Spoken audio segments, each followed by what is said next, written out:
Welcome back to Nintagious. How is everybody doing? I'll jump back into command mission tonight, as perhaps is obvious. Posted the stream at 9:27 your time, and today's 9:27, all according to plan. It was actually 9:26 when I hit go, because I remember thinking I was a minute late. But whatever, I'll take it. Hey, how's it going? Cat, how's it going?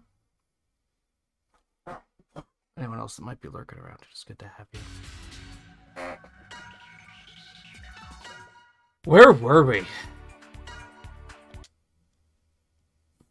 Running a little late tonight because I wanted to eat dinner before we started, so I did. Had some delicious Taco Bell, and now we're going to. I think we're just taking this elevator. I think we're exactly where we need to be. We might be heading straight into a boss fight. Maybe.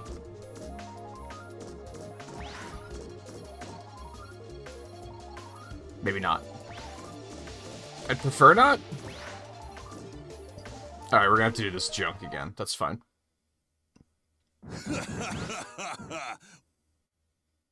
Well, he didn't make that one easy, like, difficult to chase. Is he baiting me? No, there's only one way we can go anyway, so... Oh, this didn't look like the door he went through. Whatever.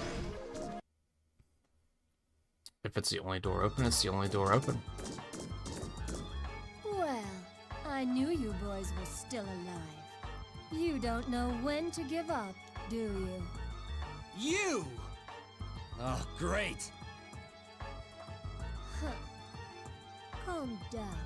Form a line if you have to. I'll make sure each one of you gets it. Okay, yeah, boss fight. Oh, I posted on Discord at 9:20. Okay, that's fair. Maybe that was the Don't thing. be shy. Step right up.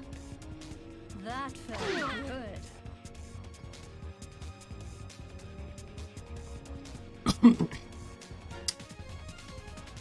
Okay. Yeah, just hit her.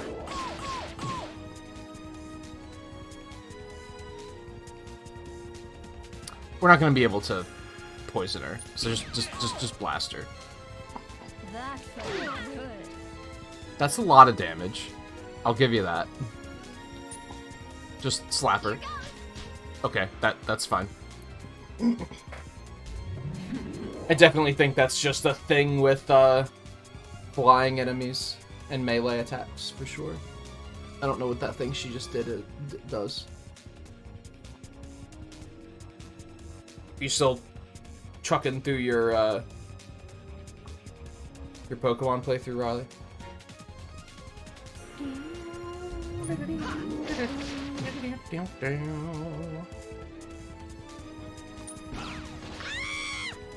No.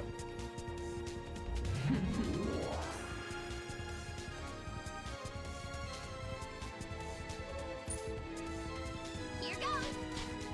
That's fine.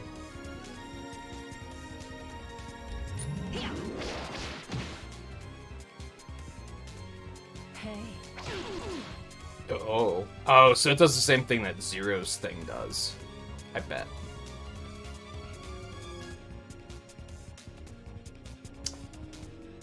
If I hyper mode, am I even gonna be able to hit her with the action trigger? I'm not sure.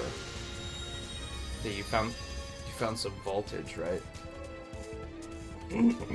I got some more the other night too, so I'm good to go.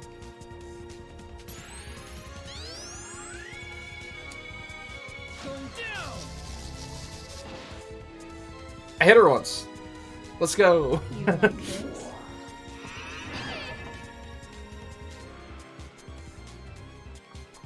Please. Yeah, apparently I just had to look at a different grocery store, and I was able to find some.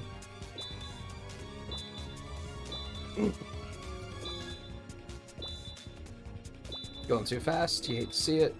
Still got 8, that's not bad. Should be more than enough, as a matter of fact.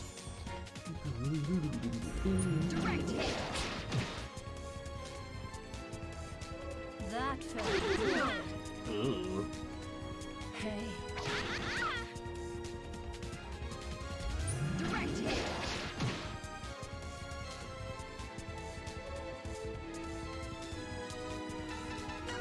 Okay, get me out of here. It's not doing us any good.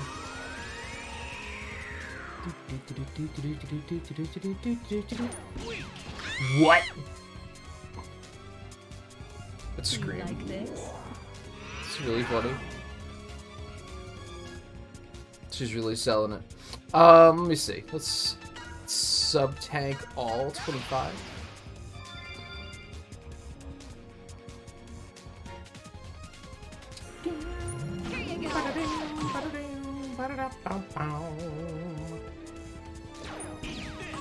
Why does Photon Missile keep missing? Excuse me?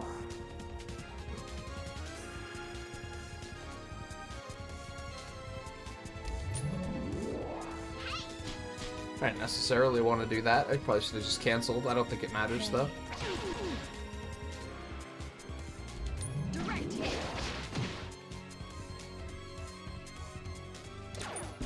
What the hell? I'm just gonna stop using it. That felt good. Let's, yeah, do that. She'll still get 100 next turn.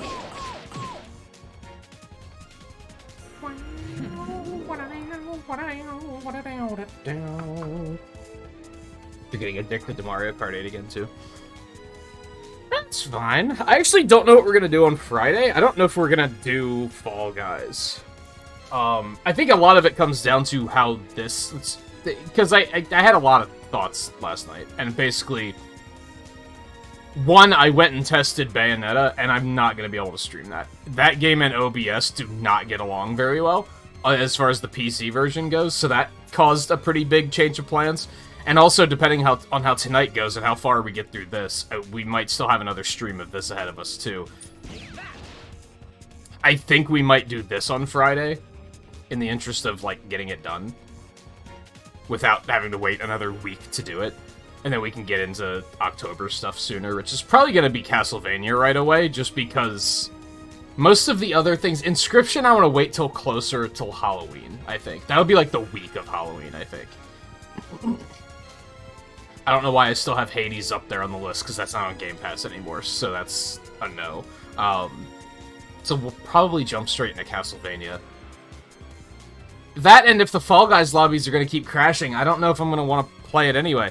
What'll probably happen if we do it is we'll probably play it for like 3 hours and then pivot and play something like Mario Kart instead.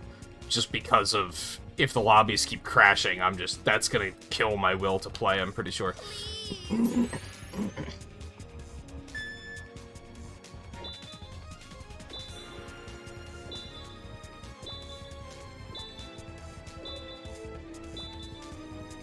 Yeah, you really have to find the right pacing on that. I know I've been saying that for 4 episodes in like 30 hours now, but Hey. just still observing it. Here you go. Hey. She passed. I wonder if I should switch to Axel. Stop missing!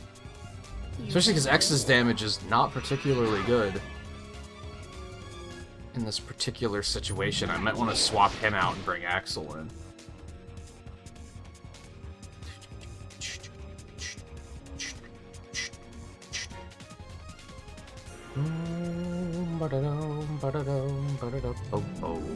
Hey.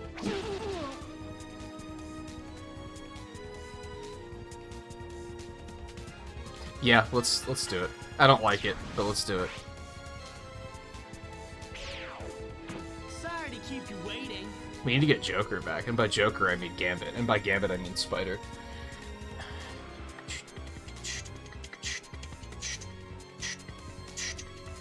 Just hit her normal this turn. Yeah, not gonna be able to poison. We can just not bother with that.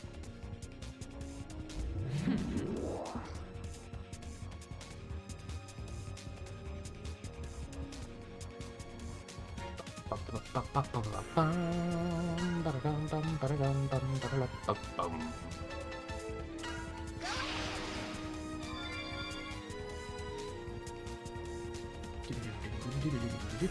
like this?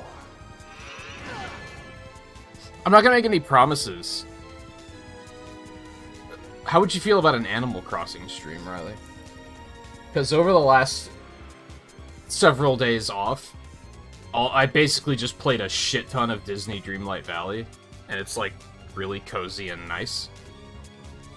And I have a feeling it's gonna make me say, I think it's time to finally get back into Animal Crossing.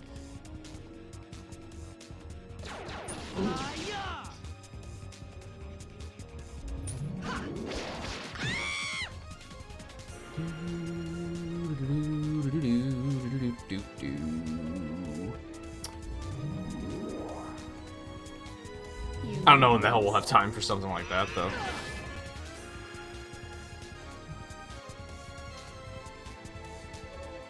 Really? So you have better internet, or you just have the possibility of getting better internet if you chose to switch? I mean, that sounds pretty pog. That felt good. Unless it was like, now you have to pay more and you didn't have a choice. That's not very pog.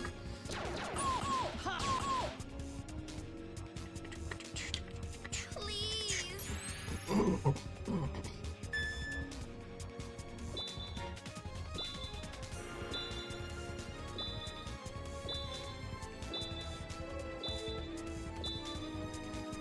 I was so close.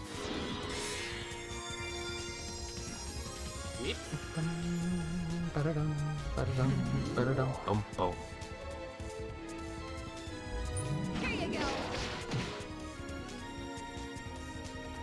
Alright, which one of these gives us a block? Cracker. I don't know what Cracker does, but apparently I can just kind of not bother with that, I guess. You like this?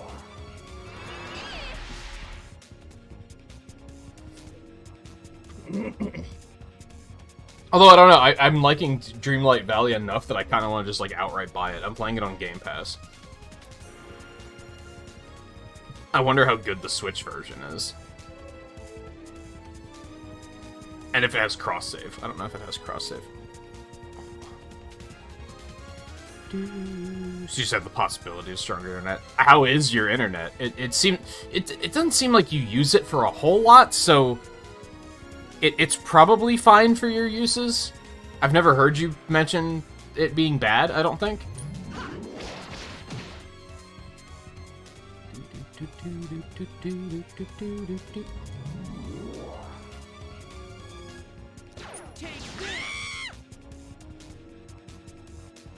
That felt good. Direct hit.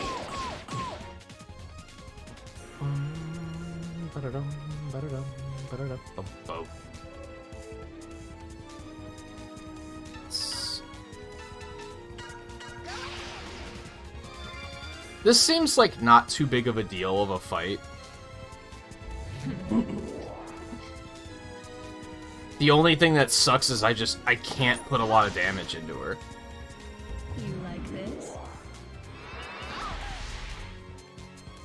Flying units making melee units like completely unusable is kind of like not a good time. The only reason Marino's getting away with it is because she has that Hawkeye thing that makes her not miss.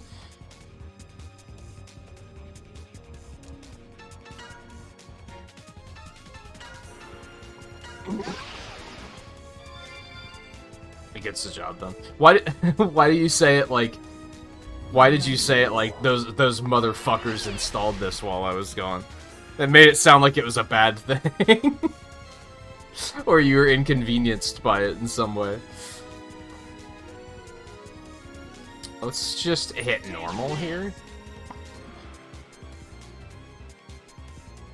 We don't even really need the heal at the moment, if I'm being honest. So we're just gonna energy field. I don't even know what I'm gonna want to hit her with, if I'm being honest. You like this? You like this? Okay. I need the heal now. Yeah, I don't know what I'm gonna hit her with, but...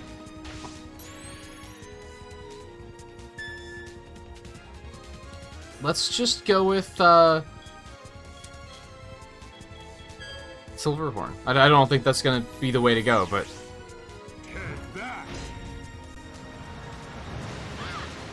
Oh, because you don't know if they actually did it? That didn't seem like it did very much damage. Please. I probably wouldn't worry about it. If you don't feel like you need better internet.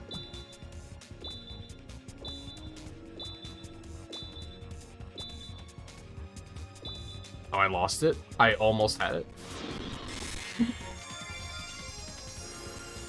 I would potentially jump on that opportunity myself, but that's because my internet's mostly fine. Every now and then we have problems, like last week. We had a couple of internet drops in the middle of a stream, which was very inconvenient.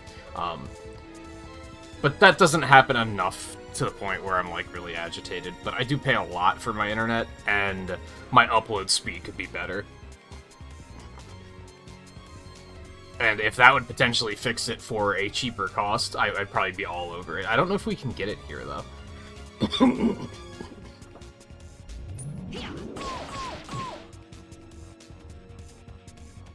You like this?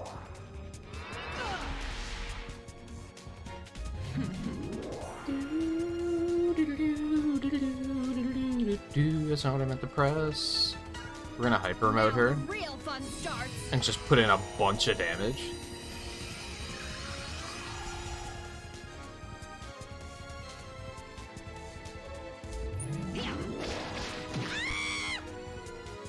Honestly, we'll probably kill her in this rotation. This has to be a phase 1 kind of a thing, because she's been... This is a very easy boss fight.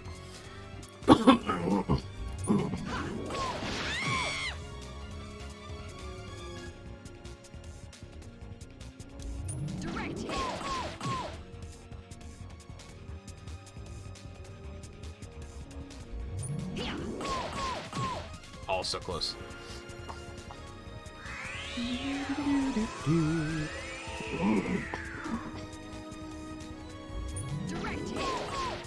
There it is. You're really something else. Well, she didn't explode, so... Next.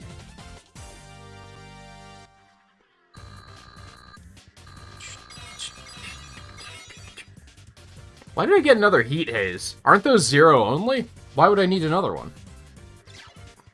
Maybe I'm wrong.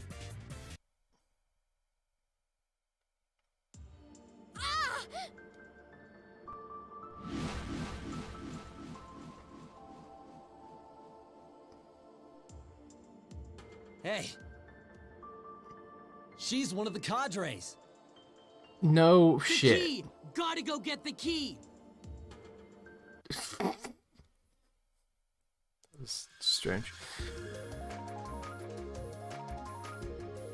Very dramatic for a flying character to fall off of a cliff. Like, oh no, don't.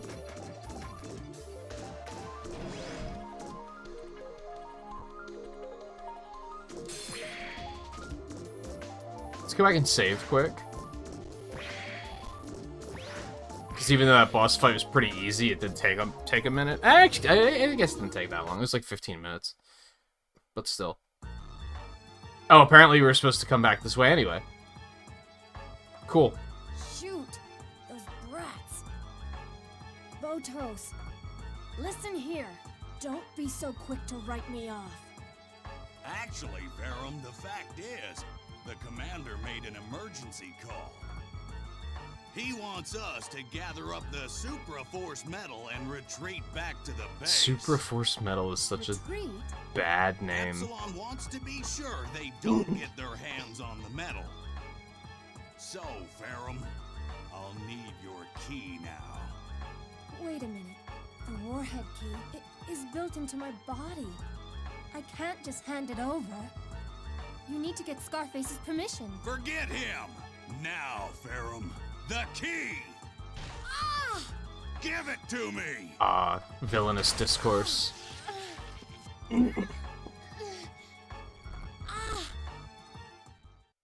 Can you imagine how, like, unstoppable a team of villains would actually be if they could actually, you know, fucking work together? That always seems to be their downside, is that they, like, they don't work together very well.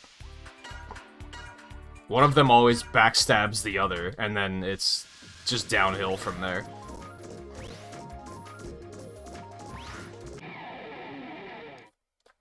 That seems to be their downfall, like, 100% of the time, is they're not a team. My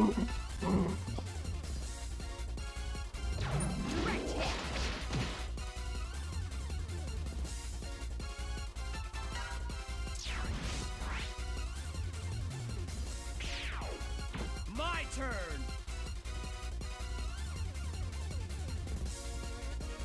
Bum, bum, bum, bum. Bum, bum, bum, bum, bum, bum.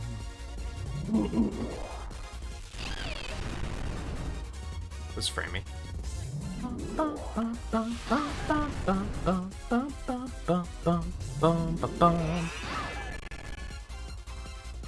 gonna sneak over here and I'm gonna close this really quick.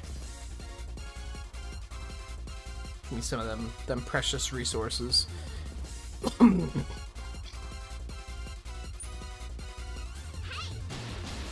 Nice.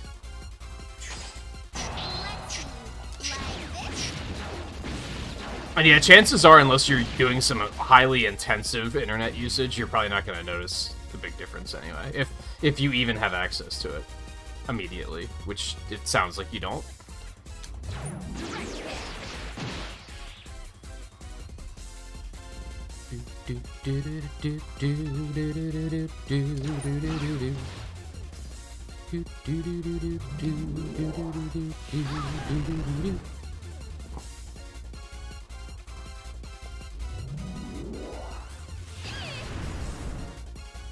Wondering if there's anything else I should slot into play in October now. I don't think Bayonetta is going to take up that much time, but it's still like left a slight bit of a void.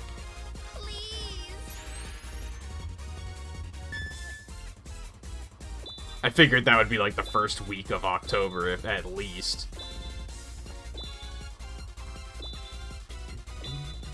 Although I did realize just this morning, I guess I have a birthday stream coming up I'm gonna have to account for as well.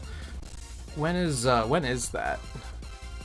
So on Thursday, we'll probably be playing Monster Hunter or Deep Rock, never mind. Unless I decide to do something else, which I probably won't. You know, wait, weren't we playing Monster Hunter for birthday stream last year too? I think. Maybe we'll still try and do something like special on like Friday or something.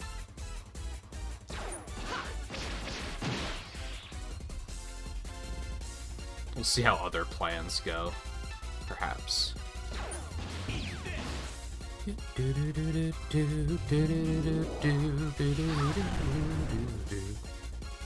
Oh, you'd have to switch to a different provider. And if you're not having problems with your internet, I wouldn't really worry about it.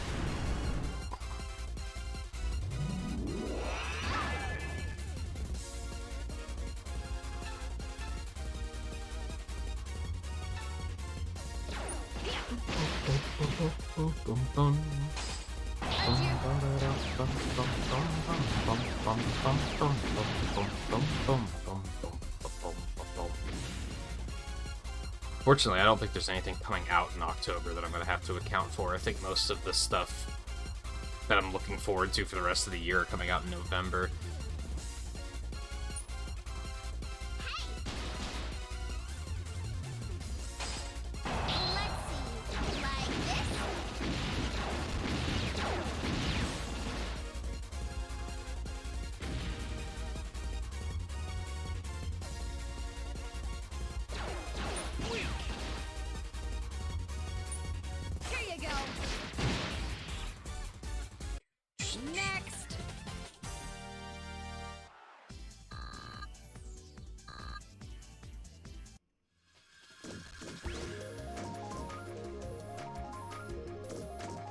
So we have to go all the way back down?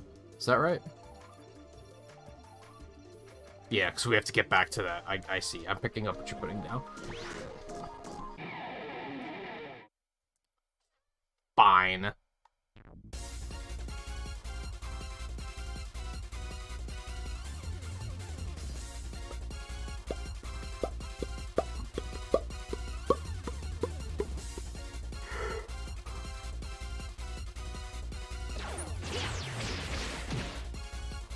Oh, yeah, that sucks.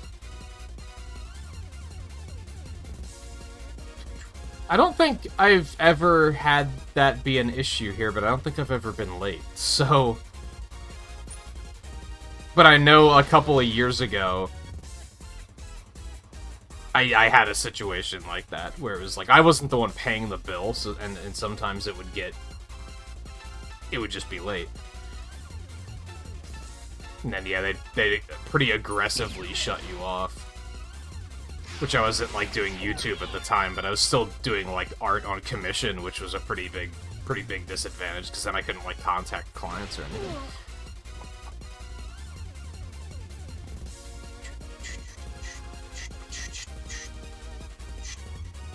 I think things are pretty lenient here. We had something happen a couple weeks ago. I think it was the water bill, where they were like, oh yeah, you haven't paid this in, like, 3 months, and we were like, what?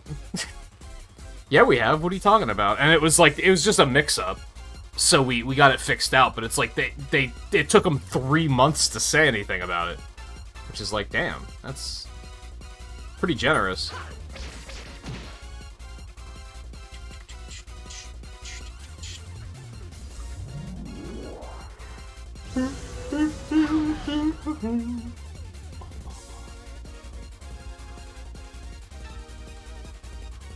This is probably a dumb idea, but we're gonna do it.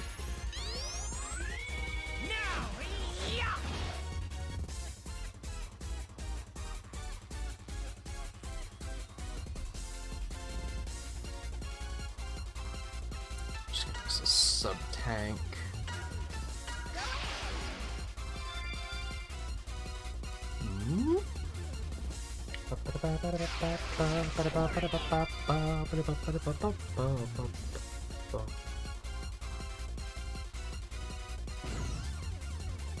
Oh man, itchy nose today, what the hell?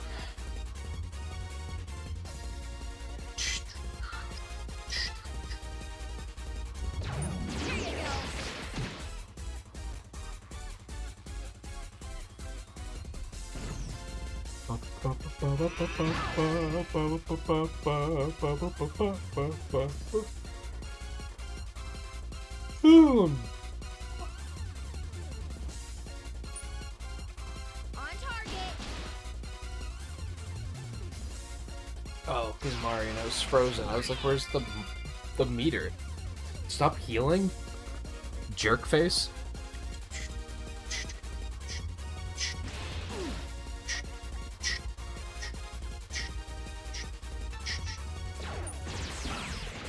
All of that poison for everybody.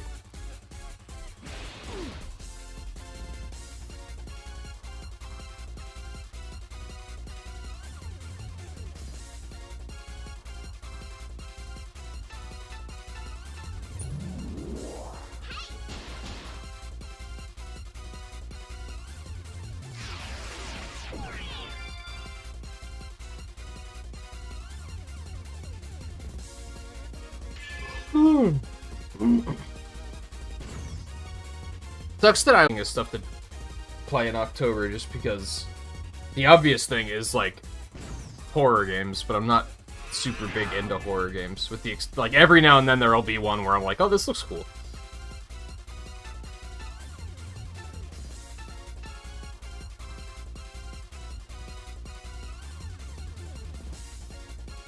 Power Bill's randomly overpaid by $250 for a few months. I'm scared they made a mistake.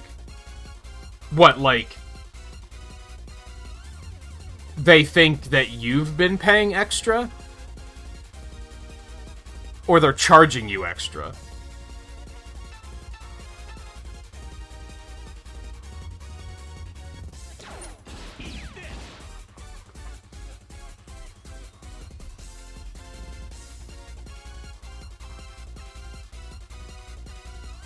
Since you said it overpaid, I'm guessing it's that they're putting that extra money towards like future bills or something, and I guess you're wondering where the hell that money's coming from, which is fair. I think a lot of people would be like, "Oh, I'm just gonna not worry about it," but like, yeah, I'm the type that would be like, "But where's that money coming from, though?" And is that gonna come back to bite me at some point?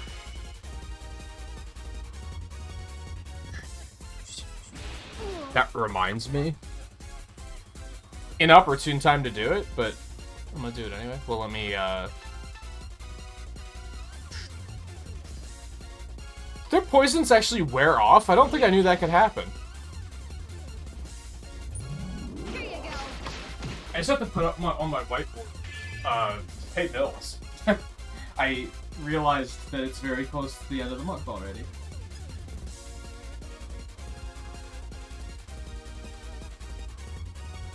So I have to make sure to do that tonight. As well as getting the autumn layout done. I think when I made this new version of the layout, the black version instead of the white version, I didn't make the holiday, like the seasonal layouts. I think I figured I would do those later, which, fuck you past me. You should have just gotten it done so I didn't have to worry about it now. But yeah, I'm gonna have to get that ready too. When's the first? Like, Sunday, I think? Probably want to have it ready for that, if I can.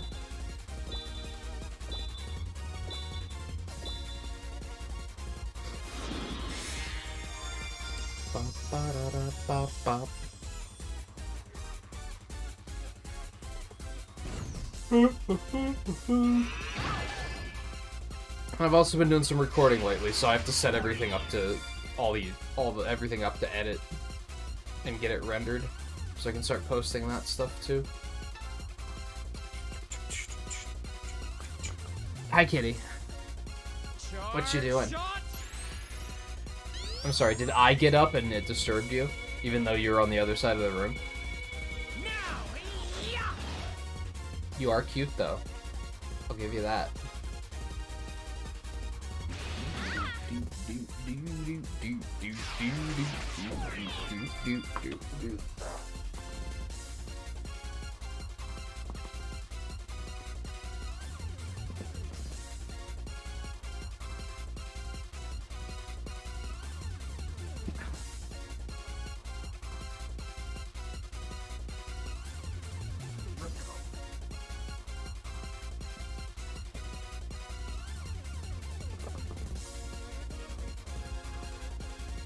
Hi. Here goes.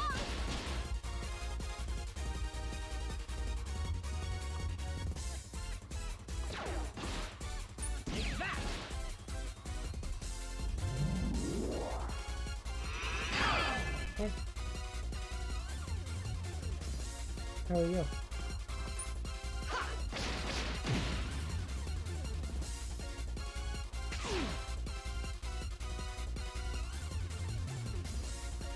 Mouse Cat's a plumper skin?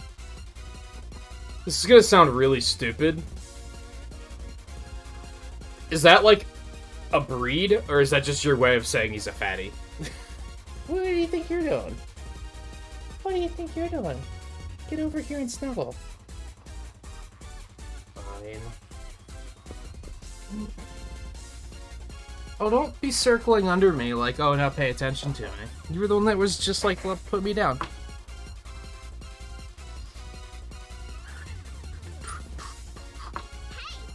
She's kind of a fatty too, for sure. Yeah, I said it. You are. You're getting a little heavy. You are cute, but you're kind of heavy. But you know what?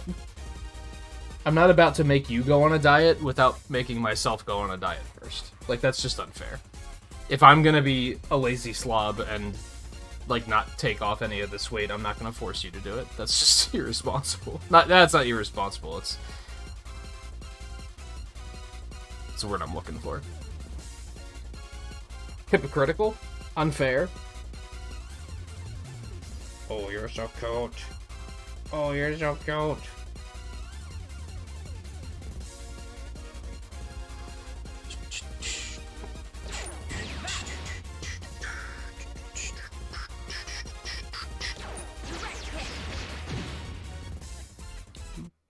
Next. That's a surefire way to make a battle take significantly longer than it should. Sweet.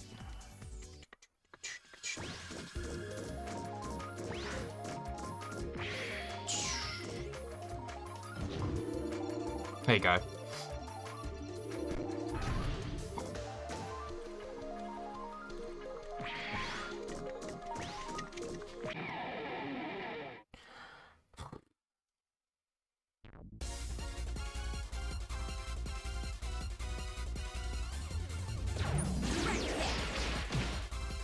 Love to see the early poison.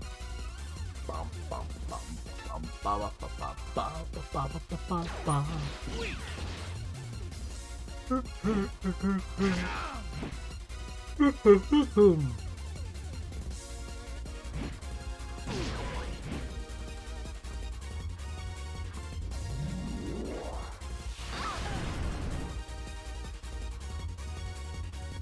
Swift saying he's a fat troll. You're such a precious baby. Do you want out of the room? Is that what you're after, or do you just want attention? Here goes. I won't lie. We've only been streaming for like 45 minutes, so if you want out of the room already, I'm gonna be a little agitated about it. Because I gave you the opportunity to leave before I started, and you were like, nah, I'm good.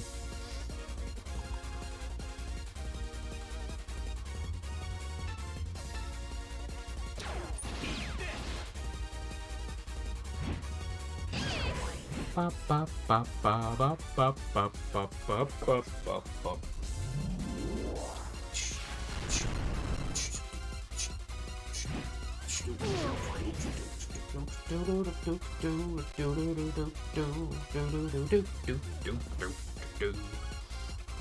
Slap him. Here goes. Let's see. Like this?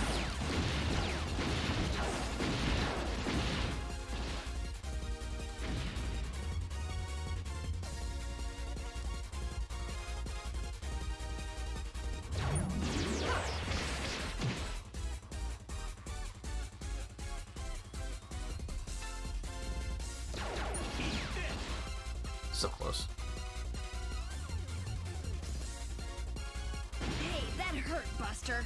It arrived empty? There's just nothing in the box? That seems strange. How's that even happen? Here goes. Did it look like it had been opened?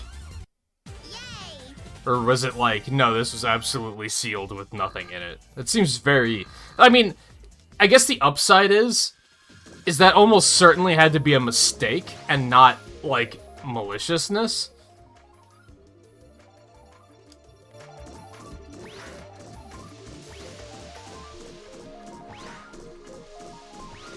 And Amazon is typically, like, pretty good about fixing stuff like that. I think they have the money to not care. I think the last time I had to contact them about something and looking for a refund, they were just kind of like, okay, here it is. Like, I didn't even have to explain it or, like, show evidence or anything, and I was kind of surprised. And I was like, well, they probably just know that depending on the cost, they can, it was like $20. So they were probably like, we can just cover that in the name of, like, customer satisfaction. HelloFresh was another one that I reported some, like, I think twice I've had ingredients show up in an unusable fashion, like, and it was during the heat wave, so it was understandable. And the one I reported, they immediately were like, okay, we're just gonna add credit to your account. Like, they didn't ask for, like, pictures or anything. They were just kind of like, okay, here's your money. And I was like, oh, okay. I should have reported the first one, damn.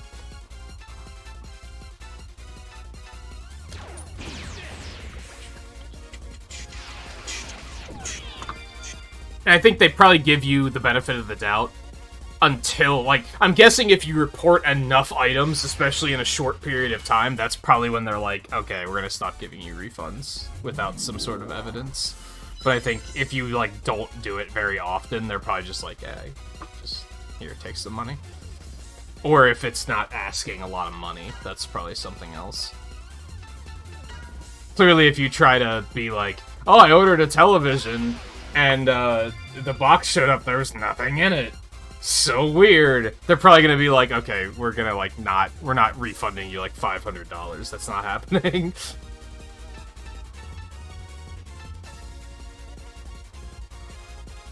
Which, you know, is fair. I'm not gonna hold that against him. Bum, bum, bum, bum, bum, bum, bum, bum, bum. I think you do one out, don't you? I think you do one out, don't you? Do you want to come say hi again before you leave?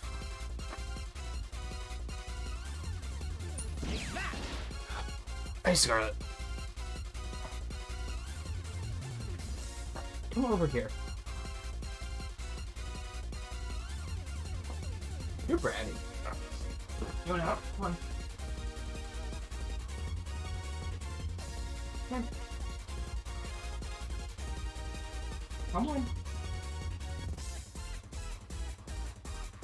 Oh, you gotta be kidding me. Come on, I can't just leave the door open. I understand you enjoyed that over the weekend, but I can't just do that now.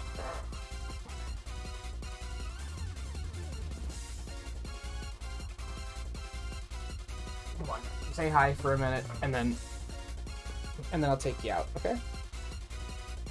How's that sound?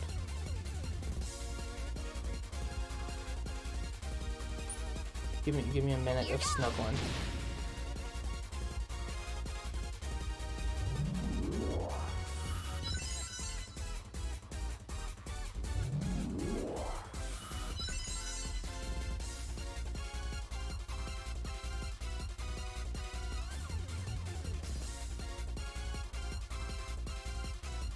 You're so precious.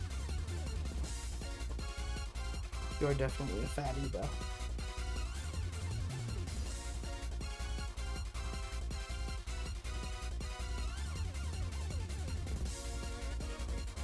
Hey Theo. Scarlet, how's Zero Series and Dragon Quest XI?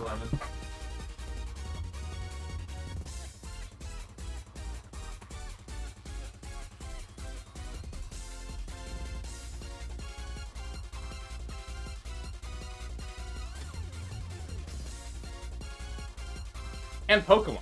You were playing Sword and Shield a little bit, I think it was.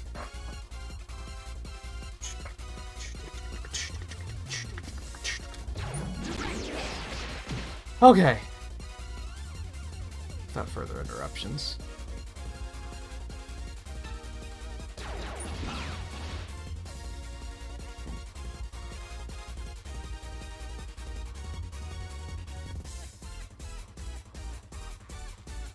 You don't need to heal, just slap him.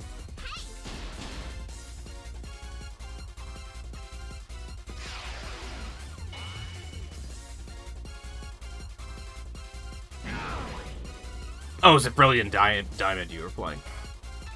Are those games, like, good? I really liked 4th Gen. 4th Gen's probably my favorite generation. But I skipped those games.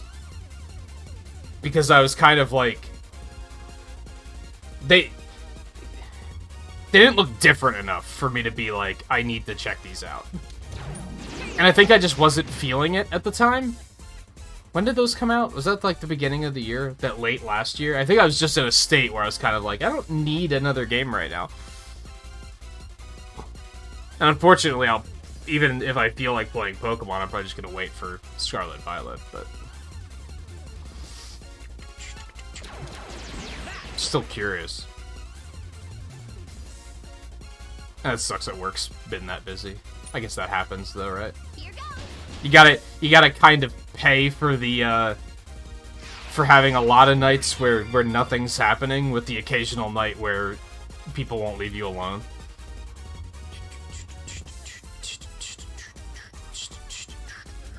Here you go.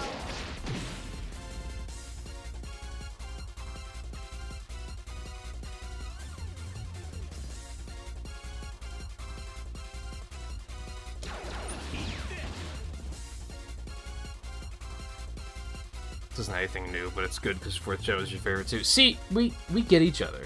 I knew there was something special to you. Here you go. Next.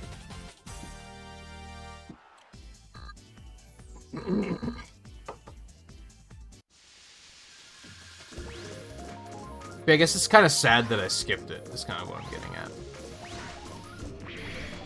Due to that reason. It doesn't even integrate Platinum into it, does it? I think that's kind of disappointing, too. I feel like they should have made it... They should have integrated the Platinum stuff in there, too.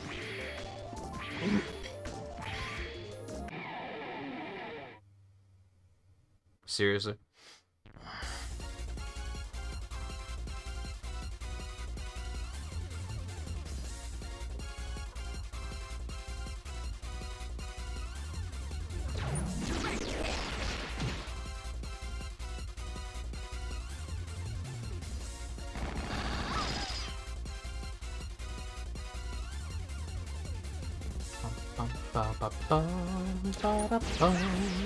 Nice. Yeah, Heart Gold, Soul Silver were really good too, so that also helps. So they have a heal that gets rid of the poison. On target. When do I get that?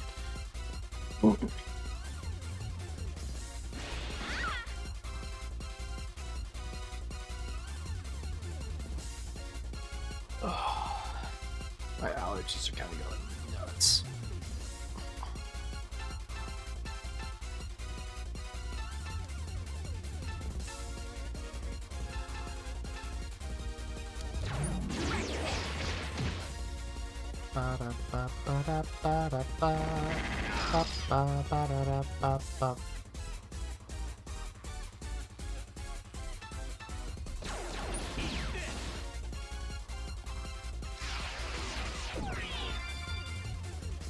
Yeah, I think between Pearl, Platinum, and Soul Silver, I'd probably put in, like, a total of, like, 600 hours or something like that. I played a lot of those games.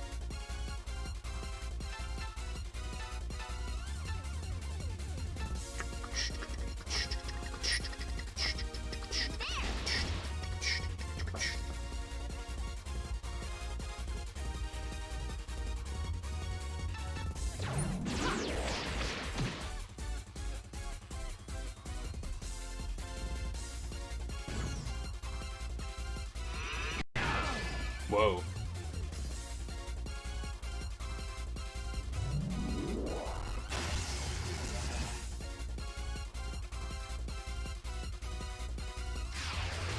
I actually don't know what that debuff does. I guess we're about to find out. Bum, ba-dum, bum, ba-da-bum. Bum, bum, ba-da-dum, bum, bum.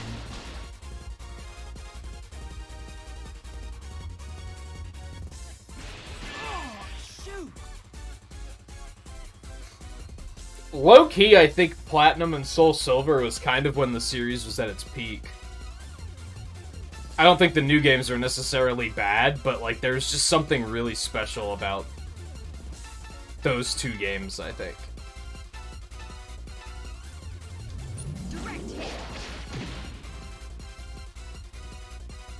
But it may have been more of when it hit me in my life, I guess.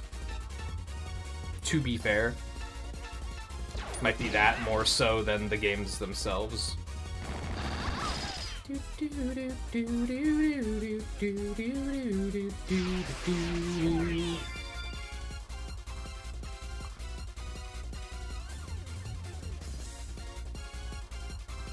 that, like, paralyze her? What did that actually do?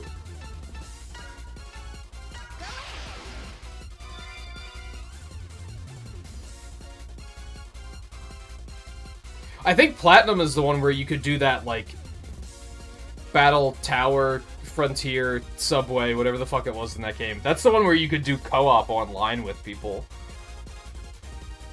Which is what was a lot of why I got so much use out of that particular game.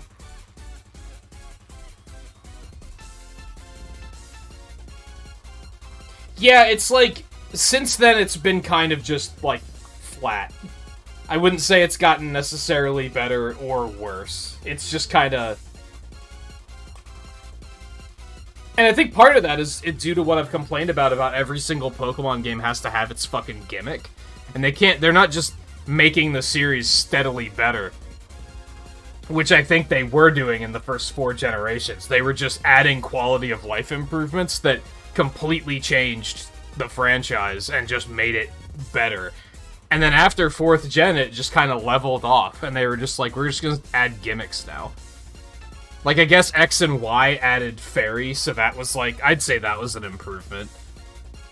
But otherwise, a lot of the changes they make are just like, they're one-off gimmicks that we're never gonna see again, so it doesn't necessarily make the games better or worse, they're just kind of there. Now, is there a chance that Scarlet Violet will push that forward since it has, like, actual online, like, cooperative play? Maybe. That might be, like, a pretty big change. As long as they don't treat it like a gimmick, and they never bring it back again.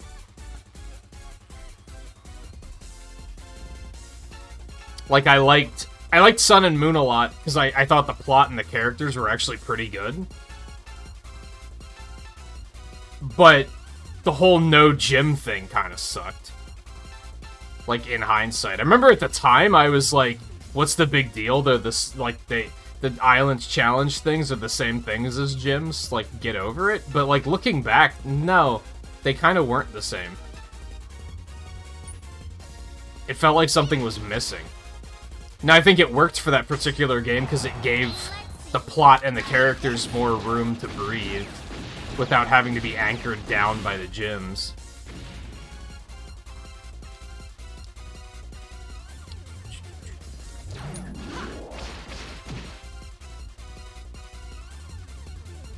It's kind of funny that, like...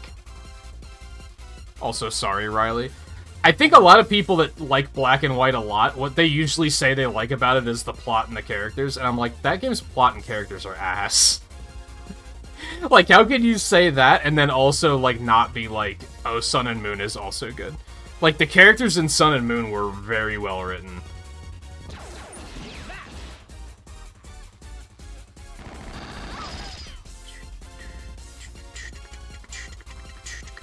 Here you go.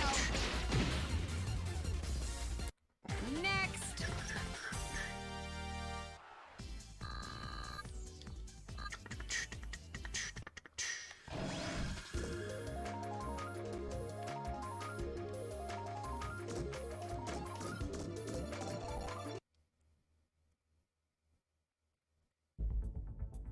Strange. This is terrible damage. Ah, curse you, X. You can't fight anymore. Now give us the warhead key. The key. Botos. Botos? He has it? Are you serious? You mean Botos attacked his own teammate and ripped the key from her body? That's what it looks like. Okay, let's find him. That's why villain She teams can't always fight like lose. this anyway. We should concentrate on Botos. They can't fucking work together, they just backstab each other constantly.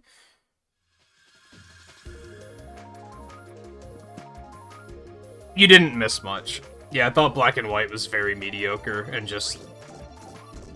That was the first game where I felt like they were making the game just to make the game.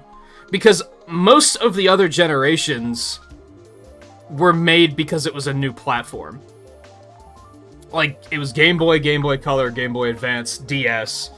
And then they were like, let's make another one on the DS. And I was like, why? And then even, I guess Sun and Moon kind of had that problem too, but that one still appealed to me more.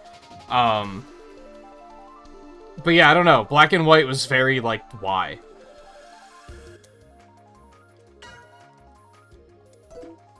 Now, I remember from what I played of it that Black and White 2... One thing I'll give Black and White a lot of credit, or 5th generation a lot of credit for, is it has really cool new Pokemon designs. There's a lot of very, like, imaginative new designs in there that have, like, cool new type combinations that don't exist anywhere else. I think that's the really good thing about that generation. I think the world and the characters and the story were all terrible. There was, like, nothing interesting about it. It was very, like, who cares? Alright, am I supposed to go all the way back up the other way now? Or am I supposed to go back this way?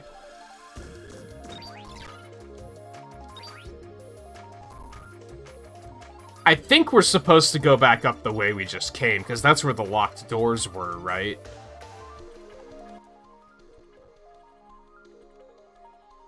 I don't remember there being any locked... Oh, there's a locked door over there.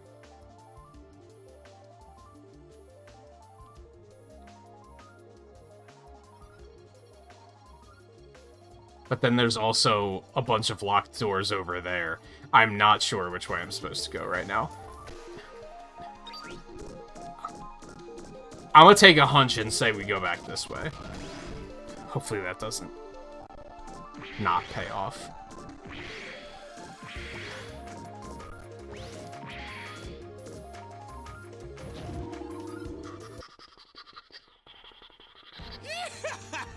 Looks like that's correct. I did it! I did it! With all this Supra Force metal, I'll be more powerful than Epsilon himself!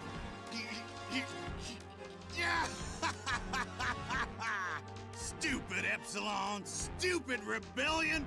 Everything is for some dumb ideal! It's all a fancy pipe dream.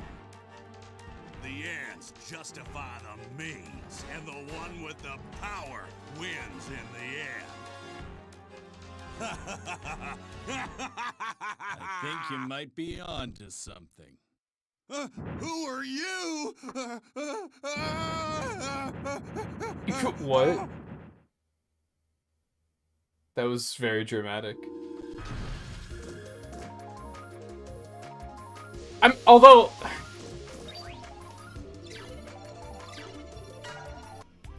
I might say that I still value 5th gen over 3rd gen. 3rd gen was just really boring. And it felt like it was just a copy of Generation 1 to me.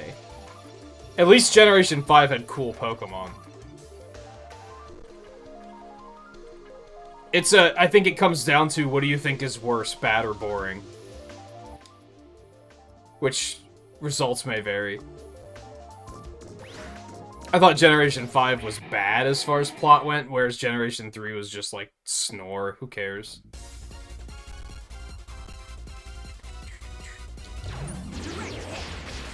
Those two are the bottom of the list for sure, though. Those are my X6 and my X7, let's put it that way.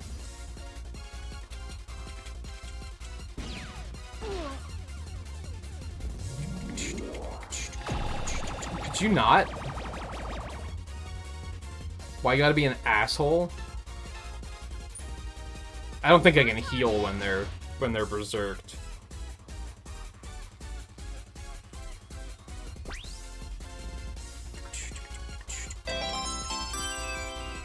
Yay. Welcome back, Scarlet.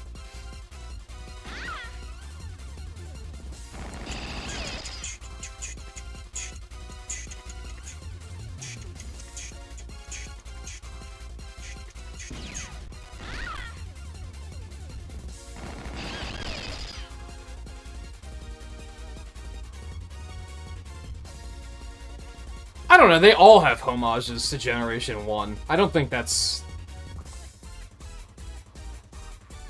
Like, you have to also have that problem with, like, every other generation.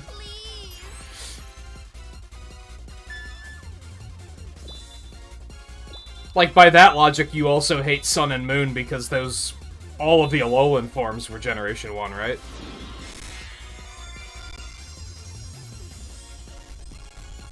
And you hate X and Y because it brought back a lot of Generation 1 Pokemon to make them fairy types.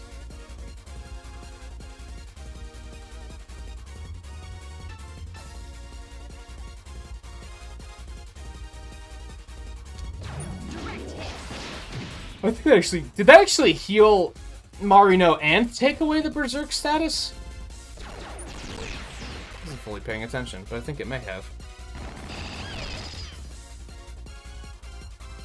And same with 4th gen. 4th gen brought back a lot of 1st gen Pokemon and gave them new evolutions. So, what did 5th gen even have that was a 1st gen homage? I can't even think of Fifth gen was one of those games where they like only had new Pokemon. Wasn't it?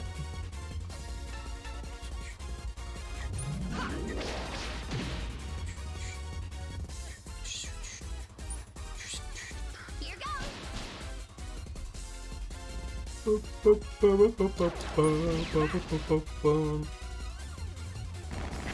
Like, I can understand the, Generation 1 is definitely the Ocarina of Time, where Next. they call back to it constantly, and it's kind of annoying. So I get that, but it's also a thing that every generation is guilty of, I think. Like, I hated the fact that Leon had, in Sword and Shield, had a fucking Charizard, because it's like, oh man, a Charizard, how fucking original. I bet you play Joker in Smash Brothers, too.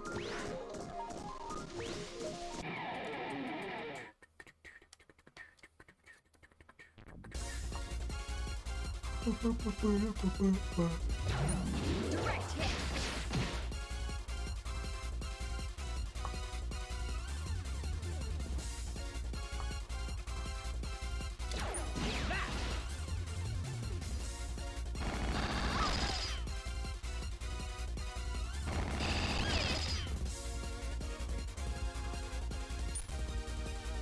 One I will never get over. Like, Riley, if you ever want me to actually talk positively about Generation 5, just, like, bring up the Pokemon themselves. One I'll never get over is the fact that there's a Steel-type ant and a Fire-type Anteater. That's, like, so fucking smart. And it is so good. That's, like, top-tier design. It is fucking genius. I'll never not look back at that and go, wow, that is good. That is some good shit.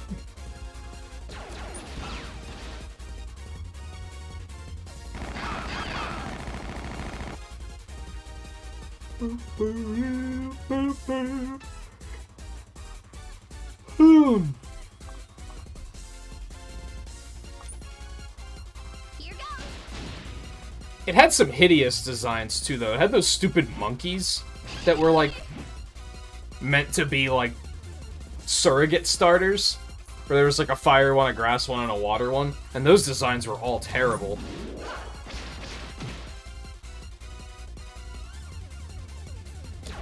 see.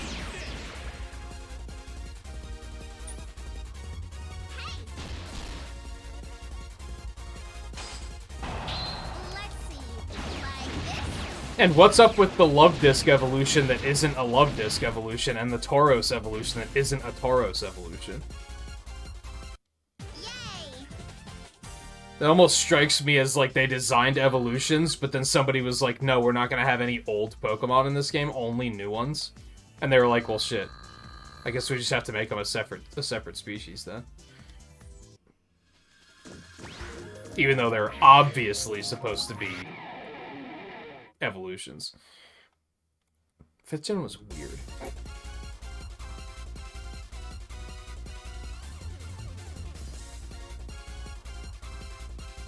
Saving graces of 5th gen are... There are a lot of really good Pokemon designs. And the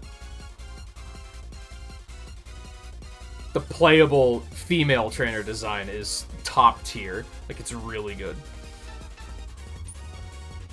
On target. I can't even think of any characters that I'm like, well, this character was cool. Like, the rivals were terrible, the gym leaders all acted like fucking superheroes, and I hated it.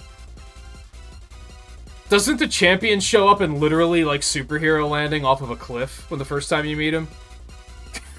Where he shows up and he's, like, up on the cliff, like, doing one of these, and then he jumps down, like... And you're like, oh shit, it's the champion! It's so dumb. It's so dumb. And there's fucking N. Don't get me started on fucking N.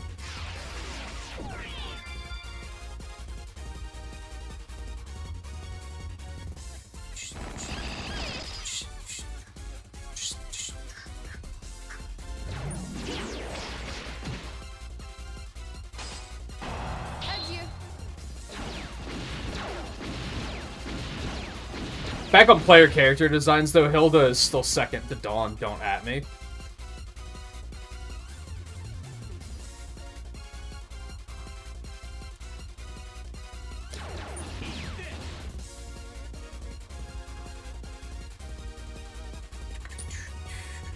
Here goes.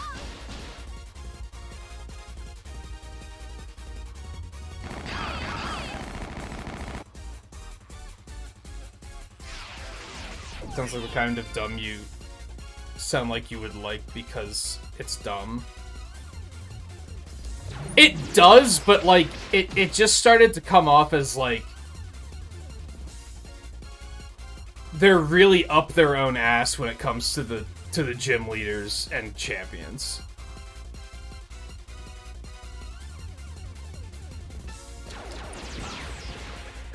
Like, that started to be, like... Cynthia was already kind of, like... They made her really important, except they didn't outright say, oh, it's the champion. Whereas the one in 5th gen, they were just like, oh, look, it's the champion. They didn't get to introduce themselves, like, as a character and be like, oh, you're a cool character, like Cynthia did. Cynthia got to, like, exist as a person in the universe, and then they were like, oh, by the way, I'm the champion.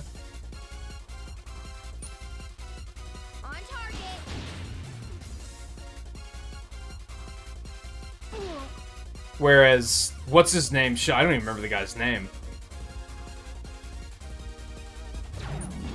Shows up in 5th gen and everybody pulls out their smartphones and starts taking pictures and video of him. Like, oh shit, there he is! It's Tony Stark! Snap, snap, snap. It's just dumb.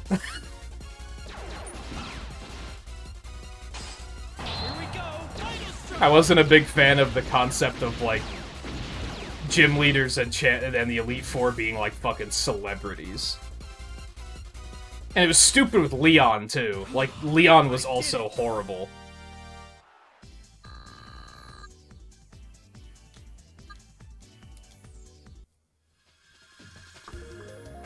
You like guess he's a big troll? Very ineffective troll though. Like, yeah, he's a hypocritical troll, but it's so fucking obvious what they're up to, and nobody... Like, that's the thing. The game treats you like you're stupid, which I never appreciate. Because, like, you immediately know what these motherfuckers are up to. Because they introduce them, and they're like, oh, we're trying to liberate Pokemon. We don't think people should capture Pokemon. And then what do? They challenge you to a battle with their Pokemon that they have captured. You immediately know what these motherfuckers are up to. There's no subtlety to it whatsoever. And then they try to treat it like a big plot twist at the end of the game where N is like, wait, what? Like, dude, are you fucking dumb? Like, were you not paying attention? You were too busy cornering strangers on Ferris wheels like a fucking creeper to pay attention to the fact that everyone around you is an absolute hypocritical, lying asshole. Like, this wasn't a surprise. And I strongly dislike stories that treat you like... I think when a story treats the characters like they're too stupid to figure something out, it feels like they think we're too stupid to figure something out as players. They didn't try to, like, hide what was going on. It was very obvious what was going on.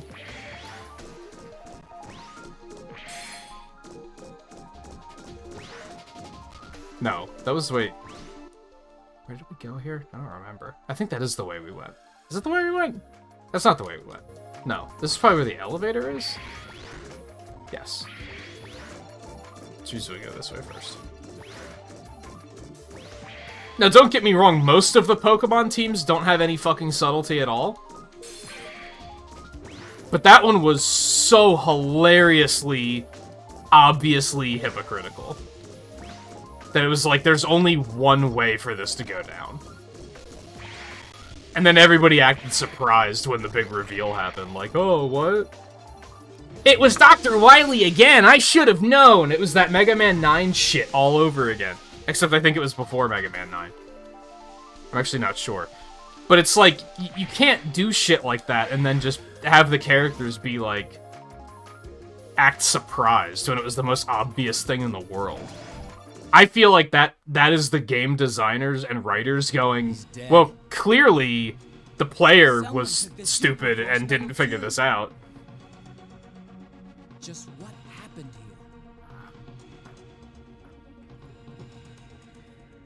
here? It comes off as so... Oh. That's the end of the chapter. It comes off as so, like, okay, listen. We know you as the player were too stupid to figure this out, so we're gonna spell it out for you in plain fucking English. And it's like, dude, learn how to tell a story. That's not storytelling. Superforce metal weapon somewhere? Yes, Colonel. The Superforce metal is extremely dangerous. It must be dealt with. Well, now that the interference has been eliminated, we'll be able to lend you our support. I'm planning to lead a unit straight into Giga City myself.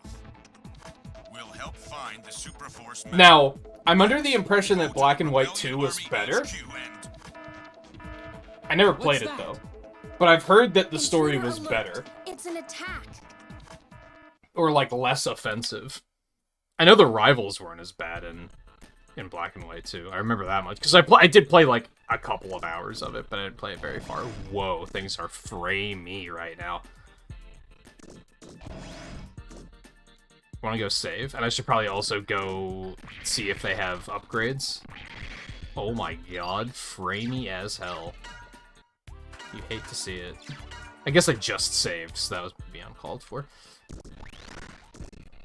That was another thing, like, up until Sword and Shield, Sharon and Bianca were, like, my least favorite rivals ever. They're so bad. There's something just really hideous about having two rivals and having to battle them each every single town, and having them both be completely terrible. It's just... It's very dissatisfying. And they don't go through any character growth. Except for Bianca, I'll give her credit. She actually goes through the character growth of realizing, huh, I'm not great at Pokemon battles. I should probably, like, put my focus on something else. And then you get to see that payout in Black and White 2 when she's, like, a researcher instead of a battler.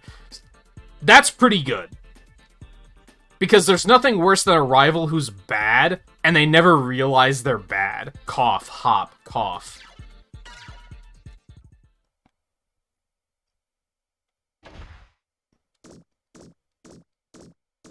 And those guys just didn't pose a challenge, but at least Bianca was like, huh, I'm not very good at this. And it's like, that's sad to see them come to that realization, but then she was also like, I could just do something else with Pokemon. It's like, yeah, you can. That's good.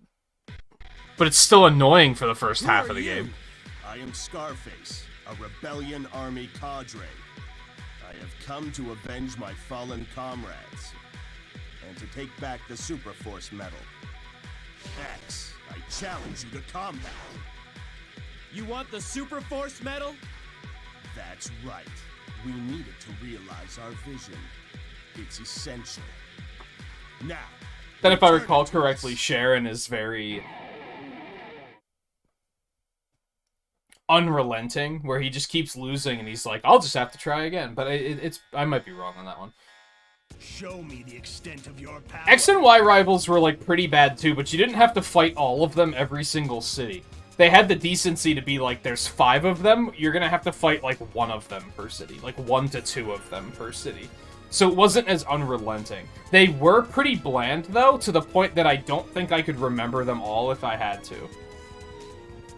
There's obviously the player, character, gender that you didn't pick rival.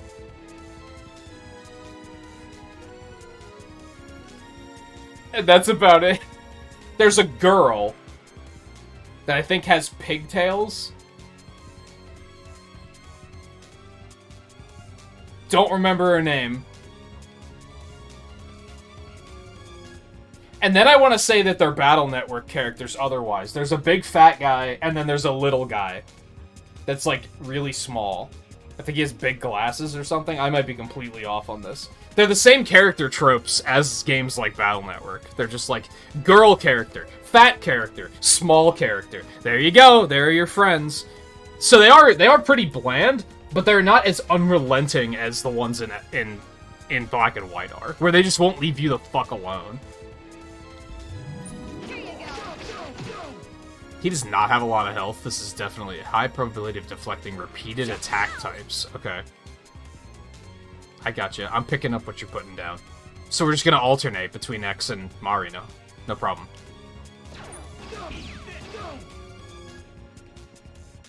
And then you're just gonna do nothing. You're just gonna hang out. It'll be fun.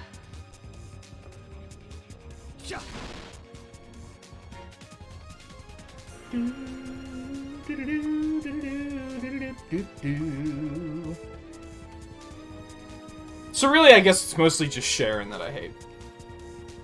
He was bad. And then it goes the opposite direction in Black and White 2, where they're like, hey, remember this bad rival you had? Yeah, he's like a Pokemon professor teacher now. And it's like, what? But he sucks! He's terrible! How did he manage to get hired as a fucking teacher when he doesn't know shit? And he lost every battle that he's been through. On target. Isn't he like a teacher gym leader or something like that? I don't remember. It didn't make any sense though, because he was a suck-ass rival, so. It'd be like if they made a Sword and Shield sequel and Hop was like a gym leader now. You'd be like, wait, no, that doesn't make any sense. He's awful.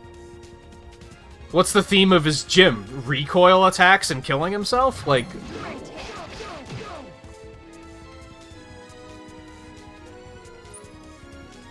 patting you on the back for knowing your type advantages?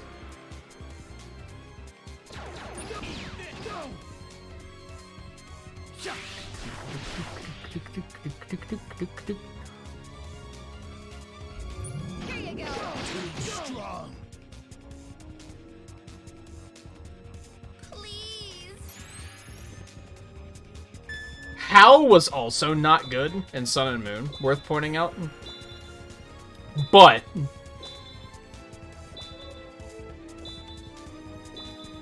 I think they knew he wasn't good and they managed to find ways around it. I think they realized that he's like not really... He's introduced as your rival, but he's not your rival. He's not an important character in that game. It's Lily and... fuck, her brother's name. Gladion?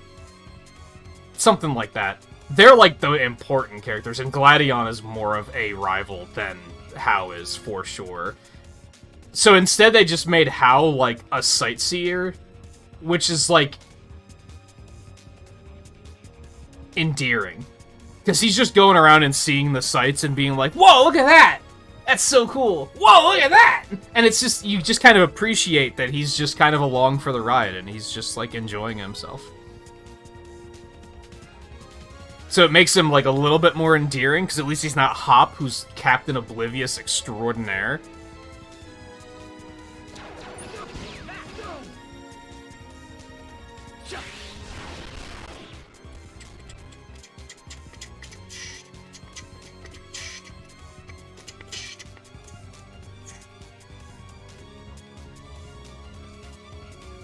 He wasn't arrogant or prideful, but he was very pat you on the back, and that was, like, his only purpose.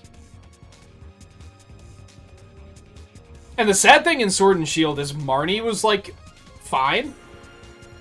And, although I still don't know how to pronounce his name, Bede, he's a good rival, and he goes through character development.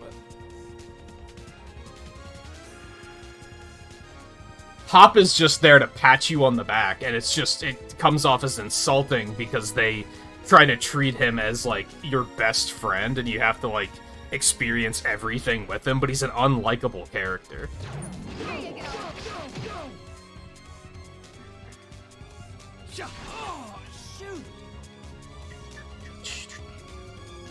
Now, I will agree with what you said on the to the extent of not every rival has to be fucking Gary. Some people think that every rival has to be Gary. He has to, like, piss in your Cheerios while beating your team, and then for good measure, he, like, goes and fucks your mom afterwards. Not every rival needs to be Gary.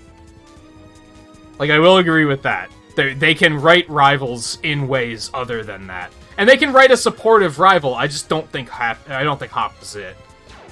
Too strong. Too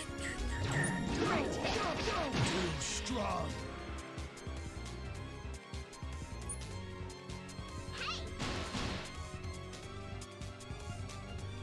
Okay, I gotta stop doing that. I gotta get my head in the game here. Ow! This doesn't seem like a difficult fight. I'm just, like, phoning it in at the moment. That doesn't sound like it's gonna be good. That was actually completely fine. I've got nothing to be worried about. Ah. Bum, bum, bum. Yeah, Silver was, like... Gary at least had some charisma. Silver didn't. Silver was just... a fucking prick. Which is, like, not as fun. He's just a bully. Gary was at least, like... Now, granted, you see most of his development in, like, Gold and Silver and in Let's Go, where he kind of grows beyond that eventually, but there's something to him, whereas Silver was just a fucking bully. Here you go.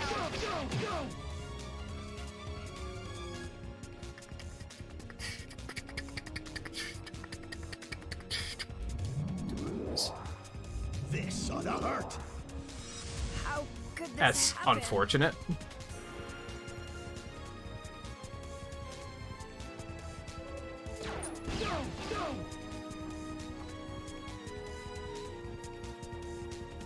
Third gen was just the opposite gender that you picked, right? That was the only rival, I think. That was kind of mediocre, too. I think Barry is good in 4th gen. I thought he was fine. Master Thief lives on. Banger battle music, too.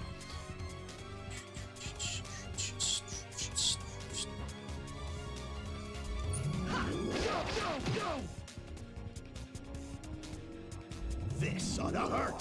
What was the name of the rival in Black and White 2? You cocksucker, stop it.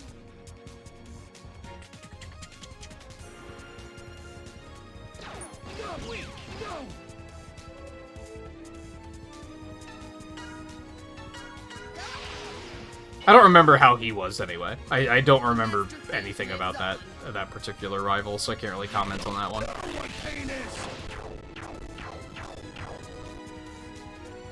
X and Y, there were definitely too many of them, but like I didn't think they didn't force themselves on you enough to be annoying, in my opinion.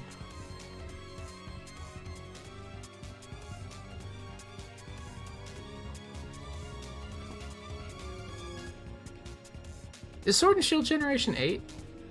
Yeah, so next one coming up is Generation 9. Who's the rival in Scarlet Violet? That girl, right? That I've already forgotten the name of.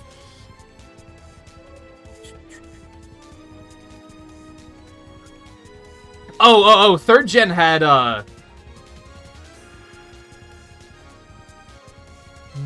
Wally? Is that what it... Wally! Is that his name? I don't remember him very clearly. I don't remember if he was any good. If I don't remember him, that tells me it's probably not good. I'll say that much.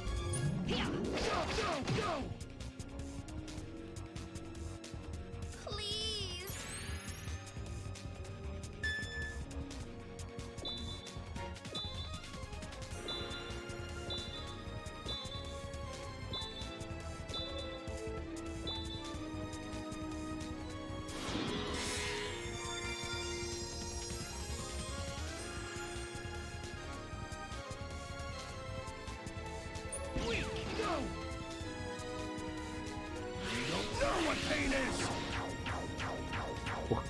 What a line.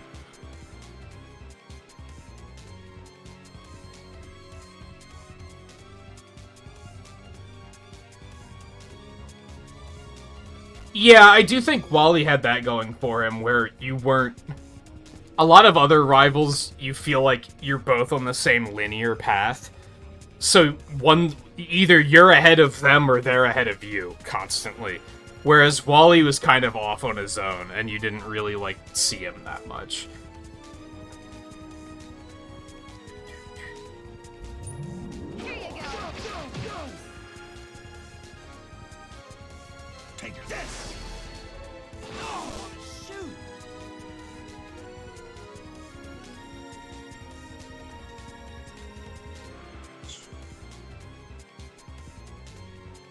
don't think we want to do anything. I think we just want to drop a heal.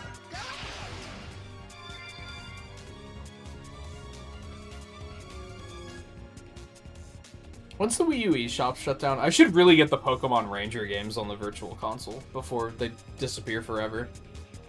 Those could be fun to play at some point.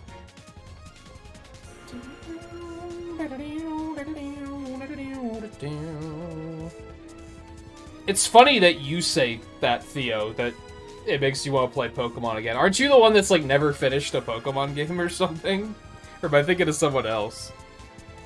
I mean, you can still have the desire to play it, it's just amusing. That'd be me being like, man, you guys are making me want to play a Devil May Cry game. It's like, but I've never played one, so what do I know?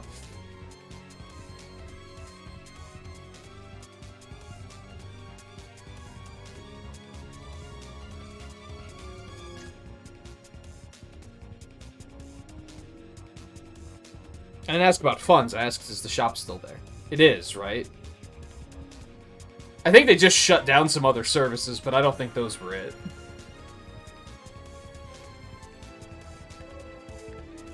Oh, I thought you hadn't finished them. Or did you only recently finish them? I feel like that was a thing where you had not played them, like, until semi-recently. Oh, well, shit. Hey, that hurt, Buster. Yeah, it's fine. Take this! Alright.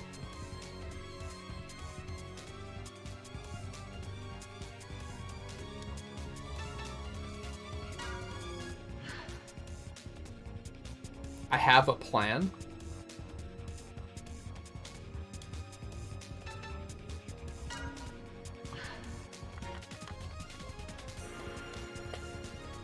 Isn't it like March or something when it's shutting down?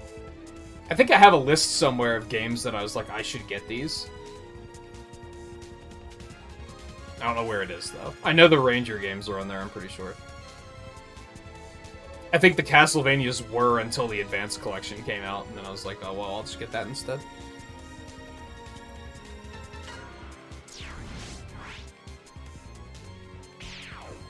Sorry to keep you waiting.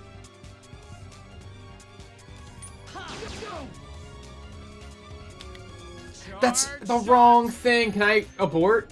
Abort? Abort? Shit. I'm dumb. I pressed the wrong button.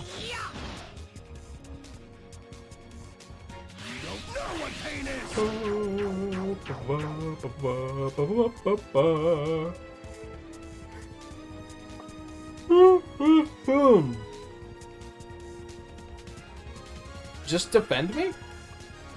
I hate it when it gives you that much speed. Take this!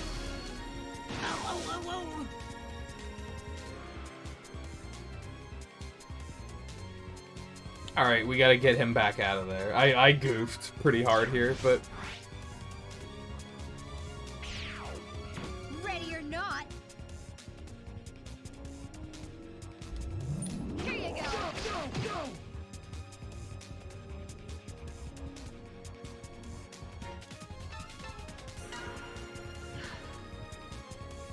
I'm really mixed on Powered Up. It's not as good as Maverick Hunter X, but it's still, like, fun. But it's one of those games where I'll boot it up and play through it quick and then be like, that's enough. Sometimes I won't even finish the game. I'll just be like... I beat, like, 4 Robot Masters. That was fun, but I'm gonna go do something else. I don't know exactly what it is, but... I used to think a lot more highly of it, and now I'm just kind of like, eh.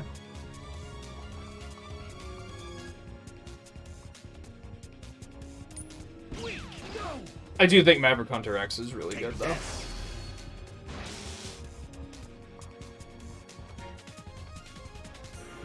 It's probably a fucking nightmare on retro achievements.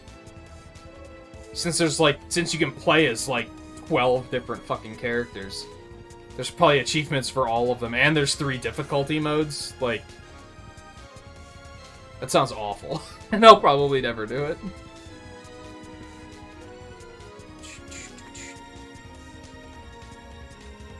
Did X have a turn? Let's take a chance.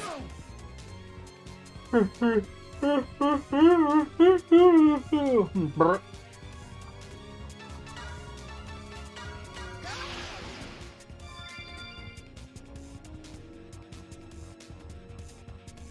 Take this!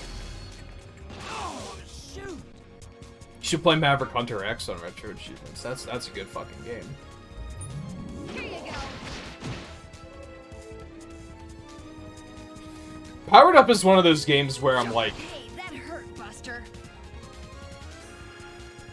it's like a 2000s Sonic game where I'm like, I appreciate where they were going with this, but it maybe falls flat in a couple ways.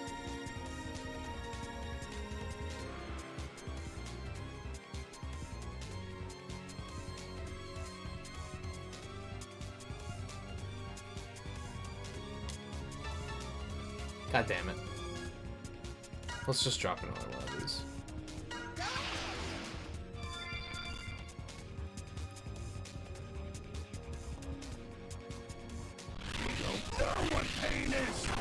I think part of it is that the stages are really shallow. And what I mean by that is, like, vertically shallow. If you look at, like, how the powered up stages are designed,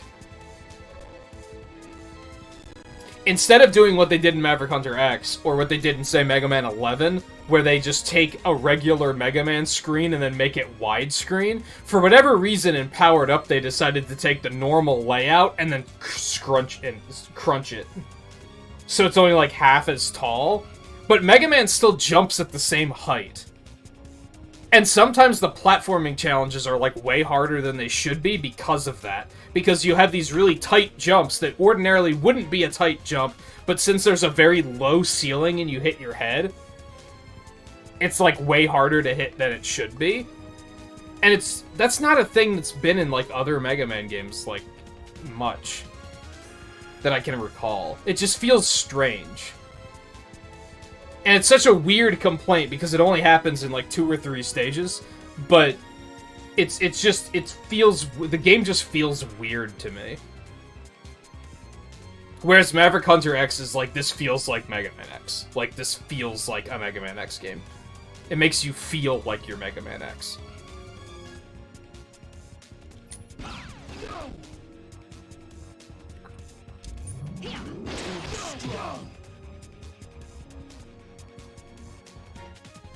What are these? What's this electric debuff do?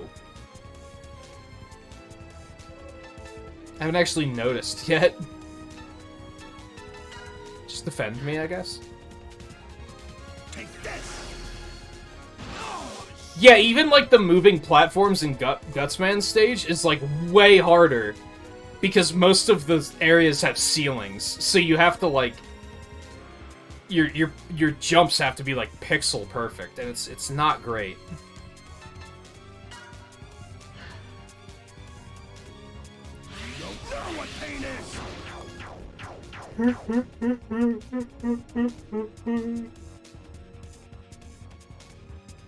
I think it's like, is it a Lekman stage that has a jump like that too?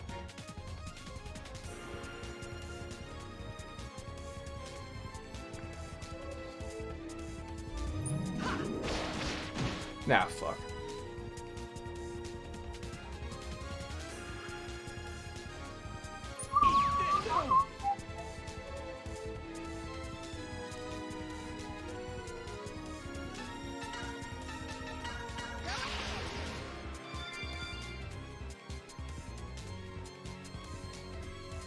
Take this. The problem with Yellow Devil and Powered Up is that, well, in the higher difficulties anyway. On easy, he just stands there and shoots beams at you. But on the higher difficulties, the issue is he like creates, I mean, you played it, but he creates those like cyclones on either side where the pieces are swirling around, which means your space for actually dodging is very narrow, and therefore the margin of error is very narrow. Where you have a lot more room to work in previous games.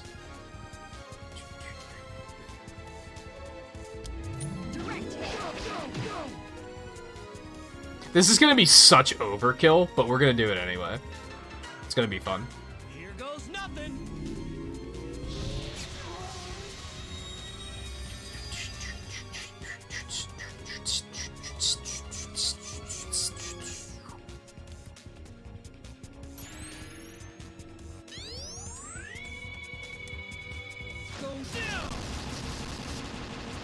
It still works. Everybody, this is it.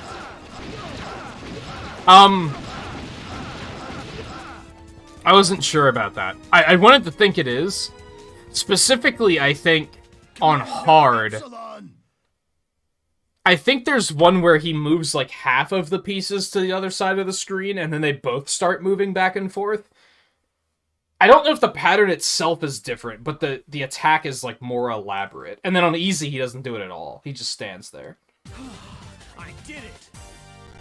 It's been a while since I've played it, especially to that degree. I think the last time I played it, I just did like a normal clear, and then that was it. You're a strong one. Thanks, you're not. What is this ideal you're after? And what does a dangerous weapon like Got him. Superforce Metal have to do with it? The rebellion and its commander do not wish to wage war. You got a funny way of showing it. Reploid against Reploid. Yeah. Why stir up trouble?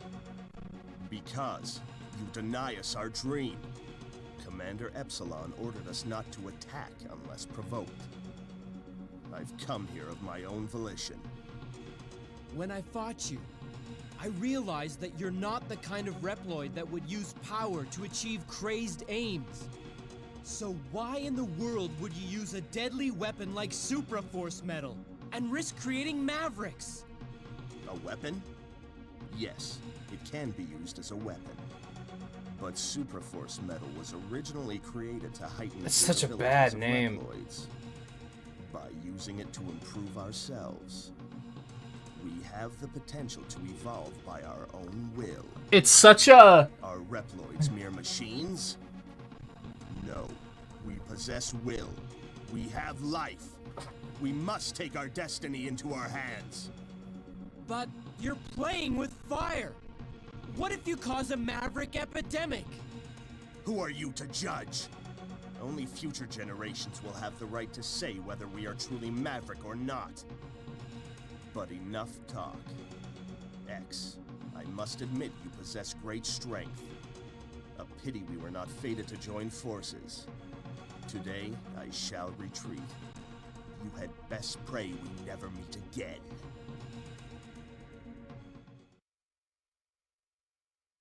Okay, a couple things.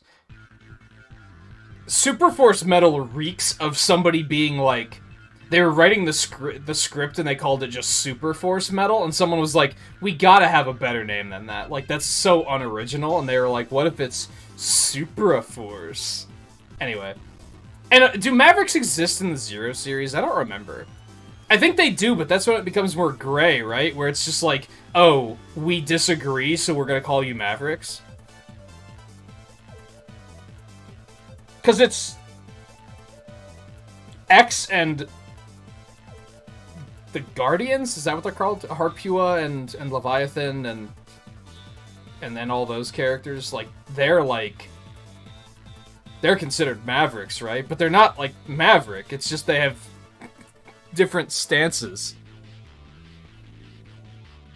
It's like so strange. It would be like you being on one political party and calling the other political party Maverick. Just because you don't agree. Like the stream title says, there's just no talking to these guys. Mavericks, the lot of them. Where's the shop? Is it further up this way? I think it is further up this way. This section lags so hard.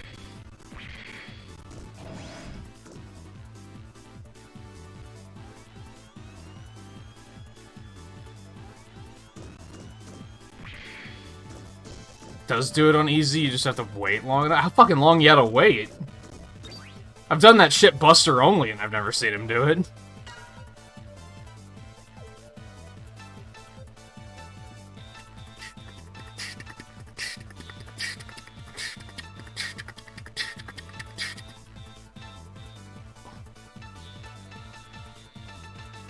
This is a lot of shit.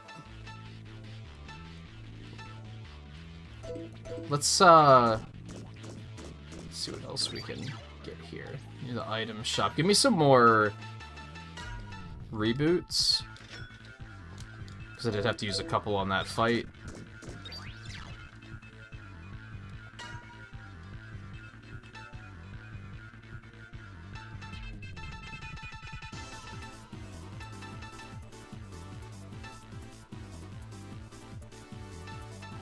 That's what we're using, right? Or is it just the same damage as the one I'm using?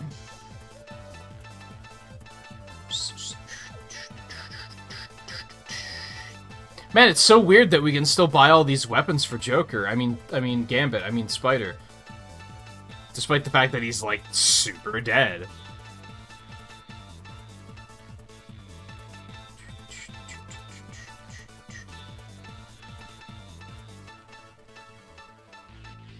Man, I don't know. Don't you think that's strange? I think that's strange.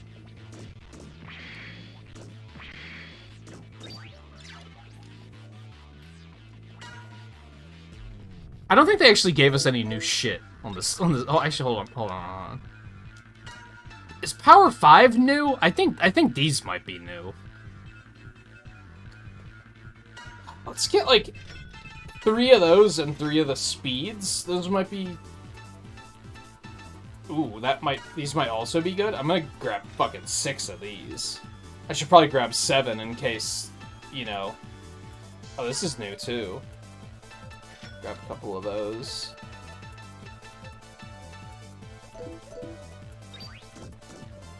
You know, just in case Joker isn't dead. And by Joker, I mean Gambit. And by Gambit, I mean Spider. That's like half a gag and half...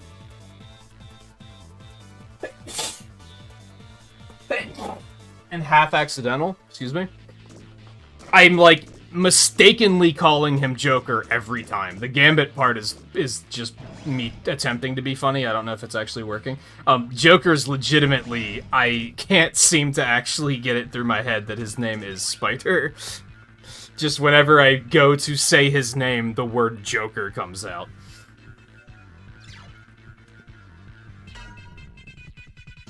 I still don't like that you can see that your stats go up or down, but you can't see by how much. It's not great. Like, how much is my current attack power? I don't know.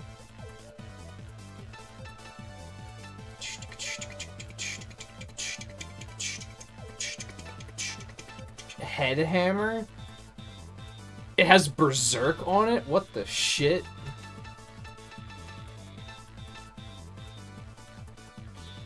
I don't know what a Prion is, if I'm being honest.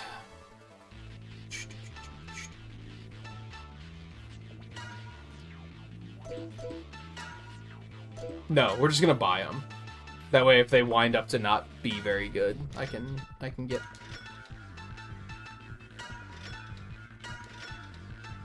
I'm out of money! Oh, fuck. That's unfortunate.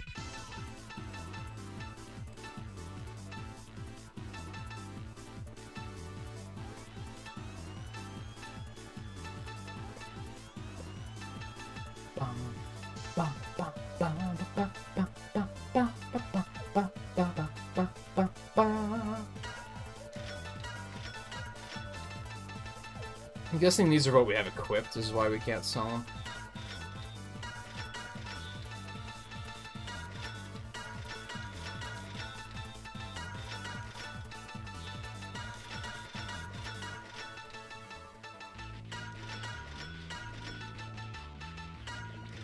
Man, maybe I should save some of these weapons for Joker. In case he's, you know, not dead. I think I looted one at one point from an enemy, too, and I was like, that's kind of strange.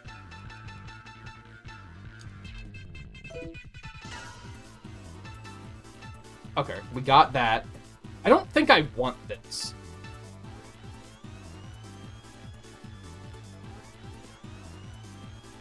But let's... Did I just sell one of these? I think I did. Oops. Oh well. And then I don't know which one of these I want. I want significantly more speed and a little bit more attack. Or significantly more armor and shield and only a little bit more attack. Fuck it, I'm gonna buy one of each. It uses basically all of our remaining money, but that's okay. Okay, we have a lot of shit to do here.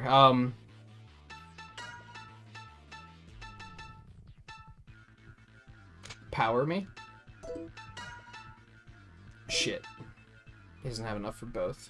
I guess that's fine.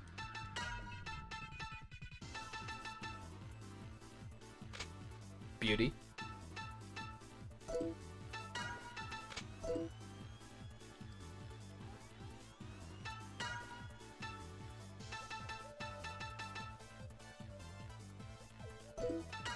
She's got fucking nothing, dude. We're gonna have to take away some of that health.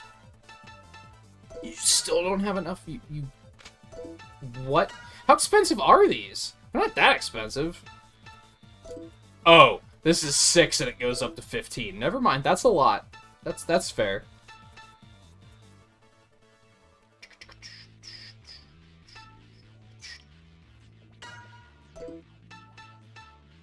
His immunity is still Garbo. Could we maybe do one of... Hell no. Hell no.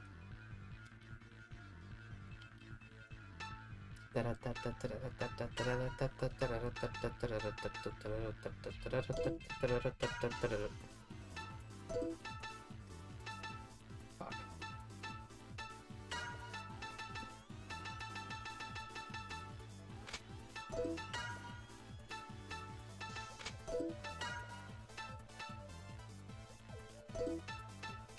Dude, work with me here.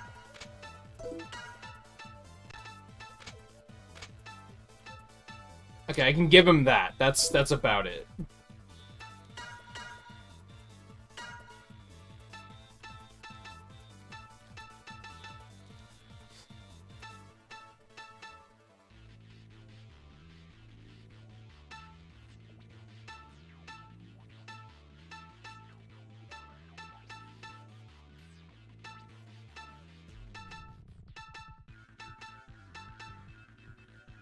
I don't know. When's the last time X has died? So I'm thinking the armor, reduced armor, might be fine. That's not the button I wanted to press.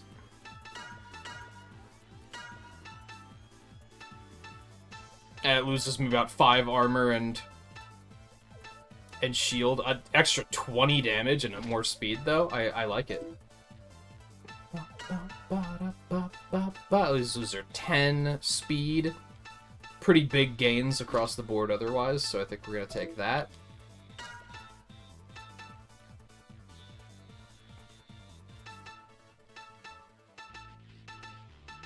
Yeah, I'm not a big fan of that. We're going to stick with the one he's using.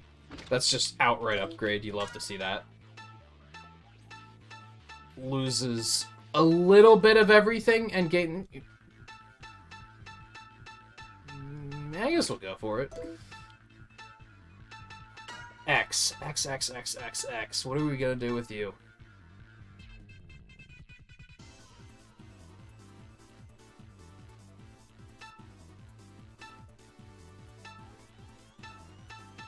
My gut says the Arrow Buster. We can always switch it if it comes to it. Get back here really quick. Yeah. We'll try that one.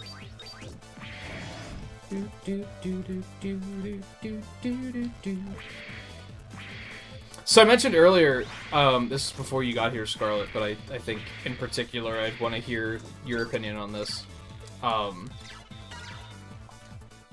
do have a birthday stream coming up in October I should probably plan for.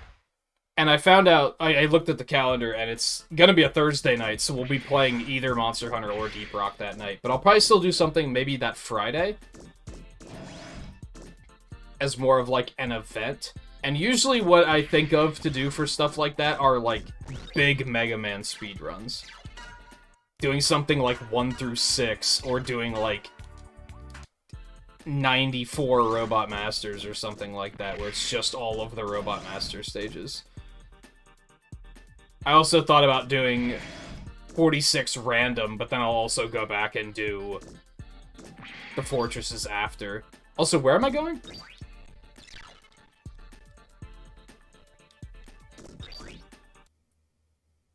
Okay. Here, apparently. I have an update for you. We've managed to track Scarface down to a spot that appears to be the Rebellion Army headquarters. Fuck that guy. Although it's hard to be sure when you're trying to track a stealth warp. I'm sure you did your What best. is this place? Many parts of Giga City were designed to test the limits of Reploids. And believe me when I tell you, the Glacier is the harshest of them all. Well, looks like we gotta go there. It'll probably be the 21st.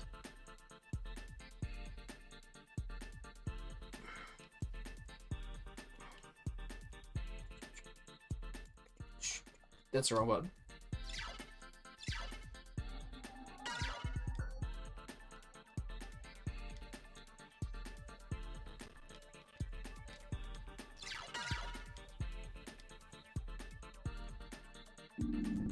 Unless they decide to do something else entirely for it. Yeah.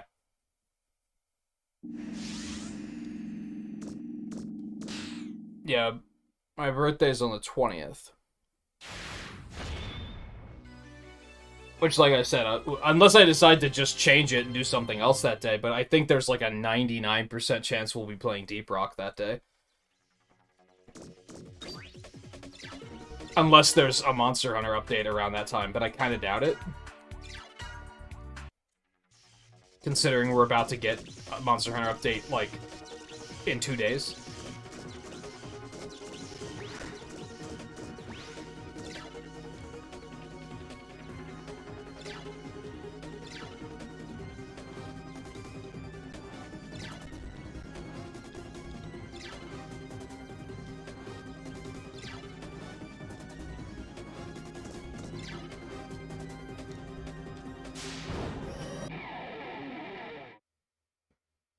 That seemed like a lot of drama for what was just a random battle. She's got Amy Rosehammers on her arms now. Also known as Pico Pico hammers for those of you that might be enough of a Sonic fan to be like, excuse me, the hammers have a name. I know, but most people probably don't know that. Whereas if I say Amy Rosehammer, you know what I'm talking about, don't you? Shut up. Here you go. These things are weak as hell. What the hell? On target. Oh yes, they make squeaky noises. I love it. My experience with this game is complete.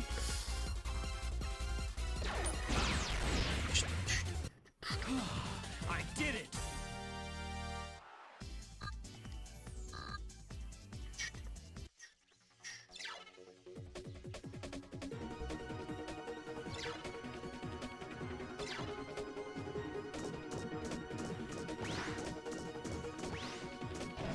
Okay.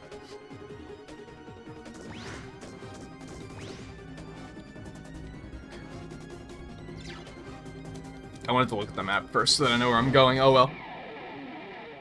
What can you do?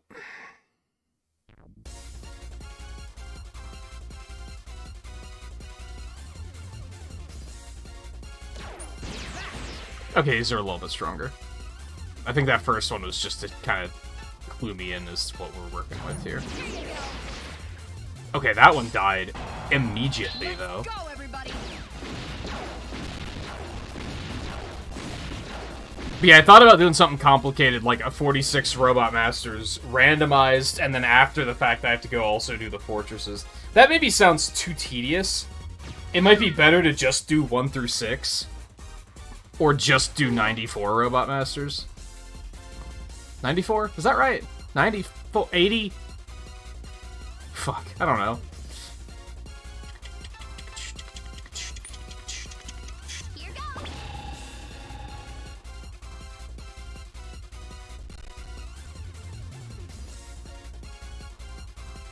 Ten games with 8 Robot Masters, plus 6 for Mega Man 1, plus 6 for Rockman and Forte. 92! 92 Robot Masters, my bad. I think I might still count it as 94, though, since you have to fight Tengu and Astro twice. So I think 94 is still, like, correct. Anyway. Everybody, this is it!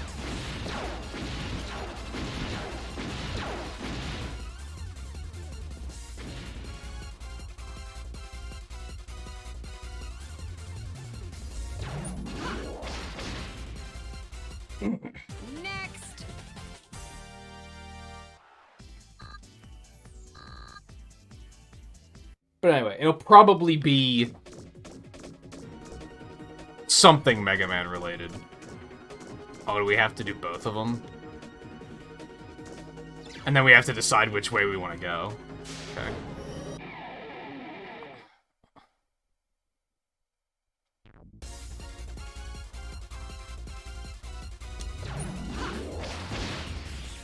Damn, she hits hard.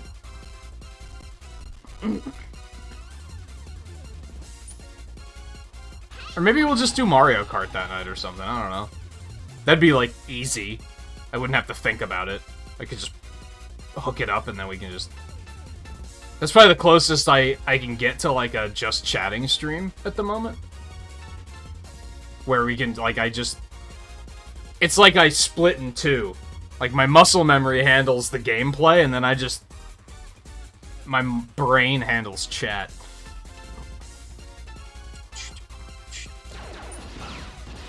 So that's a decent option, too.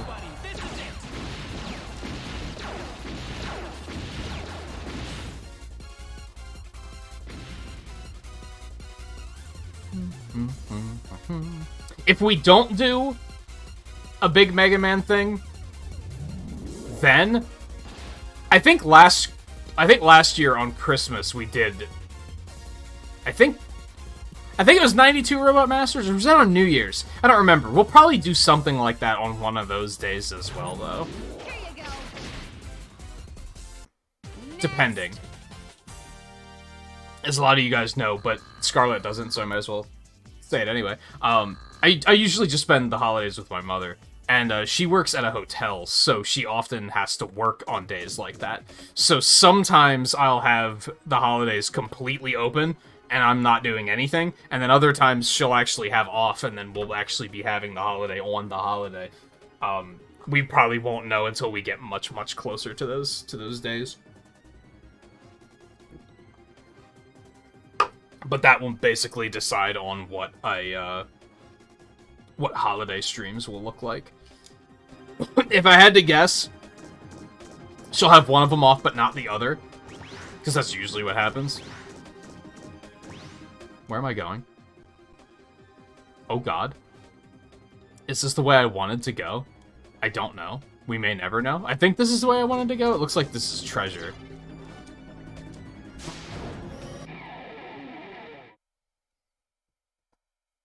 So yeah, if we just wind up playing, like, Mario Kart on...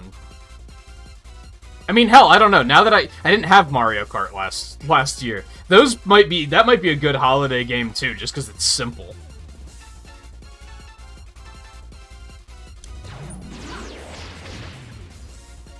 So that might be an option as well. We might just do holiday stuff, or might do multiplayer stuff for holidays this year. I don't know. We'll try to do a little bit of both, maybe. The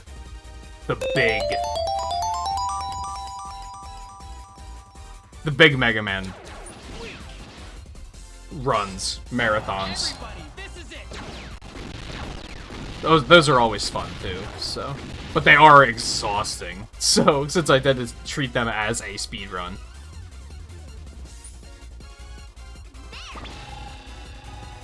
I love that it makes them berserk. Why? Because we're trolling them? We're doing so much damage right now. Also, LML, how's it going? It's been a while. Hope things are well, and thank you for the re-up, as they say.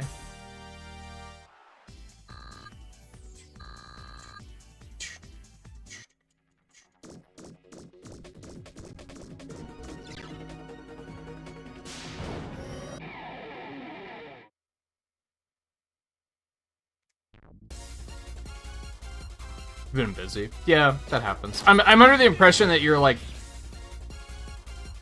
probably on the younger side. I'm realizing I don't have any evidence to back that up, though. It's just a hunch. See, I'm assuming school and stuff is happening, whether that's high school or college.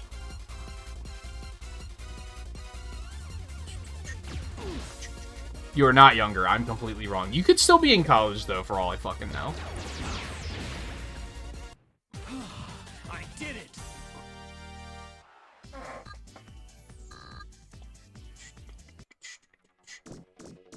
Maybe you teach. I don't know. Needless to say, people tend to get busy again around September, which is... It's fair, it happens. Hell, you might have kids that are in school. It's still a valid excuse for multiple angles. I have to do these again. Fuck. Okay. Hit me. Yeah, I did a semester of college, and I was like, this is not for me. Was it even a semester? I think it was a half a semester? I don't know. It was also a long time ago. But I was pretty quick to be like, yeah, this isn't for me.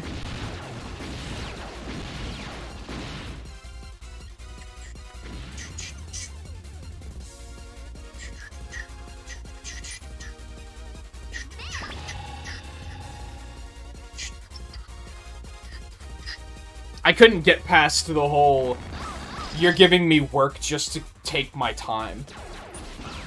Like, I'm not, like, getting anything out of a lot of these assignments. It's just you're acting like I have nothing else to do with my life and that you have a complete monopoly on my time and therefore you have to use all of it. And I was like, I don't appreciate that.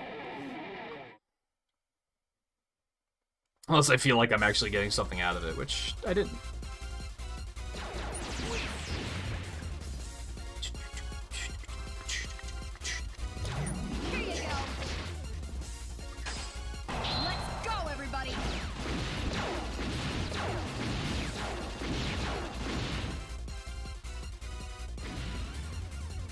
But I think that also might have just been the school I went to be fair.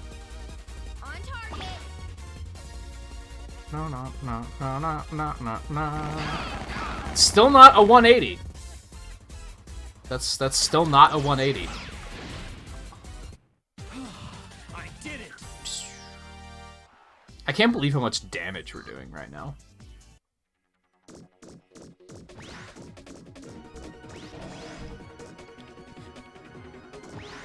We really jumped up on those.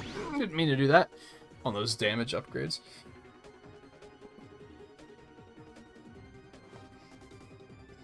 Okay, this is kind of like the only way to go, so this seems fine.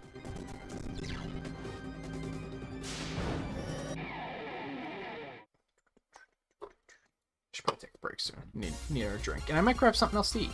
Got Taco Bell for dinner, so it's just kind of sitting out there on the counter waiting for me.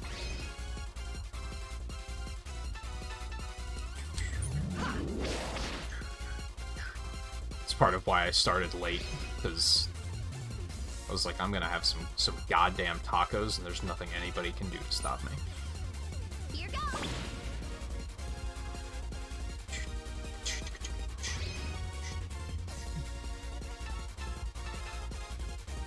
Well, this is gonna be unfortunate. I should probably just switch to 0. Now the real fun starts. Fuck you. Lights out.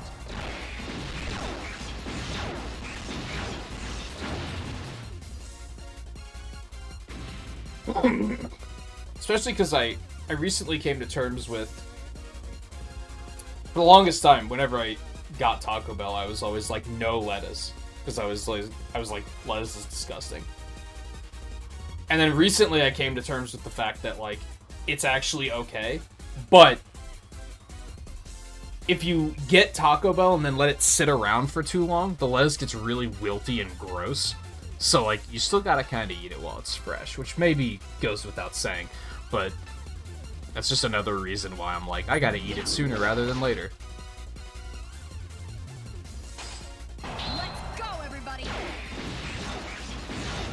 I did not know. I get Taco Bell maybe like half a dozen times a year.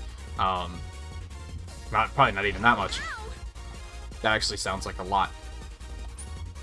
I didn't know that they have a new hot sauce, so that's a thing. They have mild, hot, fire, and then Diablo might be. I might have regrets. I should probably wait until after the stream to try that, so I'm not spewing flames while on stream.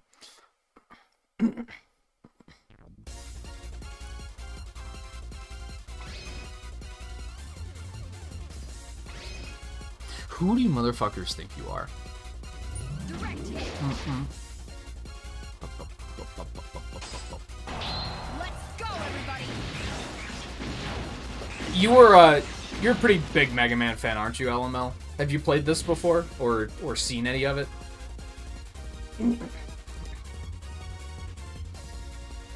move. Or was it Sonic that I'm thinking of, that you were a bigger Sonic fan? Lights out. Maybe it's both. I often find that if you're a fan of one, you're usually a fan of the other, which is kind of interesting. I think for me specifically, that happened just because Wily Wars was how I got into, like, that was my first Mega Man game. I wonder how it lines up for other people, because there's not a lot of overlap there. On target. Or perhaps more accurately, it seems like if you're a Sonic fan, you're also a Mega Man fan. But not necessarily the other way around. Does that make sense? Just if you're a Mega Man fan, it doesn't necessarily mean you're a Sonic fan, but it seems like most Sonic fans are Mega Man fans. Direct hit. Maybe not most, but a lot of them. Yeah, there's... The only overlap is that one game on Genesis. And then the comics, which most people probably, like, didn't read, so... Hardly a fight.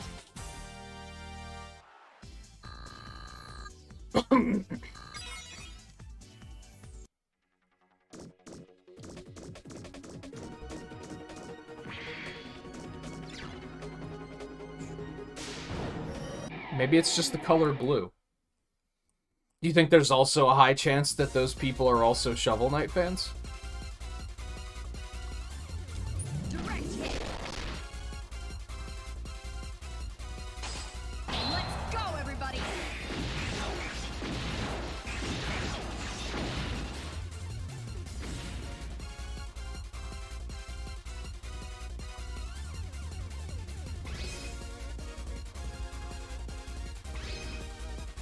On target.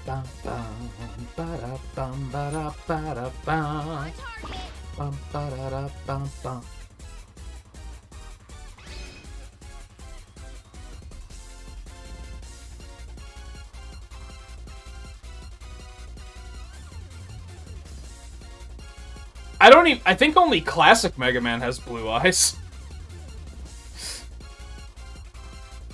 See, that's, like, not valid at all. Don't move. Legends was green. Lights out.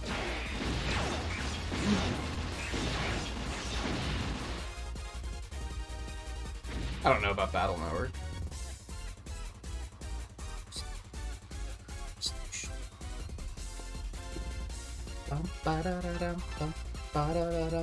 It's also tricky because, like, with Classic in particular, is sometimes it changes.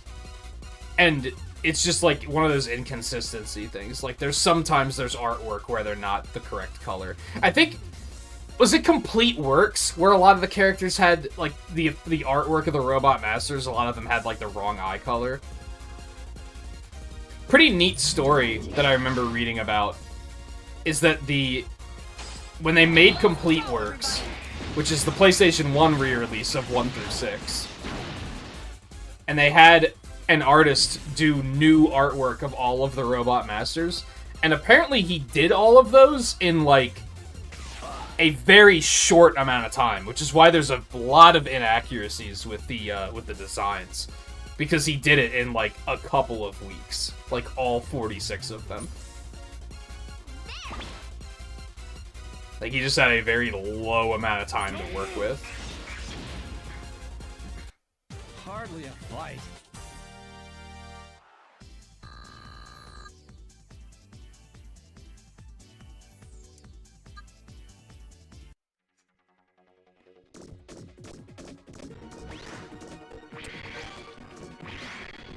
Beam Miracle? I'm curious. I gotta know. Final blow boosts Zen. It's only one hit, though. I like the 2 hits. Brainy. Brainy. Yo, Blady? Boop.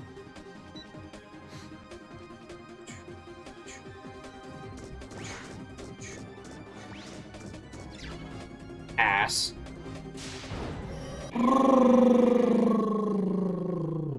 Take it easy, though. I have to be up early.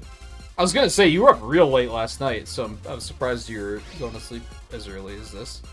But if there's something to be up for, that makes sense. Lights out!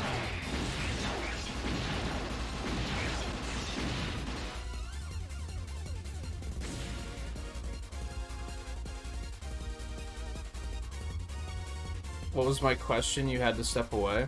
I honestly don't remember. What were we talking about?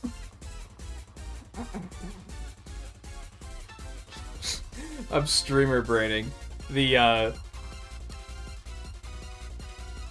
thought process has been ricocheting all over the place. On target. I don't know if I necessarily had a question. It was just a matter of... It's something I gotta start thinking about. Not only birthday, but, like... So, I guess I mentioned the fact... This is probably the part you missed. Here you go. And a lot of...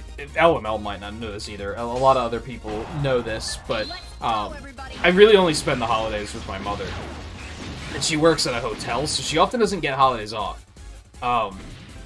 It's kind of 50-50. So I don't know which of the holidays I'm gonna have free yet. There's a chance that either Thanksgiving or Christmas or New Year's, at least one of them, I will probably have nothing to do, and therefore I'm probably gonna stream. So if I don't do a big Mega Man run for a birthday stream, there's a possibility it'll happen for Thanksgiving, which is on a Thursday. Thanksgiving, Christmas, or New Year's. But now I also have Mario Kart. And that seems like a really easy holiday game to play.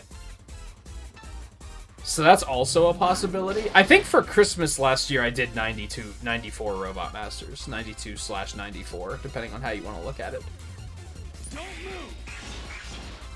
Those are always fun, but again, Mario Kart might be a nice, easy thing to do for holidays now.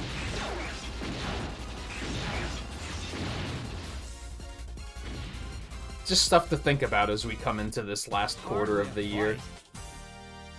What I feel like doing, what people want to see.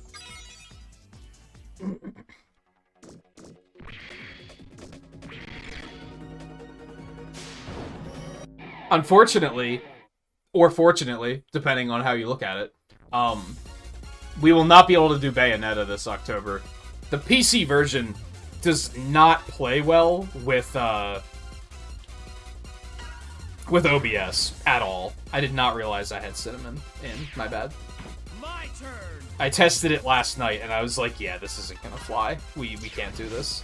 Which means, instead, we're gonna jump right into Castlevania instead. So if you're a big Castlevania fan, you might be like, oh, Pog. If you were looking forward to Bayonetta, then you might be like, oh, not Pog. If, you don't feel strongly one way or the other, then you're probably like, oh, neutral Pog. Here you go. Let's go, everybody.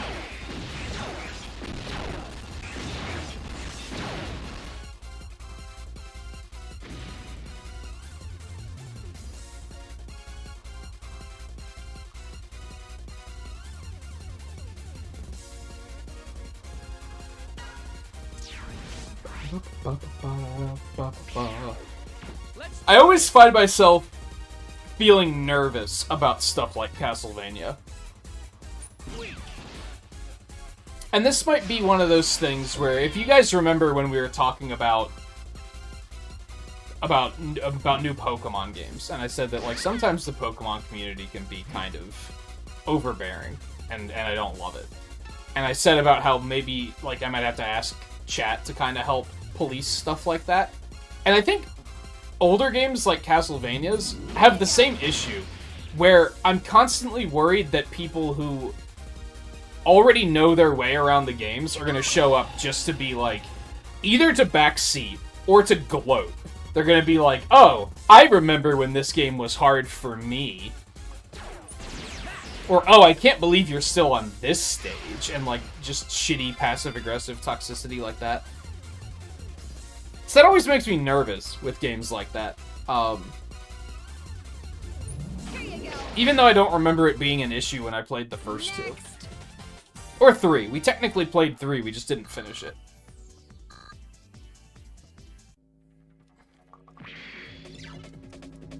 But yeah, that makes me nervous, because... 1, I'm afraid people are just gonna show up and, like, backseat. Go that way! Use this character. You should be using this weapon. It's better. Stuff like that. Or, oh, I can't believe you're still stuck on this boss. Or, oh, how quaint. I remember when this was difficult for me, too. Or, there's gonna be one that I'm just gonna, like, not like very much, and people are gonna be like, oh, I can't believe he doesn't like this. Like, this is, like, the best game ever made. What's wrong with you?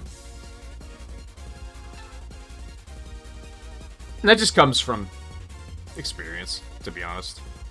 I remember when I decided to speedrun Zelda 1, I learned the run off-stream, and then the first time I streamed it, people were legitimately backseating while I was speedrunning it. And I was like, do you think I didn't research this? I just said, wee, I'm gonna speedrun. And I didn't, like, research it at all? Like, how fucking lazy do you think I am? Like, I put more thought into my fucking content than that. On target. I remember in the first, like... I mean, the run's only, like, an hour long, but in the first, like, 15 minutes, I think people were trying to be like... So you know where the magic sword is, right? And I'm like... Yeah. I did... I'm speedrunning it. I'm not... This isn't a first-time playthrough. Anyway.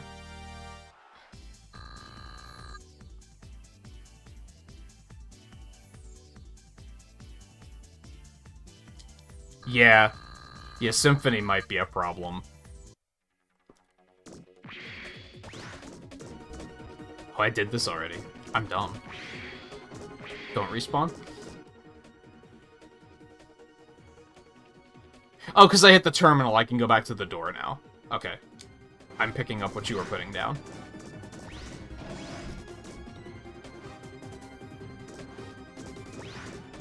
But yeah, that's an agitating thing for me, too. It's almost a Mega Man 2 kind of thing, except Symphony actually seems like a good game. But you don't really hear people talking about the other Castlevanias. Like, they play that one, but then they don't play the other ones.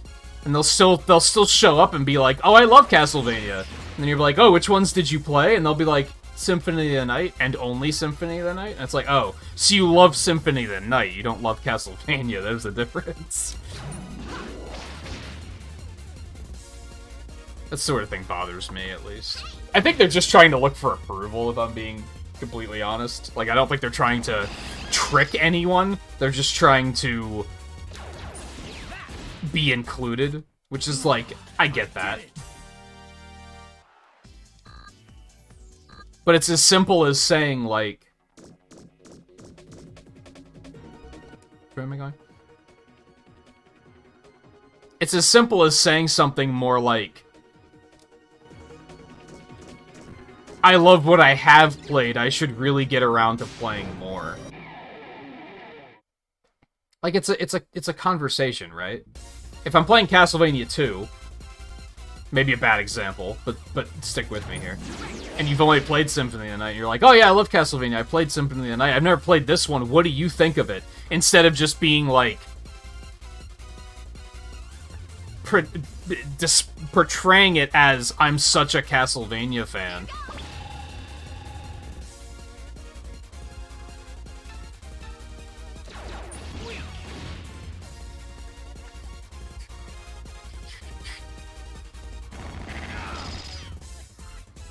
Well, we're starting with the Classic Collection. I already played 1 and 2 last year, so we're not gonna replay those, I don't think. I'm gonna do them in chronological order. We did play Castlevania 3, but we didn't finish it. Technically, the Game Boy Castlevania came out before 3, so we're gonna go play that one first, and then we're gonna go back and play 3. I don't remember what the order is after that. I have it written down somewhere, though. Here you go. But it'll basically be in chronological order from there. In release order, rather. Not in, like, timeline order. I don't know what the fucking timeline order is, and I'm under the impression that nobody particularly cares, because it sounds like a lot of the games are, like, so disconnected that it doesn't really matter. It'd be like trying to play the entire Mega Man series in franchise order. It doesn't particularly matter. Well, I'm not planning on skipping any of them. Like, let me put it that way. The ones I have, I'm planning on playing.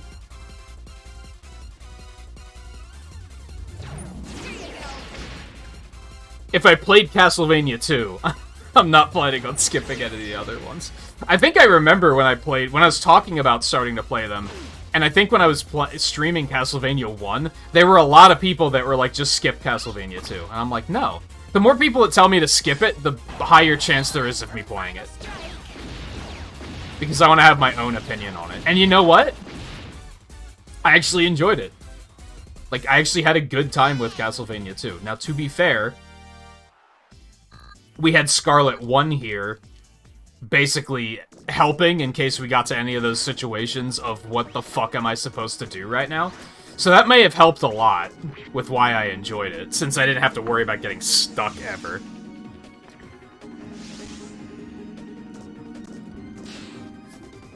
But I would have never had that experience if I would have just been like, oh, I'm just gonna skip this one. I'm very much, and this probably goes without saying, because I'm both a Sonic fan and a Mega Man fan, I'm very much a, if you can't handle the franchise at its worst, you don't deserve it at its best kind of person. So I'm not the type to just be like, I'll just skip this one. It's like, no. I want to experience the franchise. I'm not the type to say, I played Final Fantasy VII, I'm not going to bother playing any of the other Final Fantasies, why would I? Like, nah, I want to see what the other ones have going on for them, too.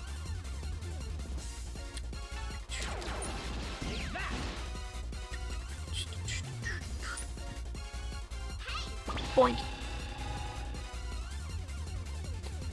I'm curious to hear which three you'd recommend, though. It's not gonna hurt anything.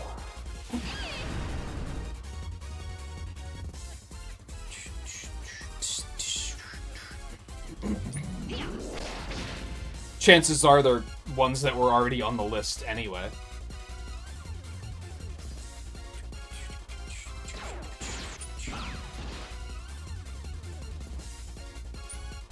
I just kind of dislike the people who will, they'll display it as, I'm such a big fan, and then you'll like try to create a conversation and they'll be like, oh, I only played one of the games. And it's like, so you're not such a big fan.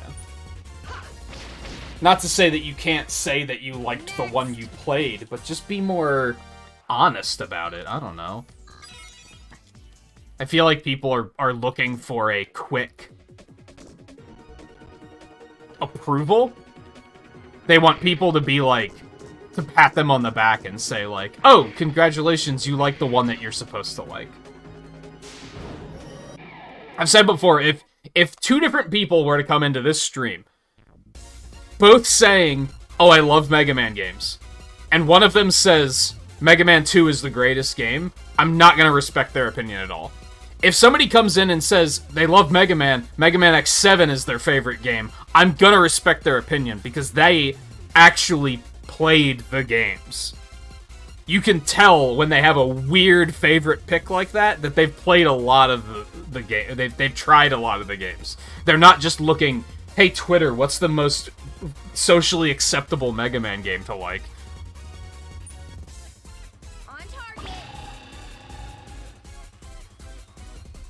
And I like to hear that people put more thought into things than that, I guess, is what it comes down to.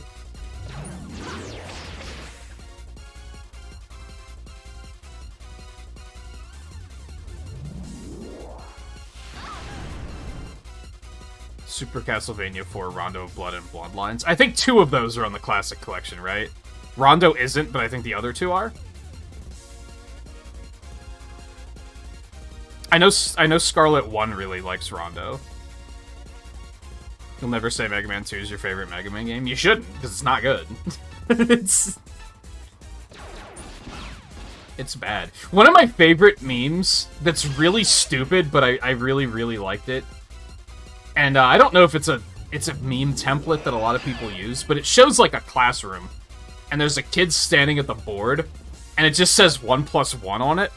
And he's like, he's like, I don't know what the answer is. So he turns around, and one of his friends like holds up a piece of paper to say like, here's what the answer is. And it says, the best Mega Man game on the paper, and then he turns around and writes 3, and I'm like, yeah, it's so good.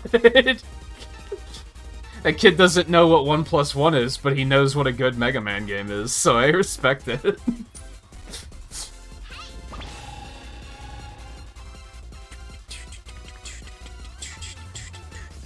Look at all the berserks, you love to see it. Just smack him.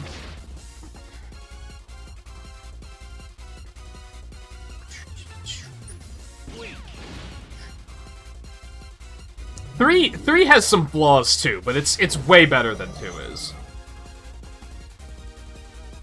Like 3's difficulty curve doesn't make any sense. Like the Doc Robot stages are like fuck you difficult, and then the Fortress stages are like the freest thing ever. So it's like there's stuff like that. Like it's not perfect, but it's way better than 2 is. By a landslide.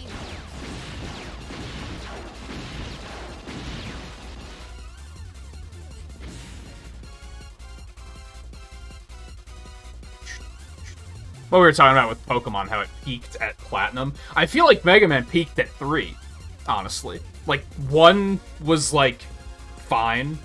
2 got, like, a little bit better, and then 3 got a lot better, and then, like, 4 doesn't really... It's still good, but it's kind of just neutral. Like, it's not necessarily better or worse, it's just kind of, like, more good. And then 5 is kind of the same, where it's like, yeah, it's just more good. I guess 4 does add the charge shot, but it wasn't terribly good in 4, is kind of the problem. So it didn't really make that big of an impact until 5, when it gets really good. Yeah, I really like Mike's take about people only like Mega Man 2 because it's the only one they can beat. Because if you play the English version and then play it on normal, which is actually easy mode, the Metal Blade just rips everything apart, and the game is, like, hilariously easy. Like, half of the boss fights are completely free at that point. On target. Time for a final strike. So it's still, like, a hard game, but it's actually, like, you can kind of brute force your way through it so people feel good about it, and therefore they're like, oh, that game was awesome. It was hard, but I was actually able to beat it.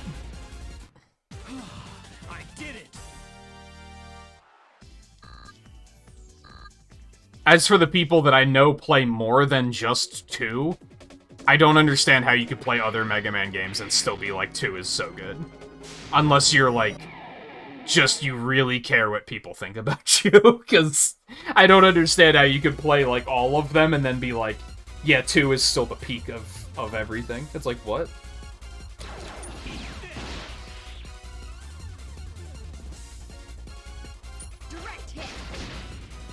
Unless they've never played it on difficult, I guess. Quote-unquote difficult. On target.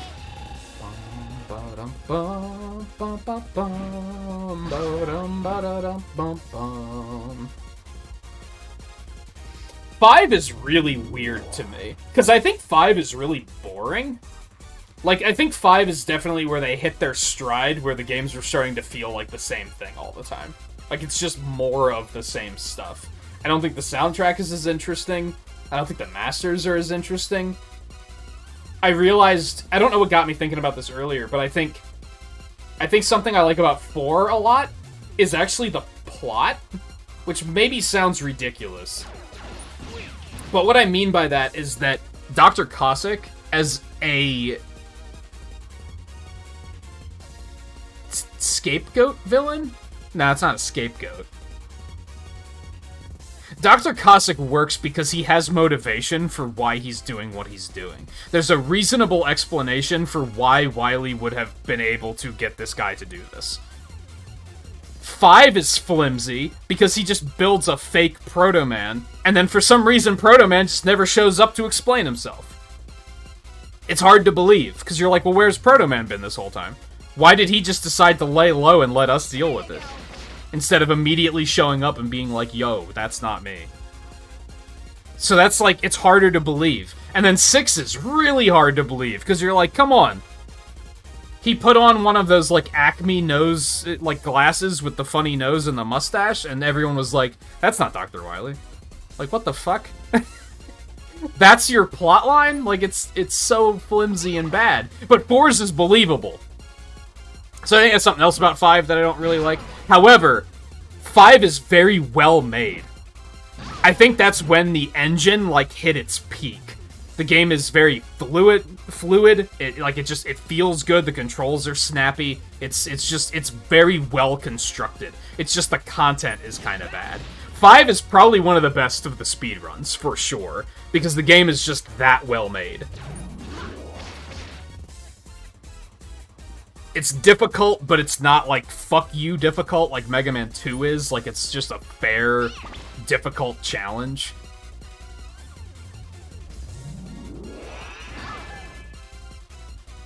But then there's other stuff, like, I think a lot of the masters are boring. I think a lot of the music is boring, aside from, like, Napalm, Charge, and Darkman's music. Like, those tracks all go really hard, and then everything else is just like, who cares? I used to frequently say that Mega Man 5 was, like, one of my least favorites. And then speedrunning it kind of changed my opinion on that. It's kind of sad how that happened, because, like, Mega Man 6 was the opposite. I used to really like Mega Man 6. I think the Robot Masters are just kind of silly and fun. The music's really good. But speedrunning it made me fucking hate that game. It is not a great speedrun. Because the game is kind of broken.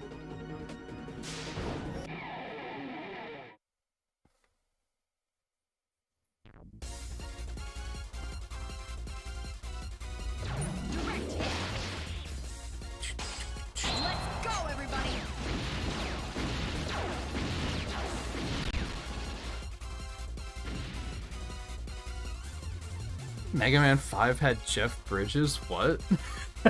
I don't think I'm picking up the reference.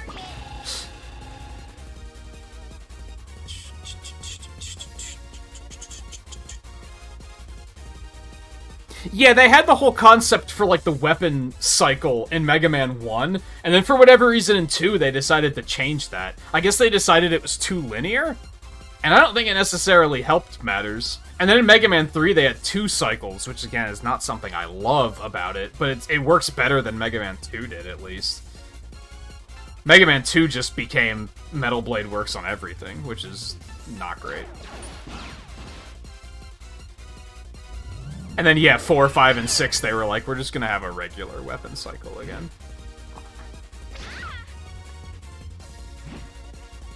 I like how 7 does it, where some of the masters have, like, soft weaknesses to stuff. But they still have, like, the traditional cycle as well. This is gonna sound terribly uncultured. Is that a movie he was in? I don't think I'm familiar with that.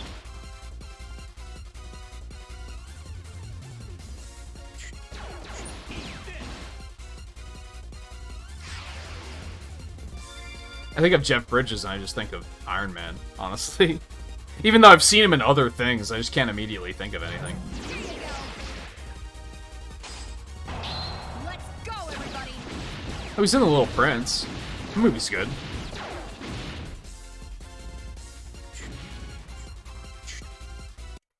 Next. Never seen Tron, actually. I saw the sequel. I haven't seen the first one, though. Are those on Disney Plus? They should be, right? Alright, I gotta... Oh my god, framey. I gotta focus here for a minute so that I can actually keep track of which of these the rooms I've gone into. I went into the upper right. Yeah, he's in the sequel too. I've just never seen the original. Here you go.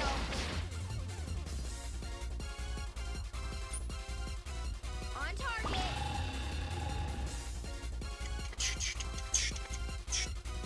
I should watch the original. Yeah, I've never seen it.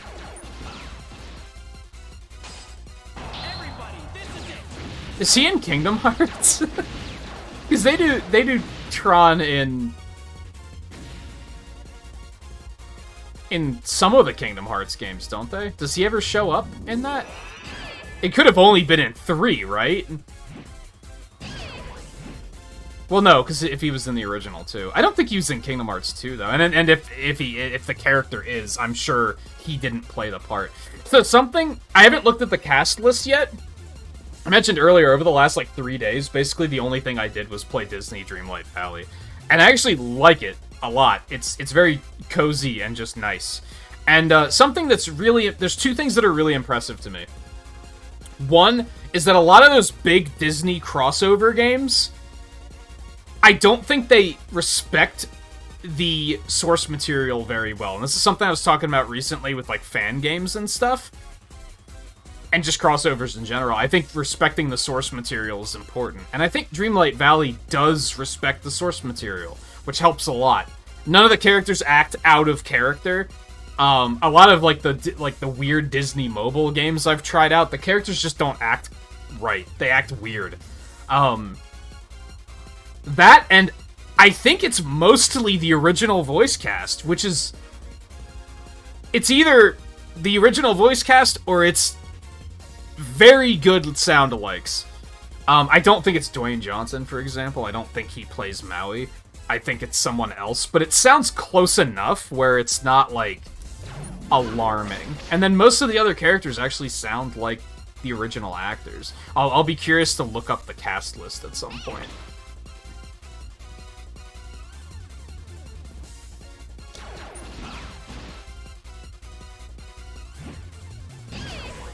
Yeah, that's something that there was recently an interview with the producer of Tekken, where he basically said that, like, when they showed up to start working on Kazuya and Smash, they were kind of amazed that Sakurai was like, nah, I got this.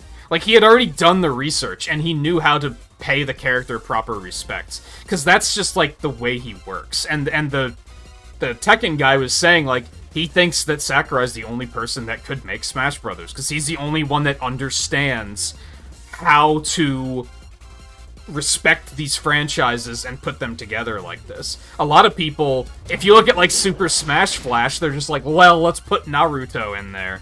And it's like, that's not... It's not that easy. A lot of people probably think it is that easy to make a video game and just pick characters and stick them in there, but it's not that easy. There's a bit of, like, finesse to it, and Sakurai gets that for sure. Even the characters that you could argue have no place being in that game, you can see that Sakurai, like, did everything he could to make sure it felt like the character. Let's go, everybody.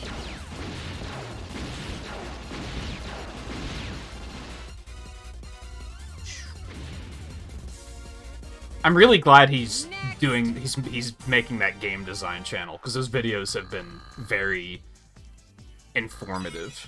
Even a lot of the stuff I've been like, yeah, I knew that already, but it's still been, like, informative to watch. I've been having a great time watching them. If anything, I wish they were longer, but I understand why they're not.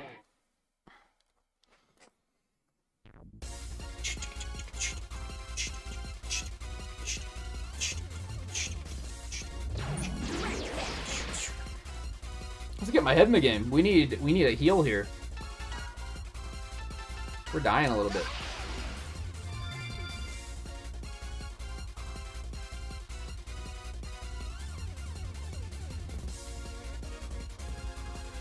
One I've really been enjoying in Dreamlight Valley is Mother Gothel. Because, like, I can just tell it's the same voice actress, and she just kills it. Like, the way she delivers those lines are just so fucking good.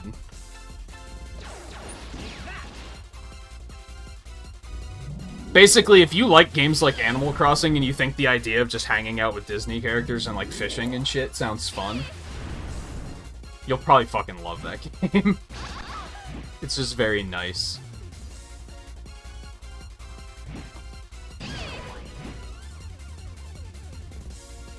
There's something really just charming about, like, going about your business, just, like, I don't know, picking up twigs or, like, planting some crops or something, and Mickey's walking by, whistling the Steamboat Willie theme.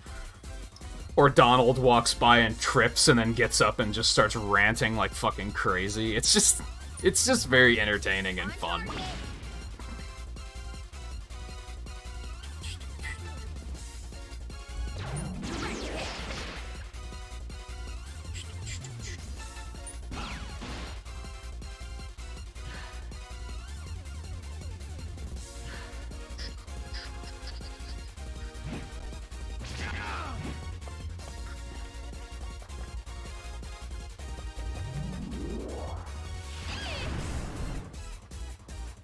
Yeah, I would say that the guy... I don't think he's... I don't remember his full name. Ono? The guy that was, like, behind Street Fighter and Marvel vs. Capcom and everything. I don't think he's with Capcom anymore. But I would say that he's probably up there as well. Because Marvel vs. Capcom in general, those characters tend to also be very good about, like, respecting their source material. From what I've seen, anyway. A lot of those brands I'm not, like, super familiar with, so I might be kind of wrong, but... Just look at, like, Phoenix Wright and Marvel vs. Capcom, and you'll, like, yeah, it's like... They took that seriously.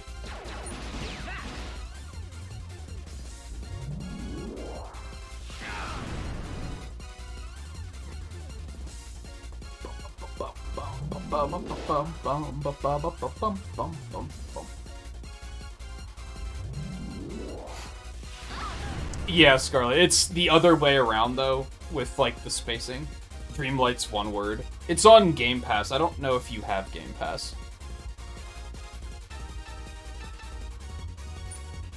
But yeah, if you like Animal Crossing style games, and you have that, like, inner child that still just really likes Disney stuff, you'll probably really like it.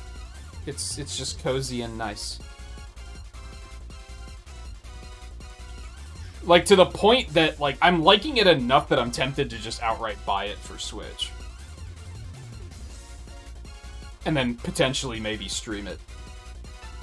I think I'd have to see if it has cross-save, though. I think it does, but I would need to research that.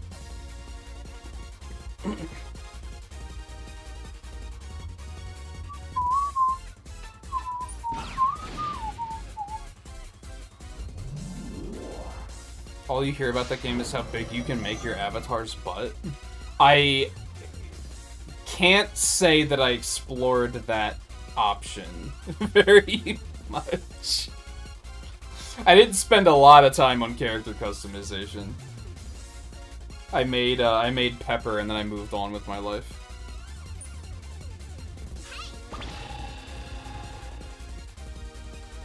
I did. They have a fair amount of customization though, for sure. Like, I guess I'll say that much.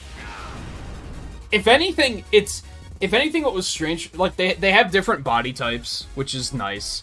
If anything, what was strange to me is that they don't have, like, kid body types. I don't think. Maybe they did and I just missed it, but, like, they all seem like teenagers at least. And you think that that game would be kind of geared towards kids. But, like, you can't just make, like, a kid character, which I thought was strange. You can give your character gray hair, but you can't make your character, like, 8 years old. Which I thought was very peculiar. Everybody, this is it. It's like the opposite of Pokemon games where you can only make children. They let you do everything else in this game except that. It was just kind of odd.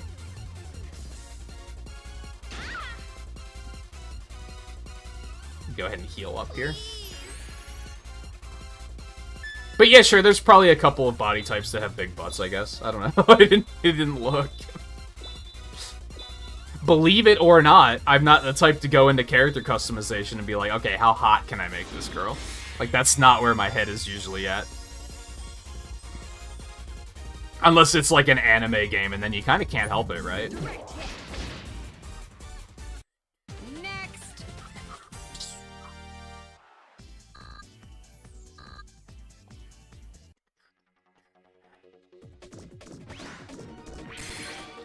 This is gonna take forever, and I have a feeling a lot of this loot is not gonna be worth it.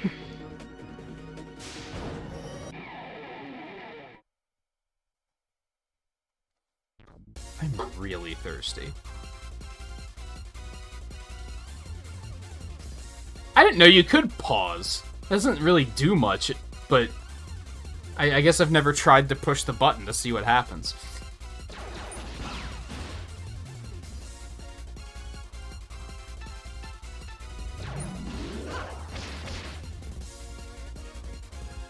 Now, I will say, I guess I wouldn't recommend it to use Scarlet right now, because you're already playing, like, Pokemon and Dragon Quest and the Mario and the Mega Man Zero series. And you probably don't need a game like that that's gonna, like... You know, those games are addictive as hell, right? So it's probably gonna be non-productive. Yeah, it does... You can only pause when it's your turn, but it did look like it stopped time from moving, yeah.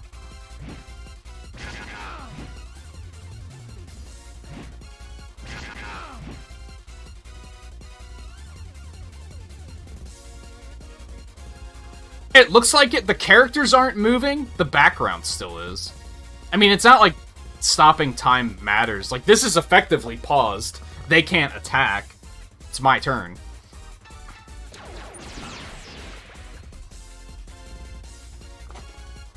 Oh, Dreamlight Valley. I wouldn't necessarily recommend it, because it sounds like you have a lot of other games on your plate right now. But I would recommend it in general. It's been nice.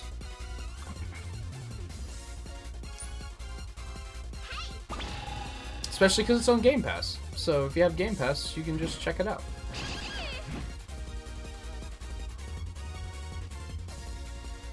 Not really into Animal Crossing type games.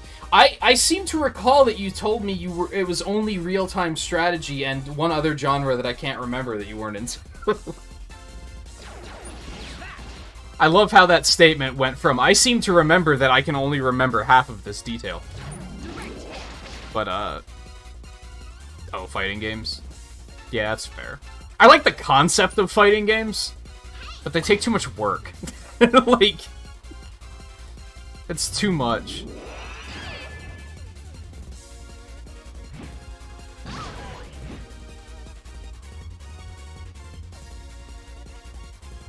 I wish there was a way to play fighting games, like, casually.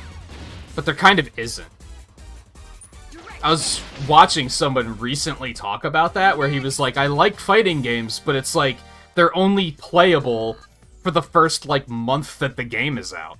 And then, and that's being generous. And then after that, you basically have to be in, like, the top percentile of players, or you just get murdered by everybody all the time. And I was like, yeah, that's pretty true.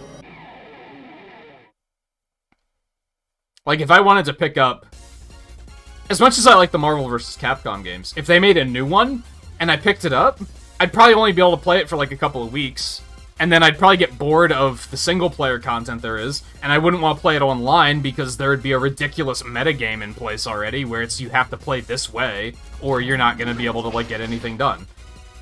So it's going to immediately be not fun. It's just an unfortunate problem that genre has. And I think, to be clear, I don't think the problem is that there is that competitive metagame.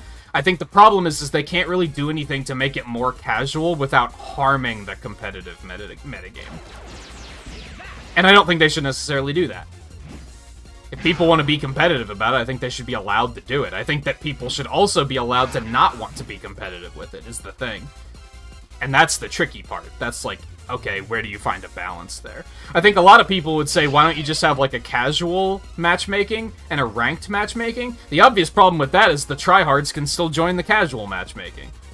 So it doesn't really do anything. Unless you outright say, your rank is this high, you're not allowed to join casual anymore.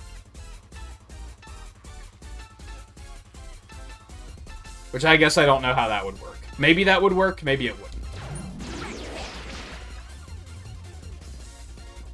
But yeah, I like them in concept. Like, I tend to see a lot of, like, the character reveals on Twitter. And whenever I see, like, a new character for one of these games, I'm like, that looks cool. Doesn't make me want to play it, but, like, that looks cool.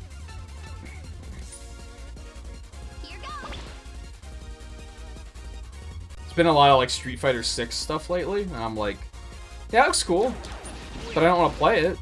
Especially because all the people that are, like, really good at the game are getting early access. So when the game officially comes out, everyone's gonna be a fucking god already, and it's gonna be unplayable.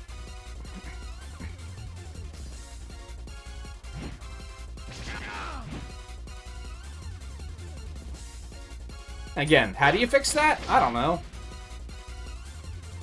I don't know. On target.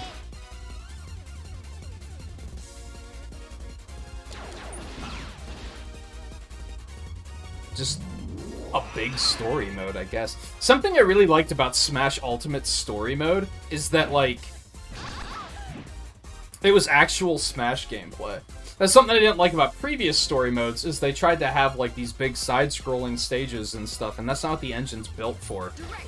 World of Light, you're still playing Smash Brothers. You know what I mean?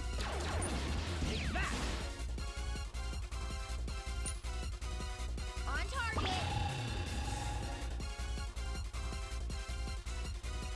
Instead of pinballing around what's effectively a Kirby level.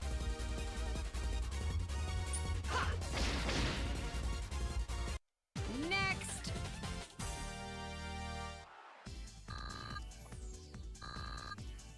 I think they need to, like, combine that with the idea that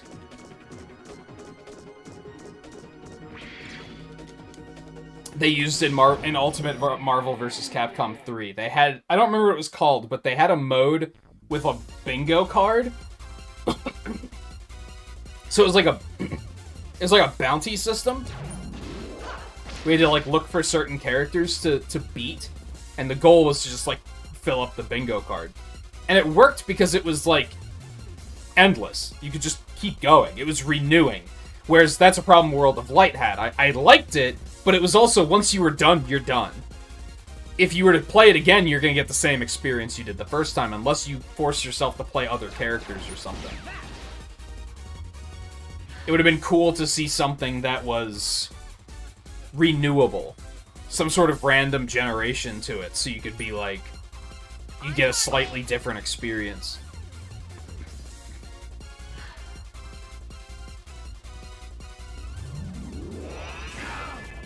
I think it's what they need to figure out with the fighting genre in general. They always, like, Street Fighter V got criticized so much for not having an arcade mode, and I was like, who gives a fuck about arcade mode? Arcade mode, you're gonna play it, like, once, and then you're gonna be like, okay, I get it. Do something new. Implement some roguelike elements into it, so you can have, like, a randomized experience of some way. Use some of the World of Light ideas to make it this, like, more expansive experience that is going to be slightly different each time, as opposed to arcade modes, which are just kind of the same thing every time. They need to take the replayability into account, and I think a lot of times, a lot of fighting game players are probably like, replayability, just play it online. I don't want to play it online. That's the thing. Not everybody wants to. I've just waved the white flag on that and said, I'm just gonna not play these games, I guess. But if a fighting game ever comes out that has an expansive single-player experience, I might consider picking it up, because it'll be like, oh, I could actually play it without having to worry about going online and figuring out how to play against the meta, which I have no desire to do. Especially as I get older and older. Here you go. Hey, Volpe.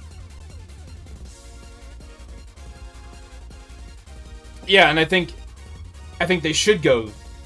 I think they should provide the single player content. I just don't think arcade mode is the way to do it.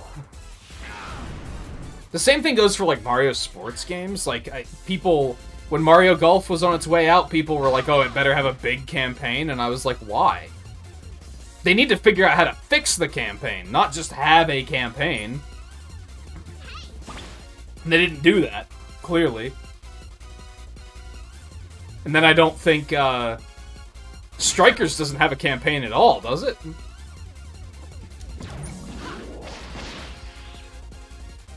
It's more complicated than just do the things that we've done before, because the things before weren't great.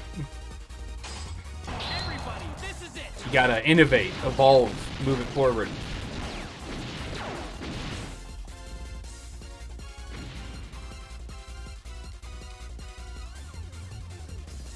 On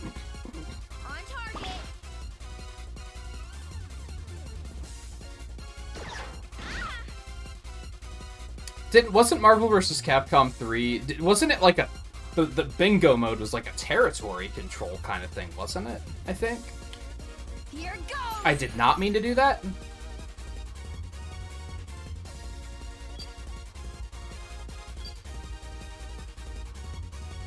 I'm bad.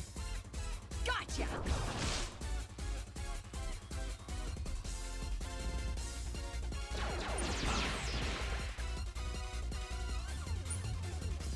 On target. What if, like...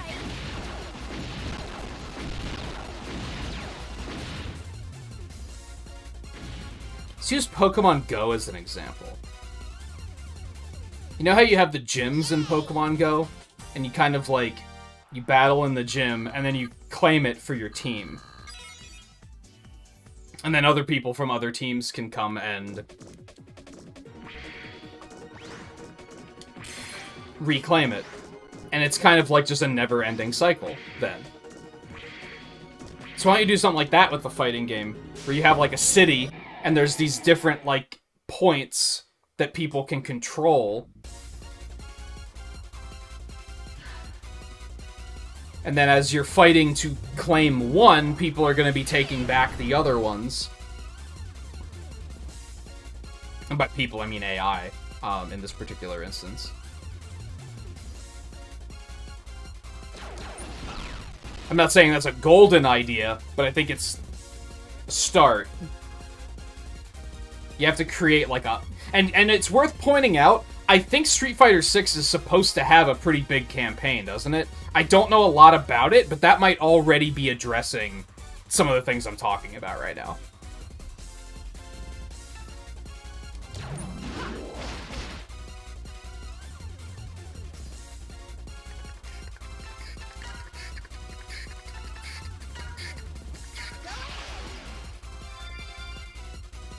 Why are we talking about fighting games? Because Scarlett said that she doesn't like fighting games, and I said that's fair, and here's the things I don't like about them.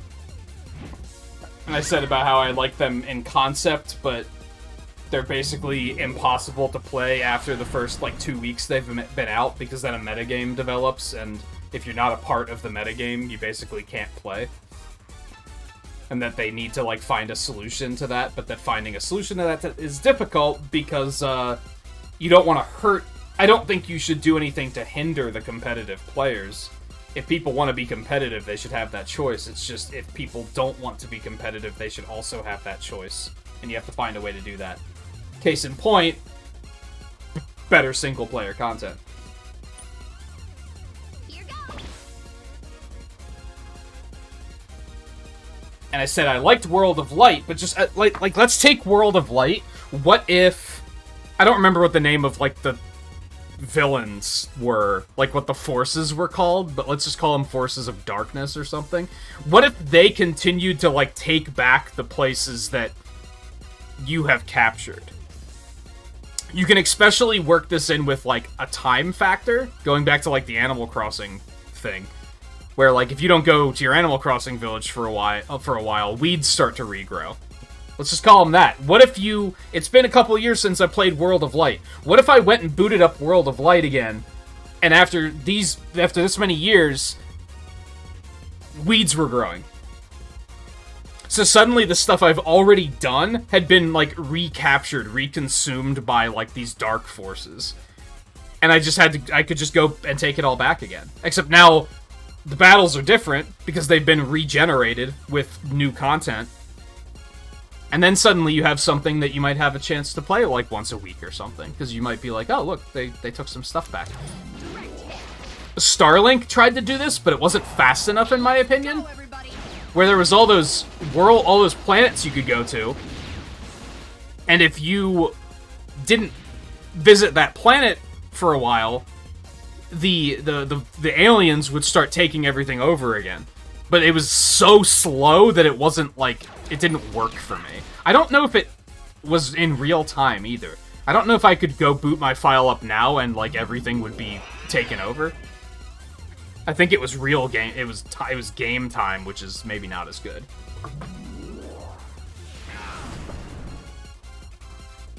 I like that concept, though.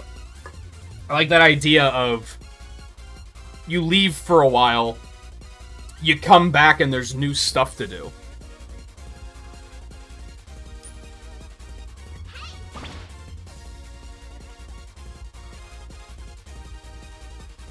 I mean, did they call the enemies anything in particular? Or is it just like Darkon's forces?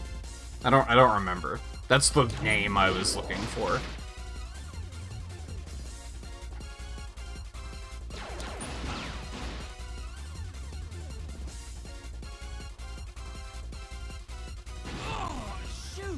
I was gonna say, like, the things in Subspace, and I don't remember what those were called either. But to use, like, Kingdom Hearts, like, they're the Heartless, for example. I don't remember if they had a name like that in World of Light.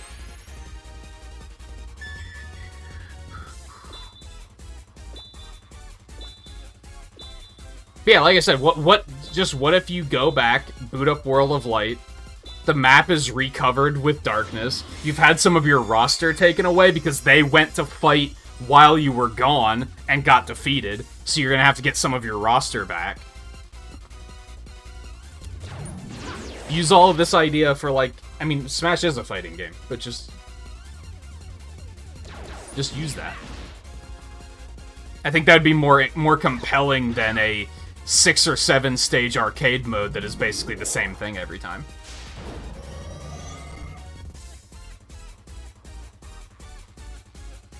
You don't even necessarily need lore reasoning for it.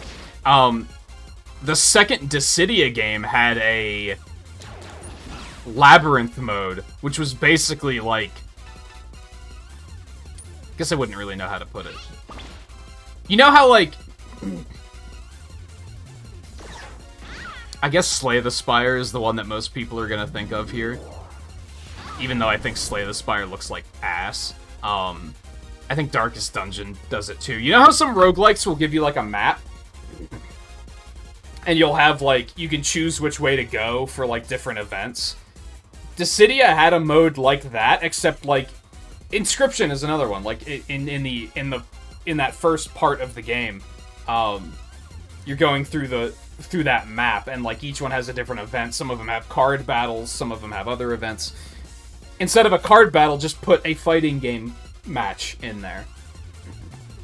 And then just that was basically what Dissidia's mode was. You'd get to a room and have an option of, like, here's 2 enemies you can fight, or here's 2 pieces of loot you can open if you have the money to do so.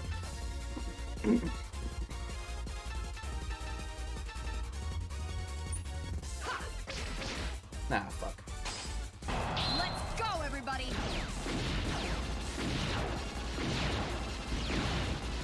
Yeah, I don't think Tournament Arc would be great either, honestly. That would get redundant, I think. You need to have something that progress you can track. I guess is what I'm getting at. Going through a tournament is still relatively linear. It's just arcade mode, except the matches are random.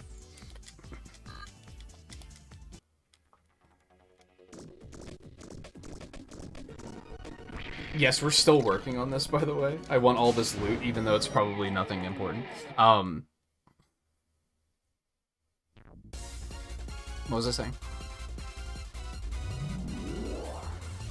You need options.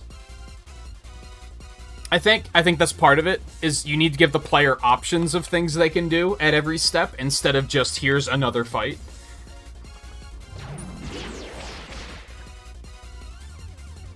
And I think you need some form of progression. Even if it's just a meter you can look at that says, you possess 73% of this area. So that you can see that meter go up when you win battles to make you go like, okay, I'm getting somewhere. On target.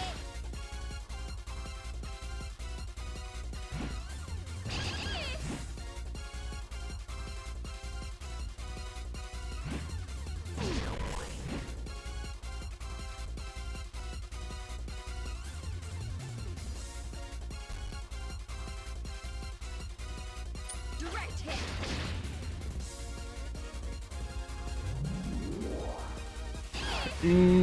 I don't... I've only played one Soul Calibur, and I don't know which one it was.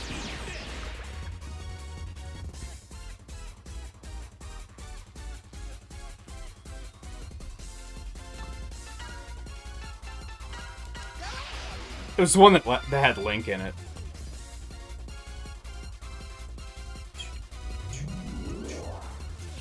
I think it was 2.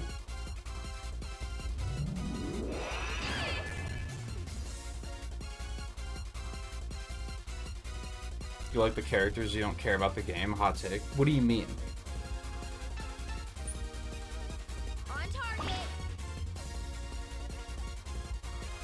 As in, you don't care about, like, the context of how the matches are held? You just want to have more characters to play as? But think of it this way. With renewable content in your single player, you have more reason to play all of those characters. That's the way I see it. That might give you a reason to be like, I'm gonna use this character this time. Or, oh man, the character I usually use went out and fought while I was gone and got defeated, so now I'm gonna have to re-unlock them. I guess I'm gonna have to try something else. Oh, you want the character development. I gotcha. That's tricky. Because again, I don't think arcade mode is necessarily the way to do that, because that's so linear, and you're gonna do it once and see the ending, and that's some heavy...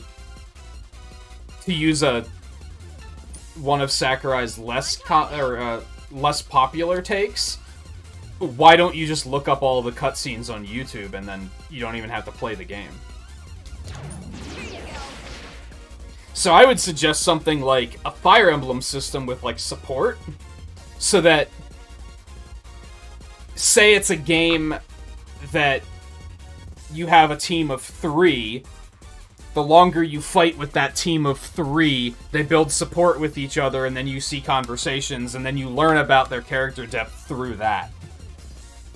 Because that keeps you playing.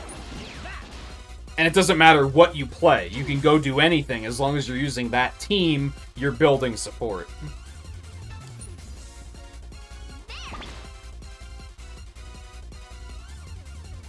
And hey, you could do the whole renewable, the enemies fighting back state as post-game as well.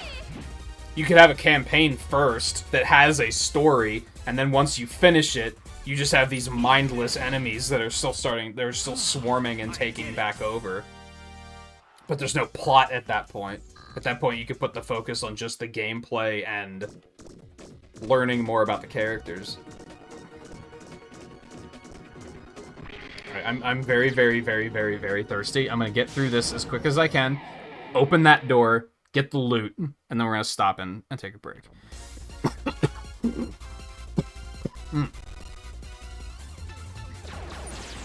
I think since I took 3 days off and haven't... Well, Eno and I played a bunch of Deep Rock last night, so you'd think my voice would be a little warmed up. I also recorded a bunch last night, but my throat's very tired. Direct hit. I remember seeing one of them had Star Wars, yeah. The new one has Nier Automata, doesn't it?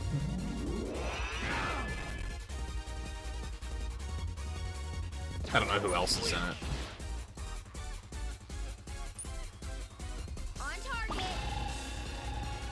They should have put a Soul Calibur character in Smash instead of fucking Tekken. That's my hot take of the night. Here you go. Let's go, everybody.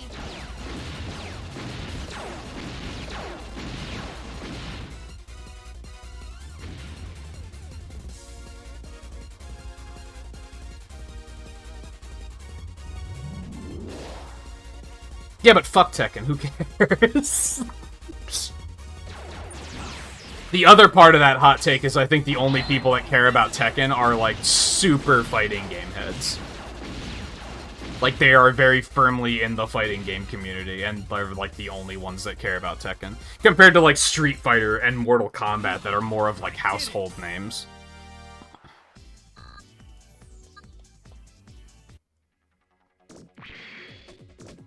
Did I go the wrong way? I did. Oh no, what have I done? Now, part of that might be there was one Tekken I played, and I did not like it, and it was mostly because of the people I played with, to be honest. They just played like fuckheads. They didn't play like fuckheads. They acted like fuckheads, though. Because they were just button mashers. They had no idea what they were doing.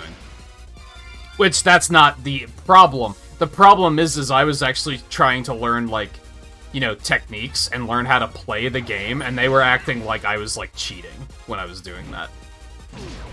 They were like, oh, that's cheap. That you're, like, beating me with this, like, advanced attack. And I was like, I'm learning how to play the game. While you're just standing there doing this. I don't know what I just used.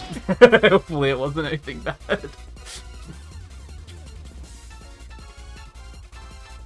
Which, to be fair, that's not the game's fault, but...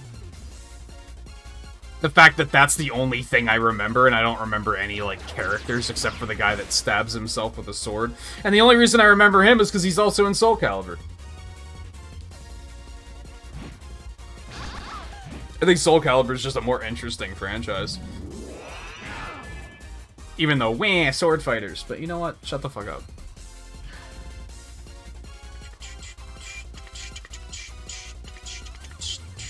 I love how...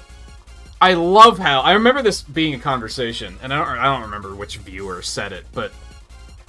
I remember back when, like, DLC was, like, a debate, and I was like, oh, they should put a Soul Calibur character in. And, people were like, oh, yeah, that would be cool. And I said, well, they should probably put Ivy in, I guess. I feel like she's probably one of the more, like, iconic of the characters. And someone was like, she just uses a whip. We already have Castlevania characters. They're, like, the same character. And I was like, really? All the characters with swords are fine, but we can't have 2 whip users in the fucking game. Are you insane? But oh, just add another character with a sword. I'm sure that'll be a completely different character that will be completely fine.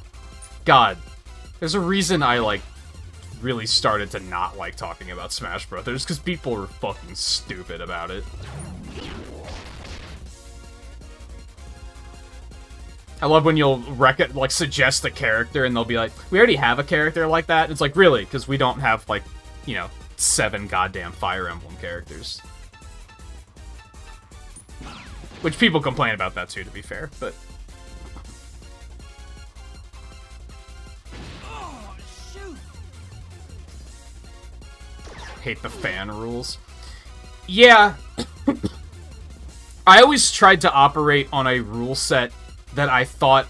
I tried to read what Sakurai's moveset was. Moveset? Rule set.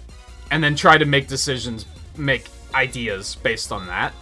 Whereas other people would just be like, they're a spirit, so they can't be in the game. And I was like, that's fucking stupid. Like, shut up. That's the worst logic.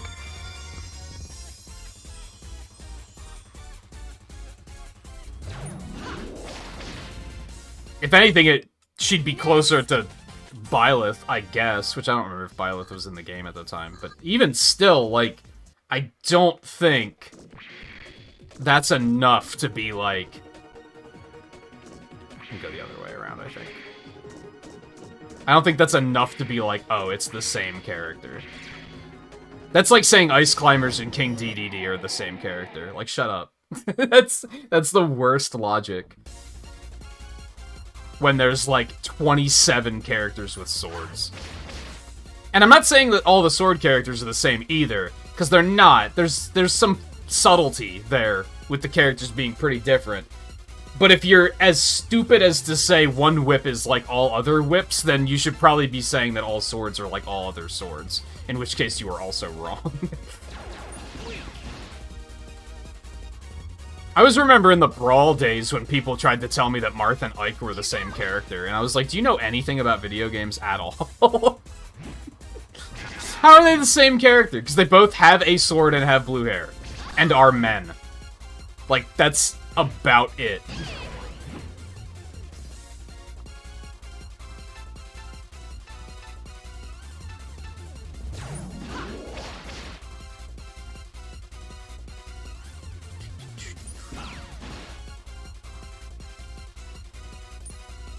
I remember having extensive arguments with friends, because they would be like, Fox and Wolf are the same character. And I was like, no, they're not.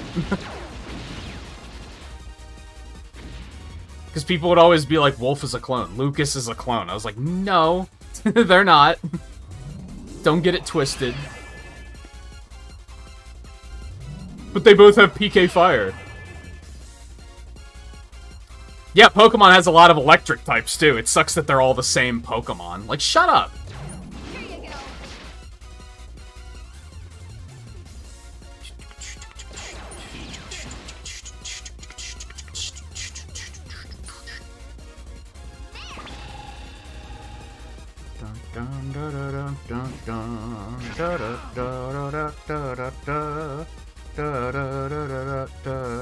Plan on checking out Overwatch 2?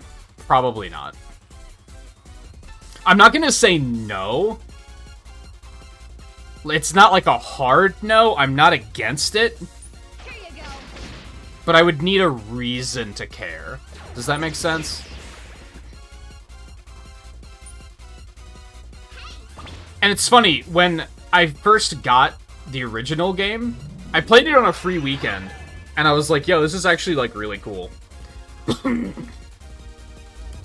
And then a friend got it for me, and I was, like, addicted for, like, a month. I was like, yo, this game is sick. And then, I don't know, I hit a point where I was like, that's enough. And then, I've never had the desire to return. I've always been like, yeah, that was a thing I experienced, but I don't need to experience it more.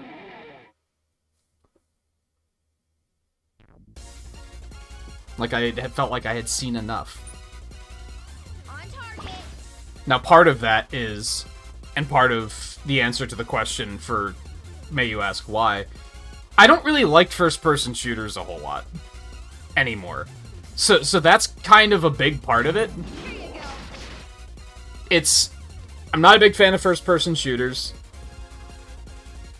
I'd want to play it on PC, and you guys have heard me rant a lot lately about how I don't like capturing stuff on PC. It's too competitive and meta. I would need to know... I think they're trying to put more single-player content in 2, right? But I don't think that's coming out right away. I think multiplayer's coming out first. I might care more once they add single-player content. That might make me actually, like, care a little bit. Or not even single-player, but, like, co-op content. Either or. That would probably make me care a little bit more. But as far as, like, the PvP multiplayer shooter, I'm just kind of like, I'm done. I've played enough of those in my life. I don't need more.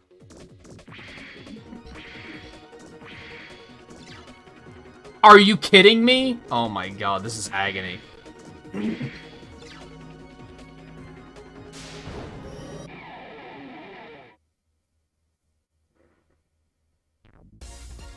It is, but it's not like it's not a multiplayer. It's not a PvP game, which I think is a big part of it.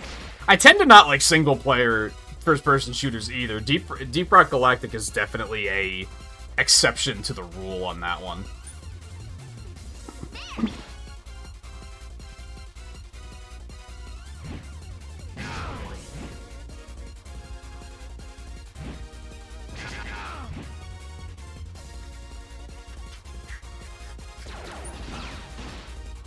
This is the other game I recently played. I probably shouldn't talk about it too much, but one of the games... So I recorded the first 2 episodes of the next season of the First 30 last night. One of them was a first-person game. And I noticed it with this game, and another game I played on Game Pass, which was Cooking Simulator, which was also a first-person game. Both of them felt really sluggish. I don't know what it is about first-person games, but the controls always feel really sluggish to me. Deep Rock does not. Deep Rock feels pretty responsive, so that helps. I think it also helps that the core mechanic isn't shooting. Like, the core mechanic is mining, so I think that helps.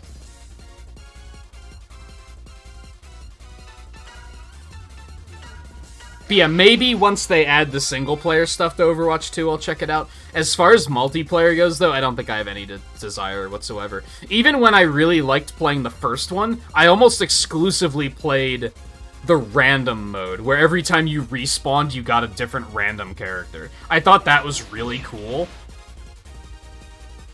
And it is a fast way of fixing the meta problem that I complain about a lot.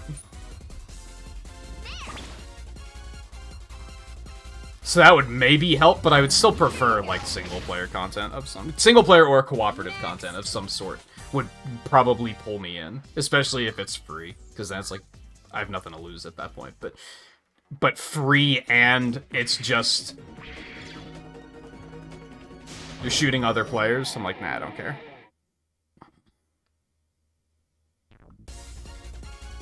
Yeah, that's why I said the game on...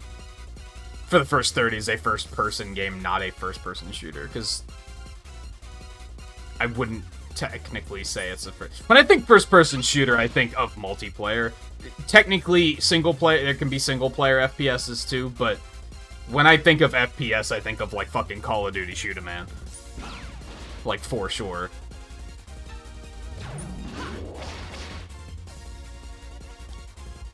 And that's, like... That's one of those genres that I'm just checked out on anymore. It's just kind of been there, done that. I'm not gonna say that I'll never play one ever again, but they're like pretty low on my to-do list. It doesn't help that whenever there's an event like an E3, like 50% of the new games that are revealed are fucking first-person shooters, which is like just... There's too many of them. Makes me numb to them. I will say, is there a greater chance I'd check out Overwatch 2 than Splatoon 3? Yes. I'll give it that much. But that's mostly just because it's free, I think.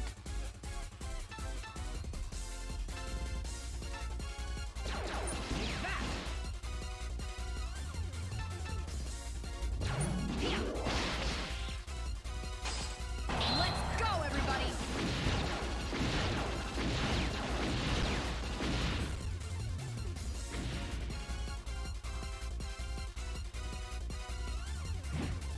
I did see something today about how... I don't know if it was just a free-to-play thing. Like, maybe if you buy one of, like, the premium editions, this isn't the case. But I saw something about how you're actually gonna have to unlock your characters. Which I was like, you know what? That oddly is something that pulls me in.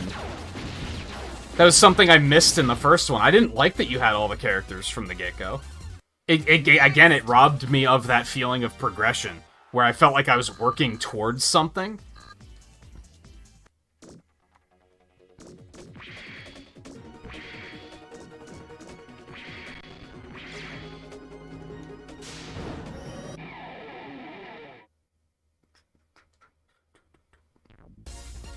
Oh no, you have to get the battle pass, so they're gonna sell them? See, that's immediately like a...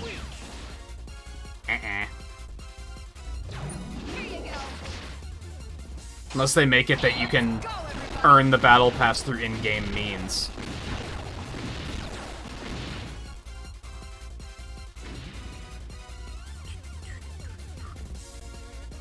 It's tricky, I feel for them, because I think Blizzard's in a very difficult position of... They need to win people back over after all the controversy at the beginning of the year. But they also still need to make money. So they're trying to figure out how can we, like, get people to play the game, but also trick people into giving us money. Well, what if we make it free? That'll make people play it. Yeah, but we still gotta make money, so we're gonna have to lock content behind... It's just unfortunate.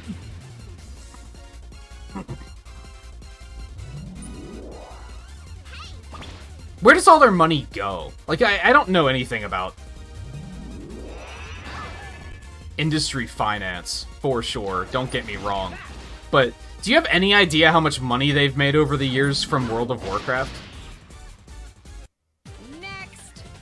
Like, we could probably rough that number out really quick. I don't know how big their current player base is, but I'm gonna say 8 million subscribers.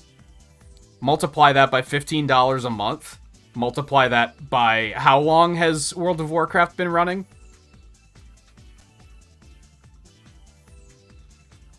$20 years, right? Close to it, 18. So multiply that by 18. And then we want to add...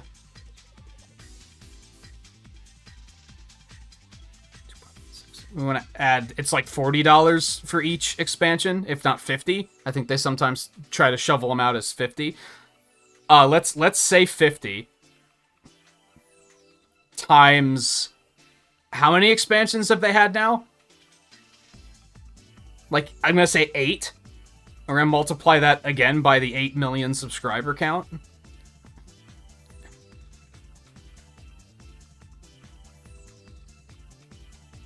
It's $5 billion that they've made just off of World of Warcraft. And that's just from selling the expansions and the monthly subscriptions. Average of 8 million player base. It's probably lower now, and at its peak it was probably way higher. Where did all that money go?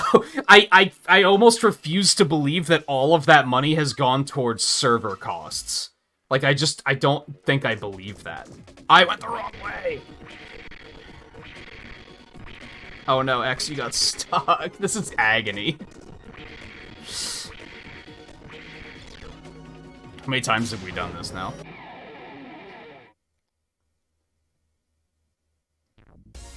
Do you think games cost that much to make? How much, on average, do you think a game costs to make? And then look at how often Blizzard makes a new video game.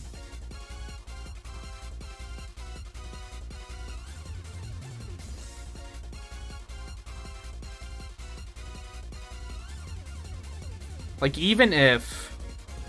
I'm not gonna go to that extent. I was gonna start looking up other numbers to try and troubleshoot it. My point is I think they can take the loss, or at least they should be, if they should be capable of making the loss if they financed correctly. I don't think they have been financing correctly. Let's, hold on. Let me bring up my Nintendo sales thing from the other day. Let's look at Mario Kart 8 Deluxe. It sold 46 million copies.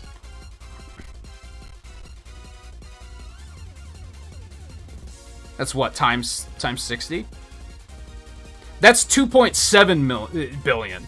That's half of the amount that World of Warcraft made. Roughly.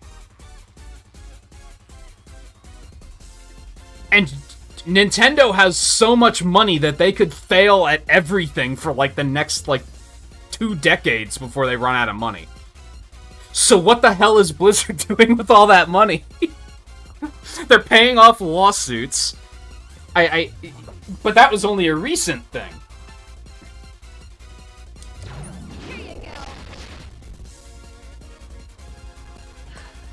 My point is I think they could afford to, like, take a loss on a game and not have to worry about making the money. They're probably not going to. Especially now that they're owned by Activision.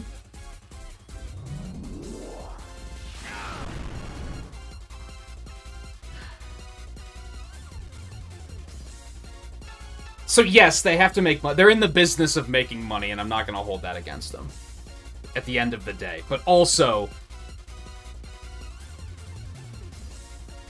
you might have to sacrifice a little bit to try and, like, win players over.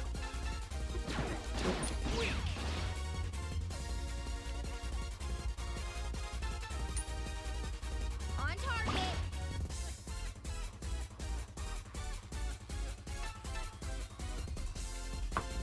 I can't believe World of Warcraft still has a subscription cost. I can't believe that. How can other games have free updates?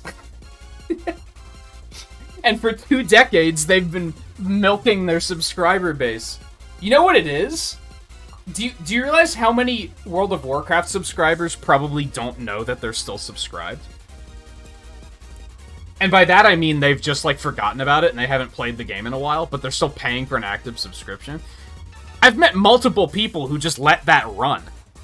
If they take... That's free money.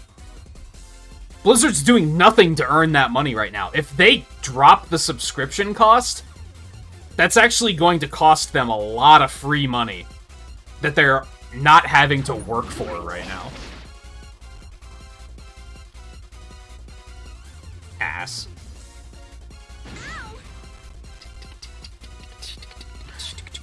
You also have to consider how frequently Blizzard makes video games. They have a new video game come out, what, every, like, 6 years? Not counting World of Warcraft expansions? What was the last new game they came out with? Overwatch? And before that, it was Diablo 3?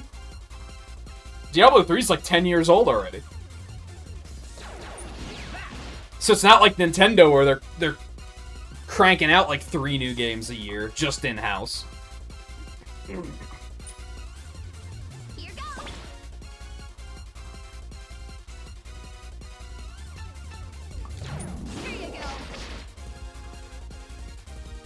I refuse to believe that server maintenance is... And why the fuck do their servers need maintenance every fucking week? Are there any other games that have... Does Fortnite have maintenance every fucking week? Is that a thing? I don't think it is. I don't think most other things have maintenance that frequently. Does Final Fantasy XIV have maintenance that often? That's maybe a better question. Better comparison. Please. I think there's a reason Blizzard sold to Activision. I don't think they're very good at running a company, is what it comes down to. And I think they're maybe still dealing with shit like that as a result of the fact that they don't seem to actually be making money. Or it's very questionable where their money's going.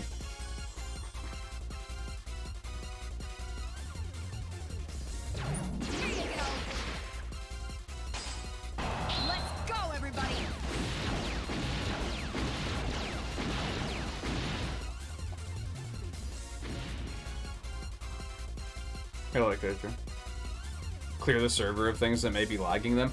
Their game is optimized even worse than I thought, if that's what they need maintenance for. They should not have to reboot their servers to clear out the RAM every week. That's horrible. That's... Holy shit, what were they doing?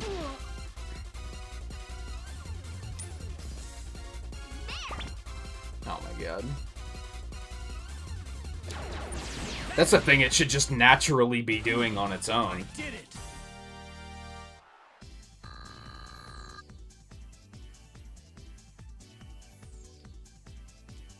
Yeah, exactly. We just did the math and it was over $5 billion that they've made from game sales and subscriptions over the last, like... Now, I guess that much money over 20 years is actually, like, not a lot, but... I would guess. I don't know. No, it can't be. If Mario Kart 8 has sold half that much in the same amount of time. Not the same amount of time, in only 10 years. So, that can't be a lot of money. All things considered.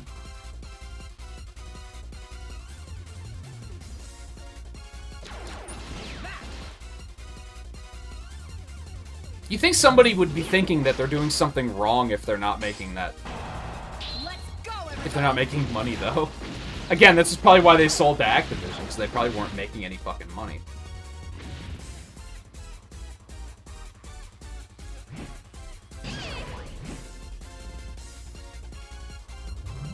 They strike me as the kind of company that probably pays their people way too much, to be honest.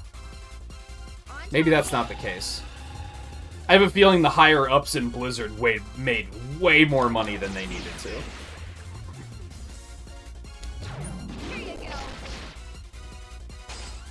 Let's go, everybody.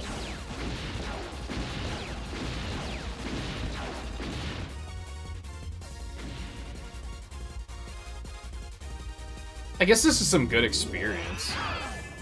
Probably not, though. On target. Anyway.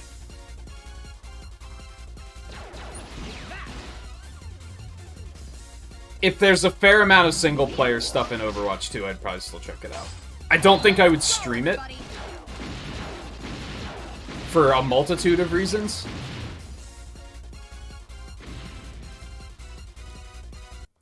Next. Mostly because, again, I would want to play it on PC.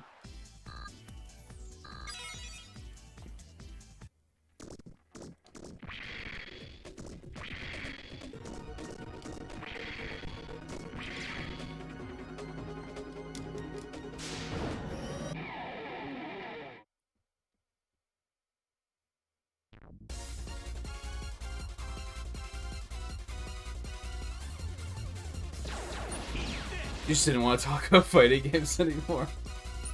I thought I was making some good points about about advancing single-player content. Here you go. That tells me I wasn't, though. But maybe that's not what you were getting at.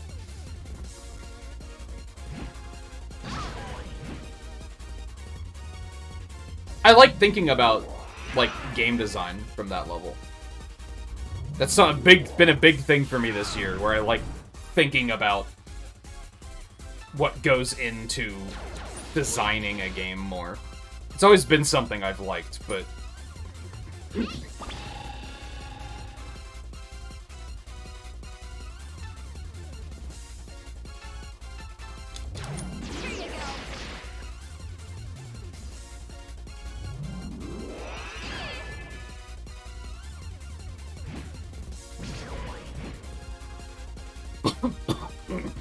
Alright, I'm going to really focus here because I don't want to miss this fucking door again. And we're gonna have to do another cycle just to get the fuck out of here as well. So we've been here for like the last hour, I'm pretty sure.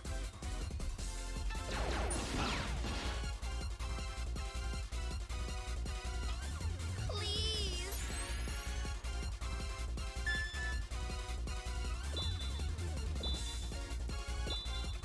I'm always ready for hard-hitting questions. Unless the answer is Team Iron Man or Team Cap, I still haven't decided. That's a complete lie. I'm on Team Cap, absolutely.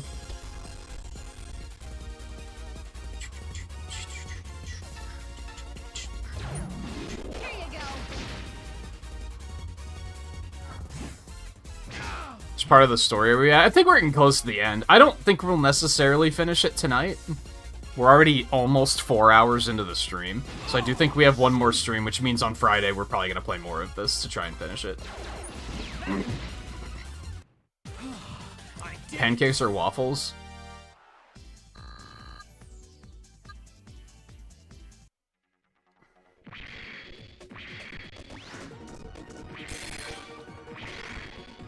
That's, like, unironically, like, kind of a hard-hitting question. Alright, so we have to go up.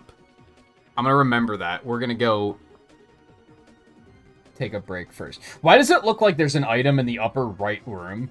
That's the first one I went in. Anyway, we're leaving. What did I even get? Was that even worth all the trouble? Probably not. Can you make a pancake? I mean, theoretically, they're basically the same batter, right? It's just a matter of how you cook them. If you do the pan or the iron, and not many people have irons. So most people are probably just going to get frozen waffles, which are nice and convenient. Are frozen pancakes a thing? They can't be as good, for sure. I do enjoy a fat stack of frozen waffles on occasion. If I was going to, like, a restaurant and I'm getting them, like fresh made...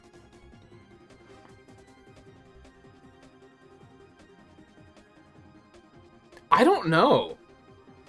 This requires some more thought, I think.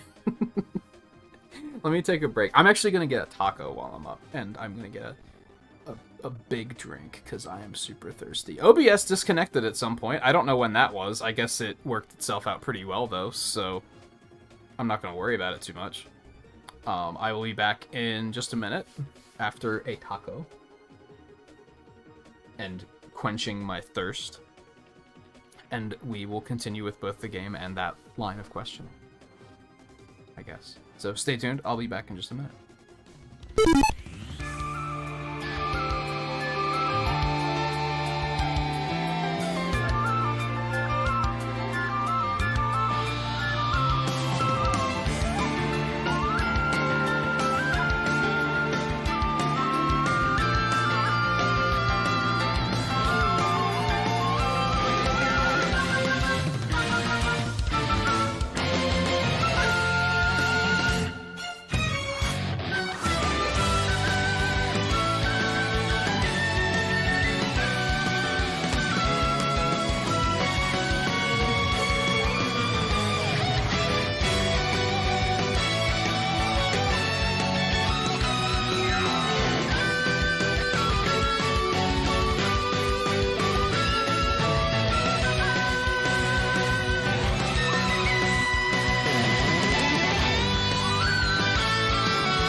I think it's as simple as if frozen, it has to be waffles. I feel like frozen waffles are like, they've basically gotten those down to a science. And they're just going to be more convenient. If you're making them, if you're going for pancakes, you gotta make them fresh. Because they're not that difficult to make. I feel like a lot of people, a lot of viewers that are younger are probably going to be like, pancakes sound really hard. They're not. They're really easy to make. Especially with, like, just using Bisquick or whatever. What, Bisquick, you just, like, add milk or something? They're very easy to make. I think if... if you're going to have them, you may as well go the distance on that. Most people don't have waffle irons, I would assume. So if you're gonna have, like, I think that's the deciding factor. Are you gonna make them, or you want something quick? If you're having them at a restaurant, I don't know.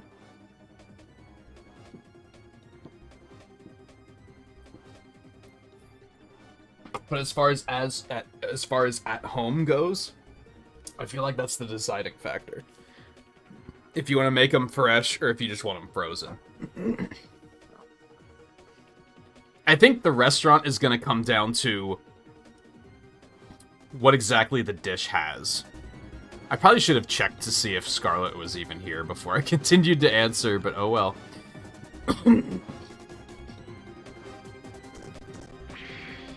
Too late now.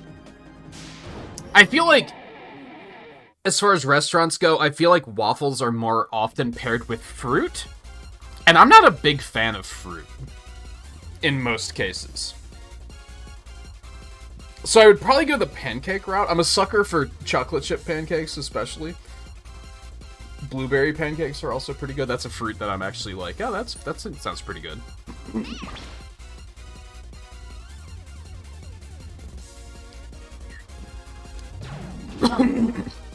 I feel like, as far as restaurants go, I would probably go with pancakes.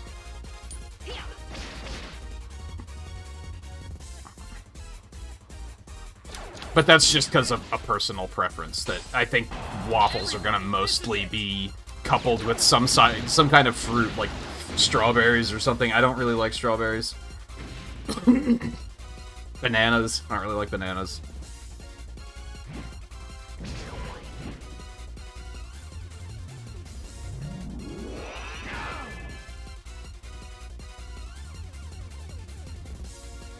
But what the real question is, and I'm outing Scarlet on this one. Pancakes versus waffles. Where's the French toast? Where's the French toast at?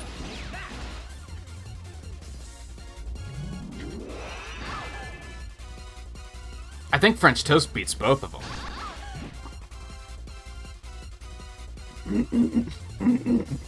Both in a restaurant setting and an at-home setting, because French toast is also not super hard to make.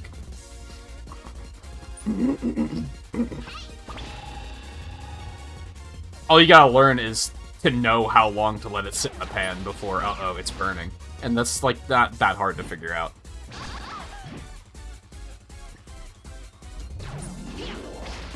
Let's go, everybody. My throat is upset. What, was I talking non-stop for those first 4 hours or something? Next. My throat is not pleased.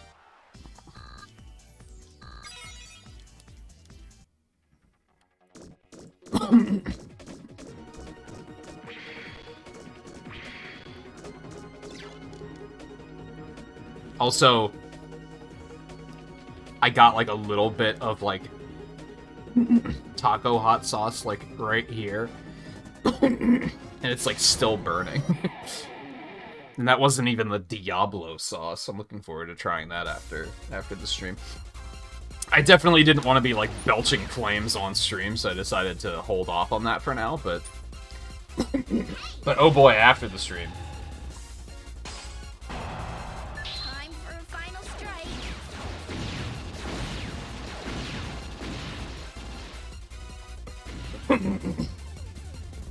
I love getting those big boxes at Taco Bell too, because they usually give you what, like 8 to 12 tacos, and then they just give you like 57 packs of sauce.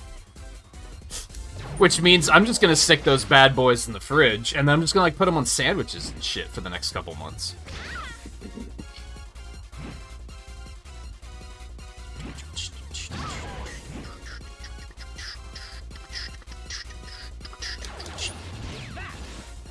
You know what fruit I've actually come to like, though? Saturday night? Was it?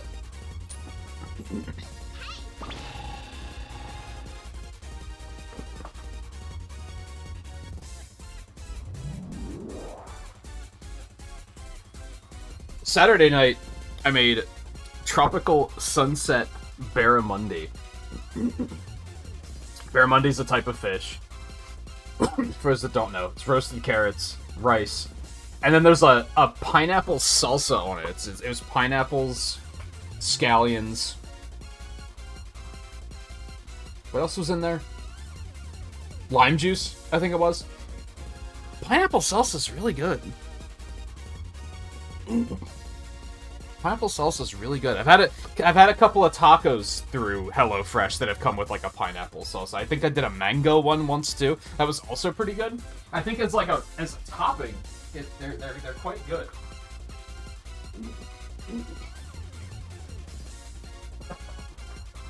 I guess I should have showed that more because I know Scarlett was asking about that on Discord. But yeah, that's HelloFresh. It's like just a box, like I don't know, like it's not a good size example because I could be this tall for all you know. You have no idea how big that is. Just a box that comes 2 bags with all the ingredients, then just ice pack the sensitive ingredients in another ice pack, and that just has those recipe cards. For the most part, everything's already measured out, so you don't have to worry about like measuring shit. You just open it and dump it in. Everybody, this is it. There's a couple instances where they'll be like, only use half of this, or with spicy stuff, they usually say like, use as much as you want. I did it.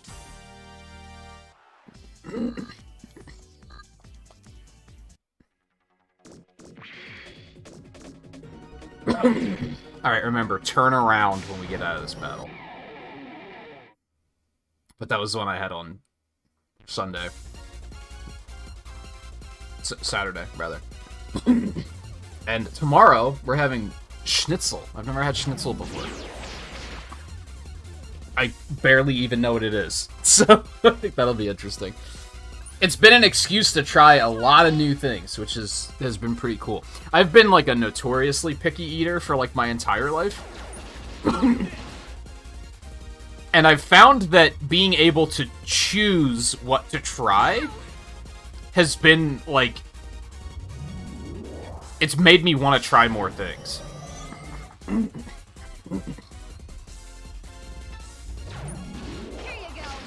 It is, it's a little on the expensive side, but I think it's still cheaper than, like, going to a restaurant twice a week, I think. Probably healthier, too. If I had to guess. I just, at the beginning of the year, more or less, like 2 things happened. One, I was kind of getting sick of just eating frozen pizza all the time. Like, that was like my go-to. I would just be like, just stack a bunch of frozen pizzas in the freezer, and then I'll just pop them in whenever I'm hungry. And I was getting kind of sick of that. And then I also noticed that, I think it was after I got the exercise bike. I got that around the same time. And then I weighed myself at some point, and I think throughout the pandemic, I gained like 20 pounds or something like that. So I just had a moment of like, I gotta start eating better. And around the same time, because Google can read minds, I started getting advertisements for Hey, that hurt, Buster. hey, sign up for HelloFresh now for this special price. And Eno used HelloFresh for a while, and I also watch a content creator that used it for a while. So I had heard a fair bit about it, and I was like, let's give it a shot. And it's, yeah, it's a little on the expensive side, but overall I think it's been worth it. I've been eating a greater variety of things, which are, I would assume, healthier, because there's, like, more fish and stuff in there. Fish, I think fish is pretty healthy. Lots of rice, lots more vegetables, because I found out that roasted carrots are fucking banging, among other things.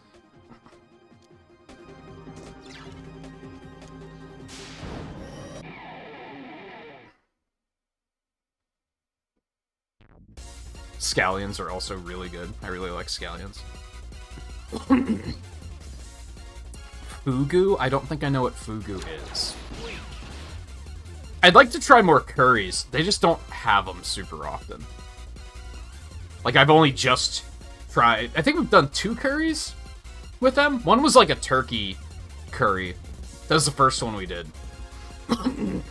Which I was kind of just neutral on. The second one was a tofu curry, and I'd never had tofu before either, and that one was super good. Like, I actually really liked that one. Let's go, everybody. There's been stuff that, like, I've kind of come around on, I found out cabbage is also really good. I didn't know I liked cabbage. I've come around on onions. I used to be very anti-onion. I lived with someone for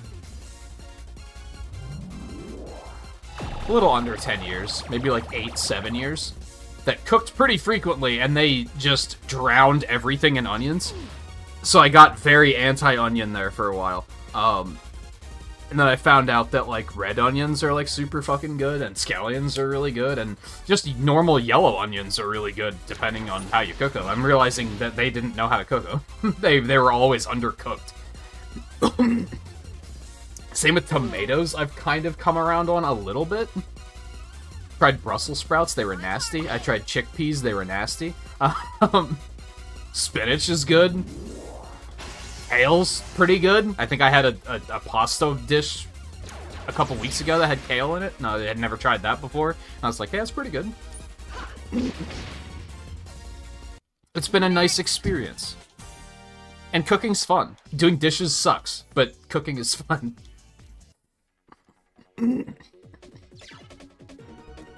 I beg your pardon?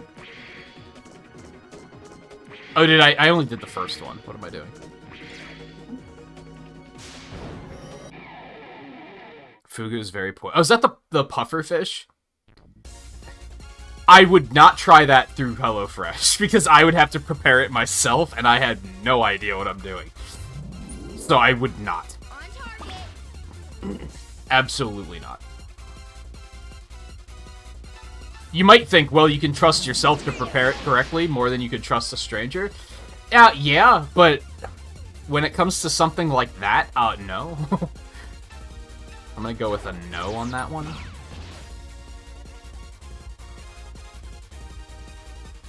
Yeah. TikTok challenge, prepare and eat your own pufferfish.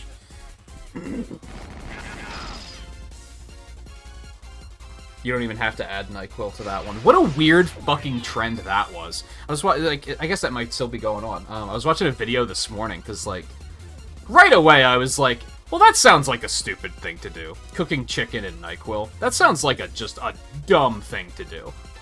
But why? Like, I know it's dumb, but how exactly does it go? Does it become dumb?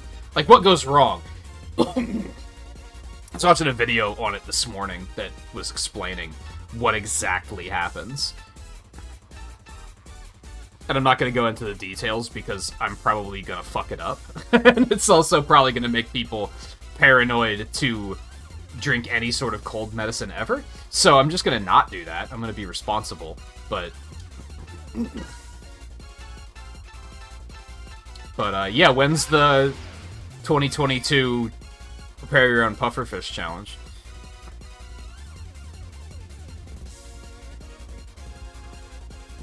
Oh, yeah, you absolutely have to have training for that sort of stuff. I'm looking at my... I actually have the HelloFresh app on my phone.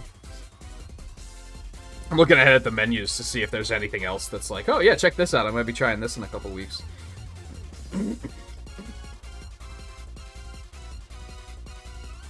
I do have another curry coming up in about a month.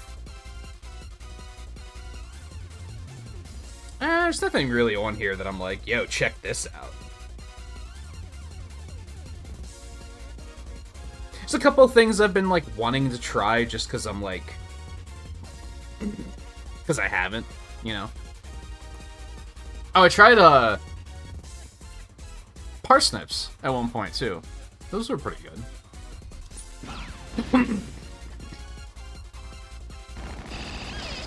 So, yeah, it's been cool. If you enjoy cooking... and don't mind the cost... I would recommend it. The service has been good. Only twice has something bad happened with ingredients, and both times it was during the heat wave, so, like, what can you do? The packages are pretty well insulated, but in that type of heat, there's just not a whole lot you can do. It's more on me to say...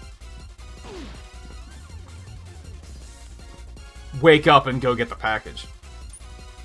Instead of letting it sit outside, but it's very inconsistent. I never know when it's going to get here. I know it's on Fridays, but I don't know what time.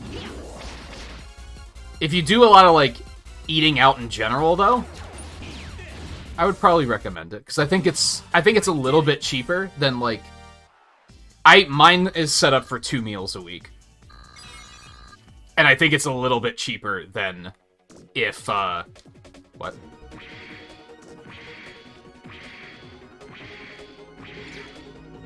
Do I have to, like, really rush to do these before the other one reactivates?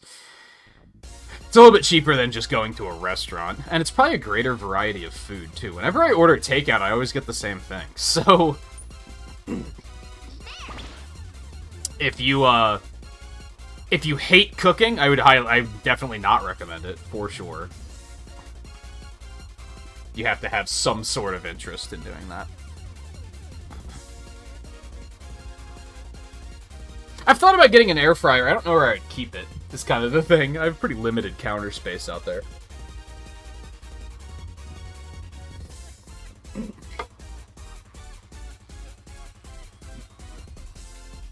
Also,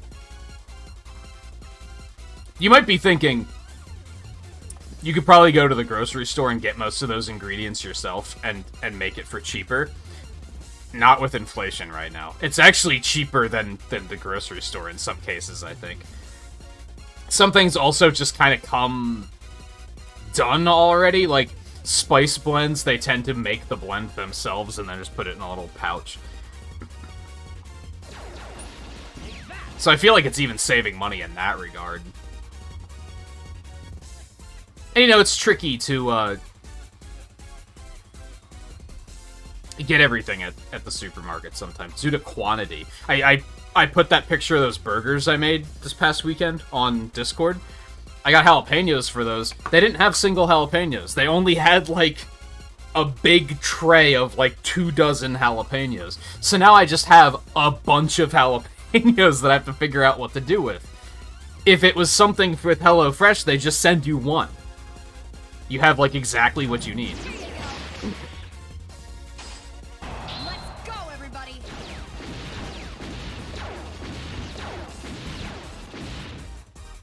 Saves money and not using oven and stove. Do you have gas heating? I also have gas heating, so that does make sense.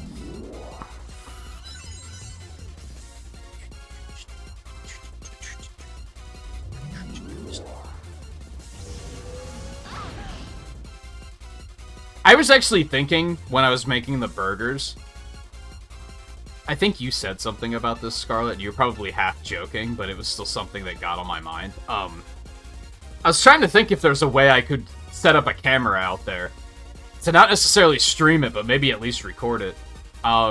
I don't really know how I would go about doing it, though. I haven't... I'd probably have to get a new camera to do it. I assume they make wireless cameras. I'd probably get one of those and, like, stick it on the wall, and then just broadcast to the computer. Those are probably not cheap, though. I thought I was just using my phone. I'd have to get, like, a grip for it, though, to, like, hold it somewhere.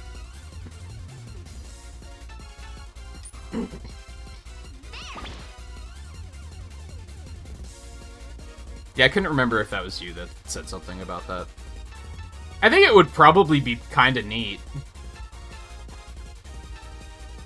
But I don't know how I would set it up. The kitchen isn't terribly roomy either, so I'm not like... I just don't know where I'd put a camera for like a good view. I don't know. That would take a lot of preparation, I think.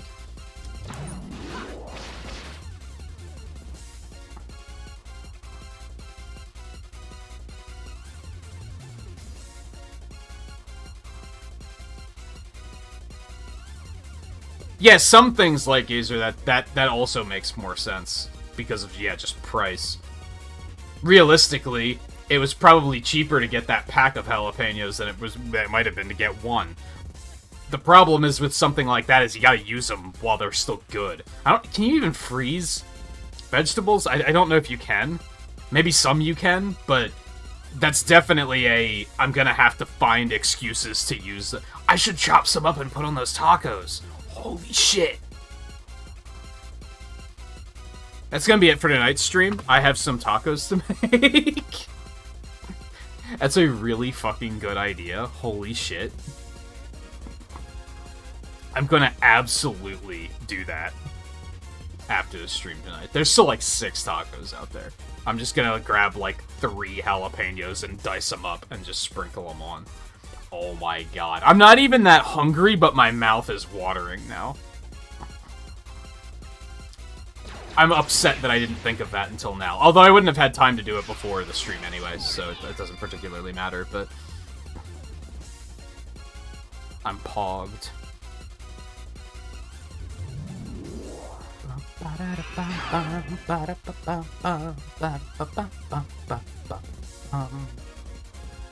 But yeah, I have to figure out what to do with all those jalapenos. This is what I'm getting at. I'm pretty sure it was like 2 dozen. I think I used 4 for the burgers, which was too many, and I didn't use them all, because I diced them up and put them in the patties, and then I also sliced them on top, and I didn't use all the slices. There's still a lot in there, so I'm gonna have to get creative and think of some things to do. Just start putting them on top of everything. Maybe I'll put some on top of the schnitzel one tomorrow.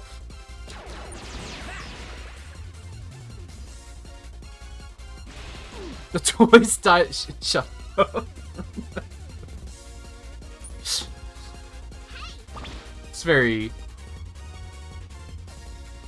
I'm imagining a little kid coming out to his parents and being like,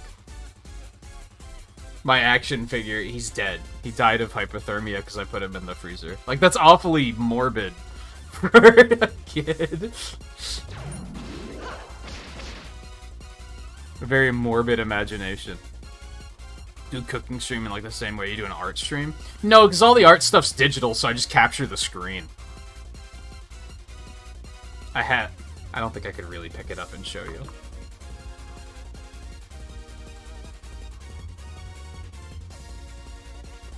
My Wacom's sitting right here. That's what I usually use as my second monitor. That's usually where I have like chat and everything.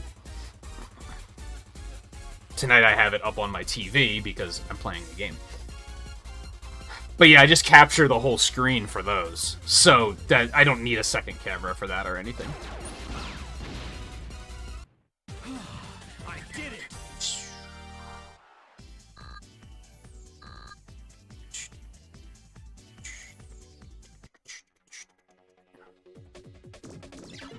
The fuck am I supposed to do here?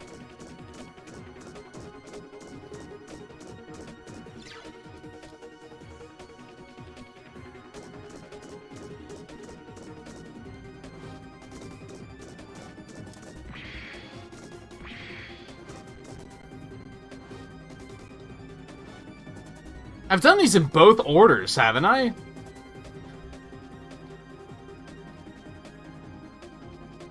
What am I missing? Was I stuck in that previous room for so long that now I'm just kind of like, duh.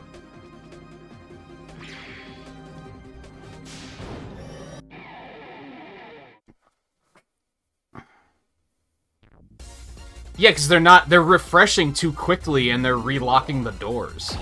In every other room, it's been do all of the beams and then the doors unlock.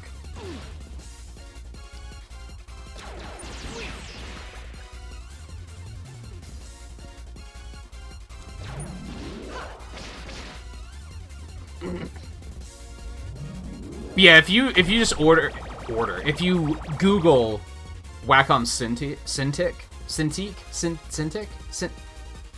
one of those words you don't hear out loud very often.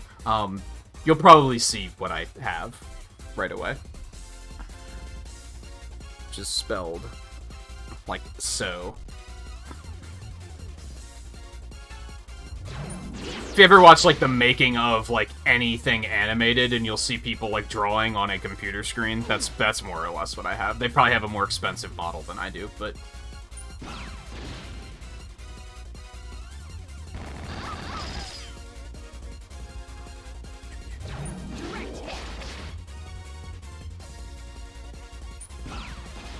They definitely make them, like, as big as your desk, and I was like, that's maybe a little overkill. I think I got, like, it's not the smallest model, but it was the next one up. It's a 16-inch. I think the smallest is 11, and I was like, that seems really small. 16's pretty comfortable. That's what she said.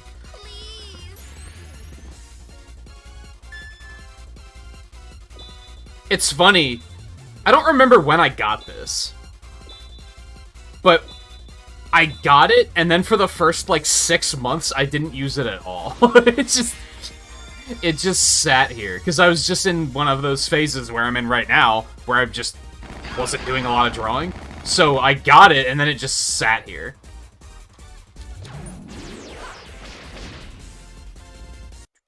Next.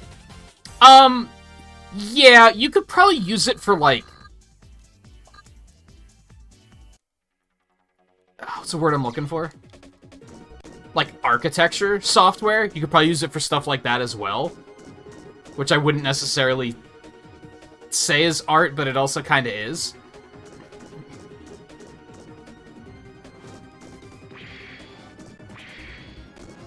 But, like, you probably wouldn't get something like this just for shits and giggles. Yeah, it came with the pen. It came with the pen and this absolute monstrosity of a wire to hook it up with. Yeah, you can use it for 3D animation as well. What the hell am I supposed to do here? But yeah, it came with the pen and the little stand for the pen. Or it also has like a divot, so you can put it that way if you want. I don't know. I forget what's in it. It opens up. Oh, it's a holding spot for all of the tips. Because they have like little plastic, the little tip in the pen. I don't have them all in there though.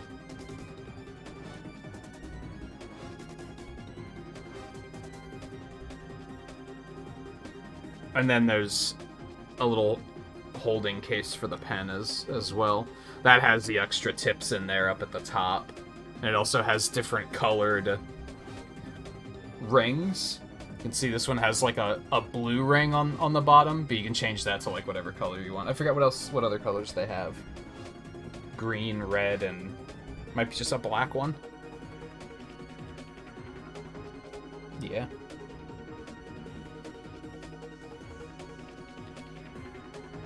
And yeah, there's like, came with 9, there was one tip already in the pen, and then it came with 9 extras. And I've only had to use 1 so far, so, or I only had to replace it once. So those are gonna last me a long time, probably.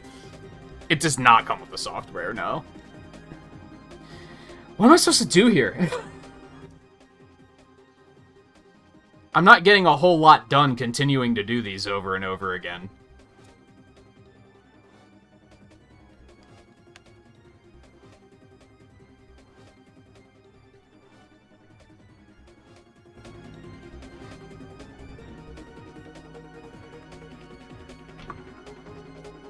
And I use Adobe software, personally.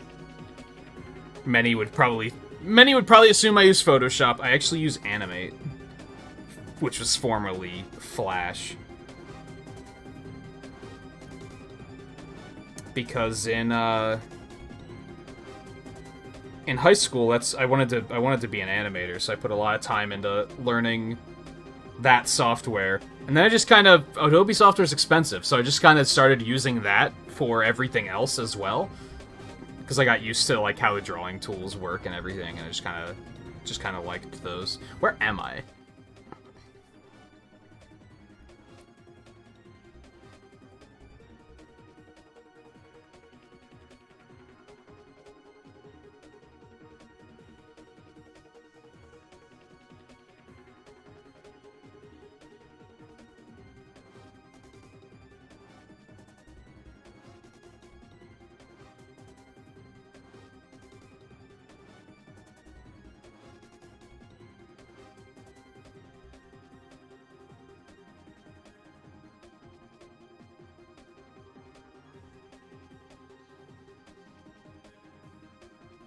This is only a list of enemies. That's not what I need.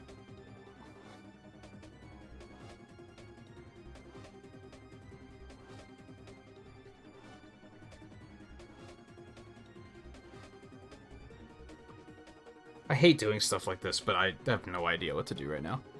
The middle door's locked, too.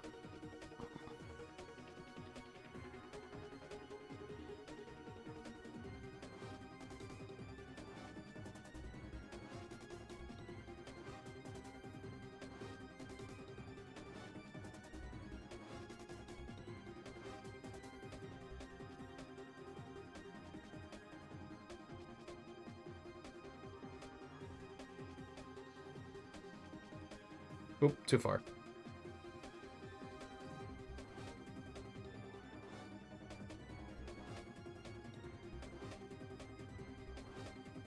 Too far again. I'm sorry, I'm working on it.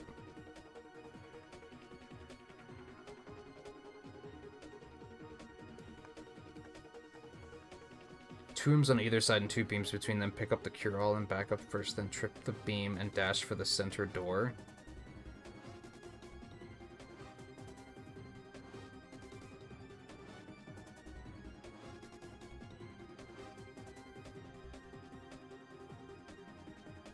I don't like that because it goes against the mechanic of what this has been teaching me otherwise this entire time. Like, it's been teaching me to hit all of them to open the doors, and now all of a sudden this room works completely differently with no warning. But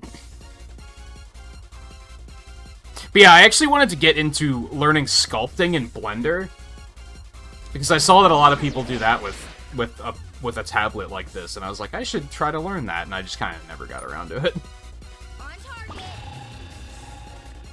It was very intimidating, the tutorials weren't very good, etc.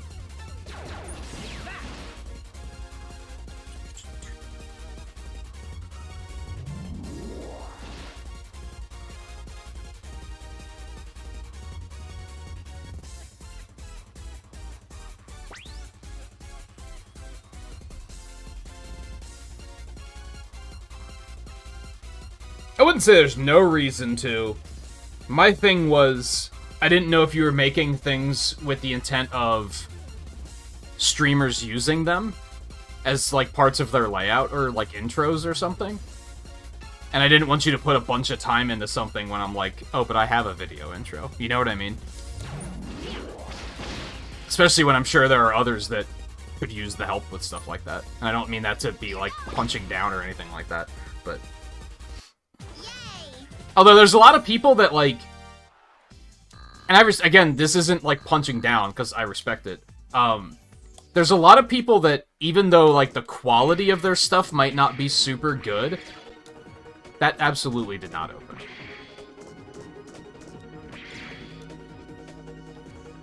Even though the quality might not be very good, they enjoy making the layout themselves, or thumbnails or whatever, which I completely understand.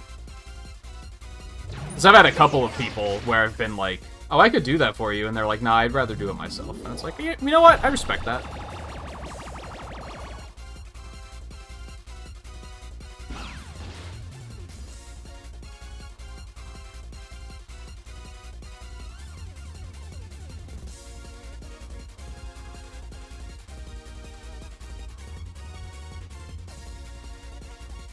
Am I looking at the right... Real voice reveal? Am I looking at the right room in this walkthrough? I might not be. Here goes.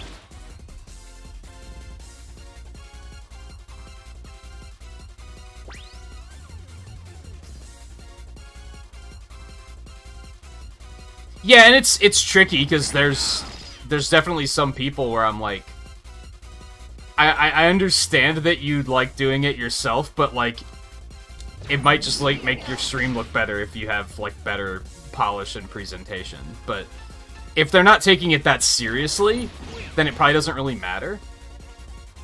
At the end of the day, like they might not be trying to become like a big streamer.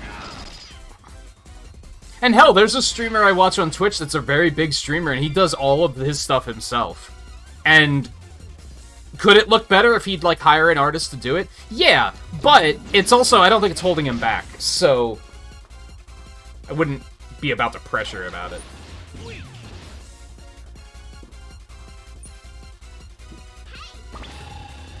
Also, realistically, you don't necessarily want them to come to rely on you, and then you're in a constant struggle of, like, them asking for stuff and being like, I need it done in a week.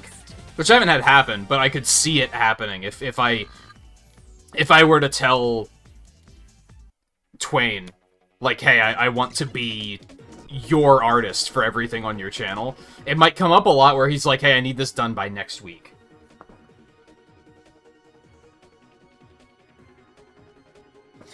Do I have to do both of the beams? This walkthrough makes it sound like you only have to do one of them, but I think you do have to do both and then rush for the center door. I don't even know how to open the other doors. I'm very confused. It literally just says, here we have a U-shaped hallway with 2 rooms on either side and 2 beams between them. Pick up the cure-all and back up first. I don't even remember picking up items in this area, if I'm being honest. Then trip the beam and dash for the center door. The rooms at both ends are mostly empty.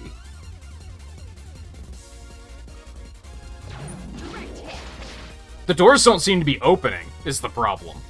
Like, they don't seem to be unlocking at all.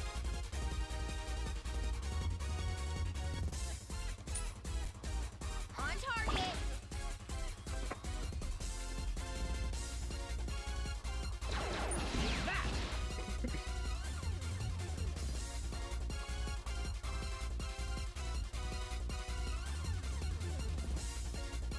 I don't know if escaping would work. True voice reveal? God damn, my throat is so fucking tired tonight. What the hell?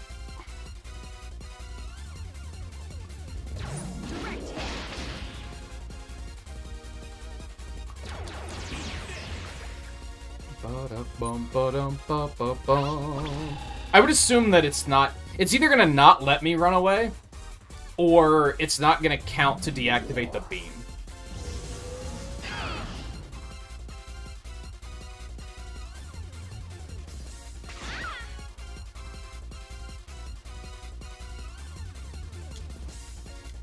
It does let me run. Here you go.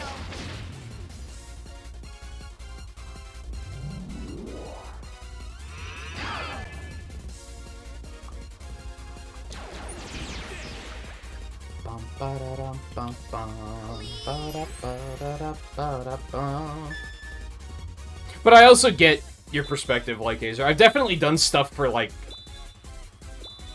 Twain in particular. I think I did a couple things for View, too, that was, like, I just did it because I wanted to, and I was like, I think they'll think it's cool.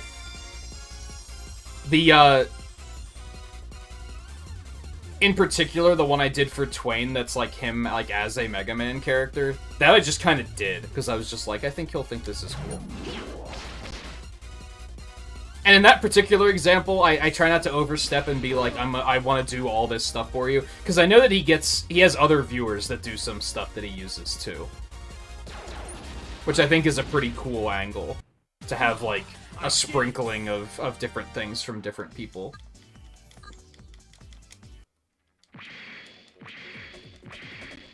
Yeah, the door's like still locked. Is it because I like screwed up? Do I have to reload the room? Thank God that room didn't. relock. I'm gonna check another walkthrough, because I don't trust this one. There's a small part of me that's concerned that this might be, like, an emulator soft lock. So let's hope that's not the case.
This one doesn't mention level C at all, and literally says, go into level B security and then go straight ahead for another room with security beams.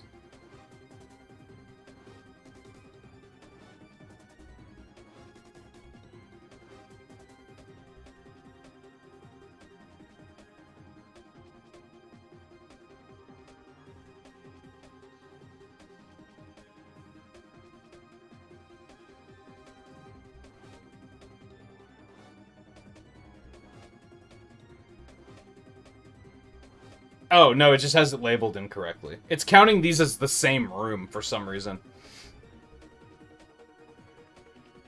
Man, be better, game FAQ written 10 years ago.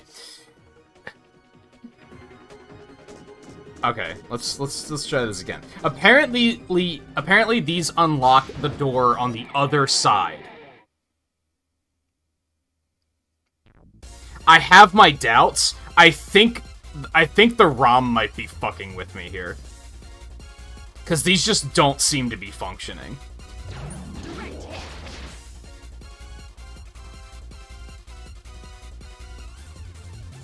That would be a highly unfortunate way to, like, end the playthrough.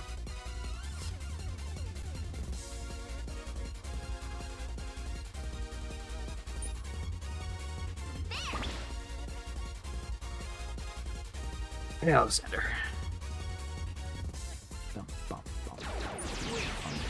Did you ever get into playing Koromon? I forget what you were playing before that. Damn, that was a lot of damage. Gravity's probably percentage of health, though, if I had to guess.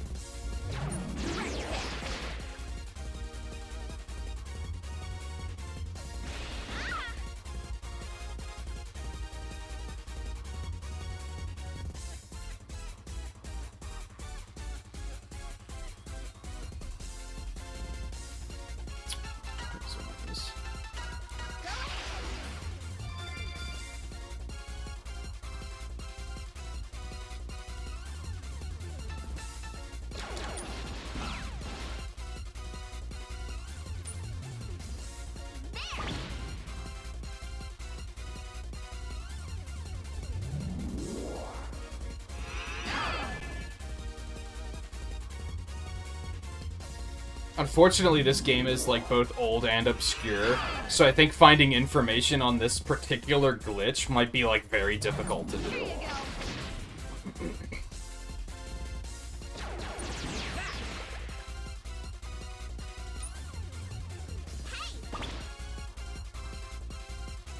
And the sad thing is, Volpe asked, like, what point of the story we're in.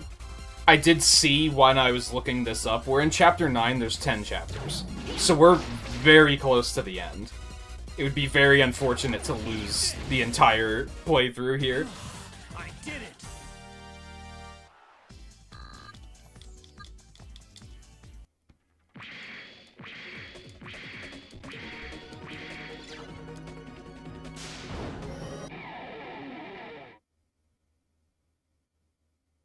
It's either it's broken or I wasn't doing it fast enough. Which seems crazy to me because I felt like I was doing it pretty fast. It must have a very small window. From the Kirby games on Super Nintendo. So what, Dreamland 3 and Superstar? I need to play Dreamland 3. I've played it, but it was such a long time ago that, like, I could basically say I've never played it. Because it had to have been, like, 20 plus years ago that I played it. Also gotta get expansion pack at some point and play Kirby 64 as well. On target.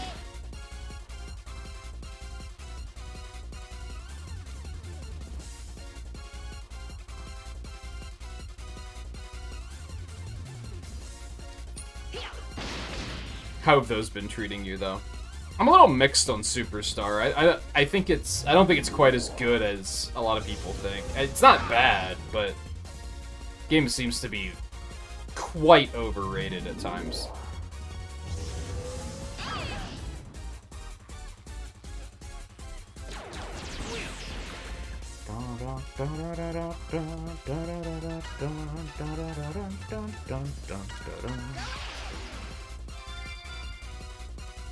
I think I like Dreamland 3's art style more.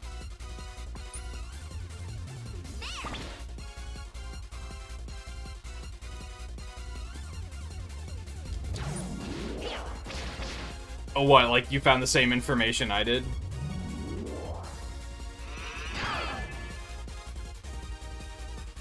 Yeah, that's the first walkthrough I found.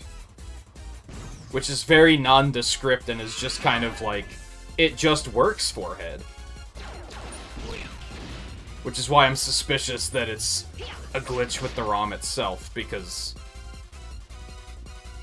the walkthroughs don't seem to treat it as if it's anything out of the ordinary. They're just kind of like, you just do it.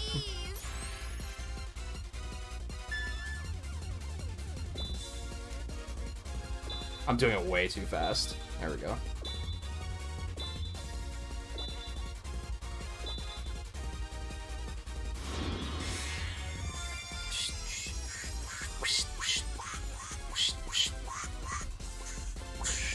This is the second beam, right? So I should be able to just go through this door.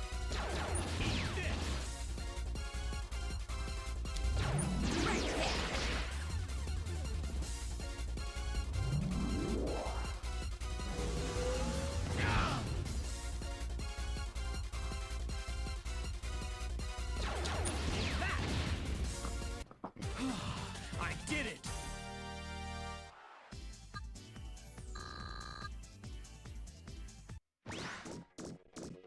Okay, the timing is just really tight. Apparently. And yeah, there's nothing in this room. It looks like there's nothing in the other room too, so this was absolutely bait.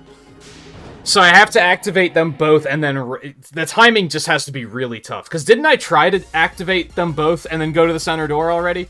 And, like, it was still locked?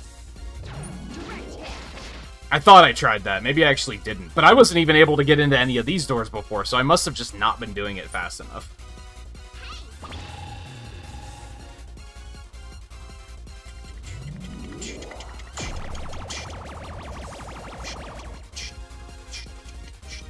At least this battle theme is still not old at all. It's still so good.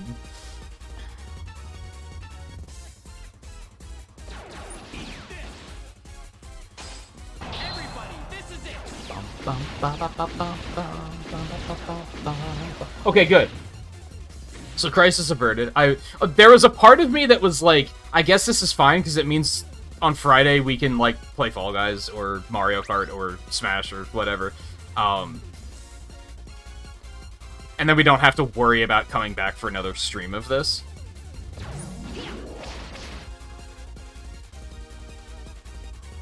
But it also would have sucked to end the playthrough on that, like, 100%. That would have sucked.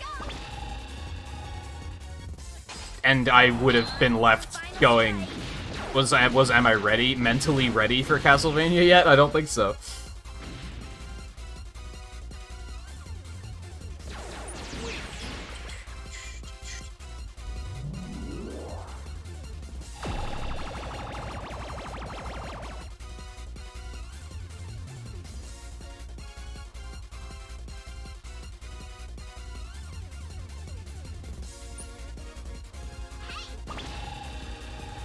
Bum, bum, bum, bum, bum, bum.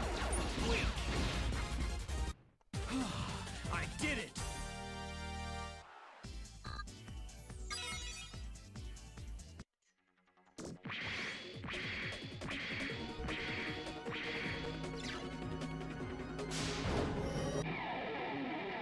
Gotta dash fast.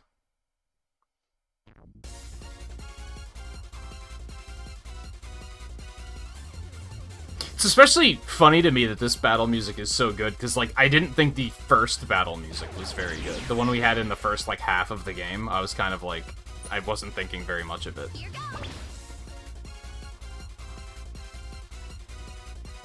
But this one sounds like Fortress music. Bum, bum, ba-da-dum, bum, bum. Direct hit.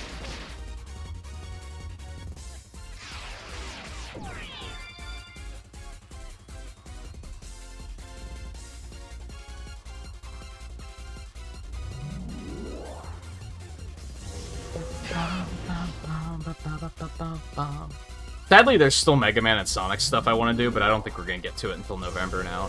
I don't know. Maybe Castlevanias won't keep me busy as long as I'm expecting them to. I expect that they're gonna... I expect we're gonna be on those for a while, though.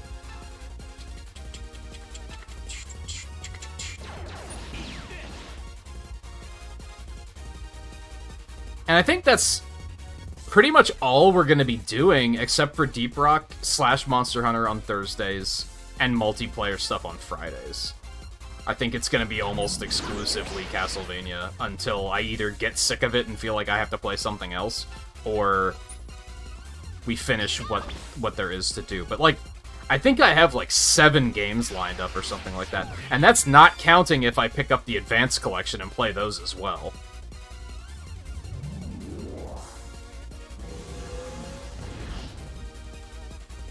I think it's mostly just going to be Castlevania, and then we'll pivot to Inscription at the end of the month.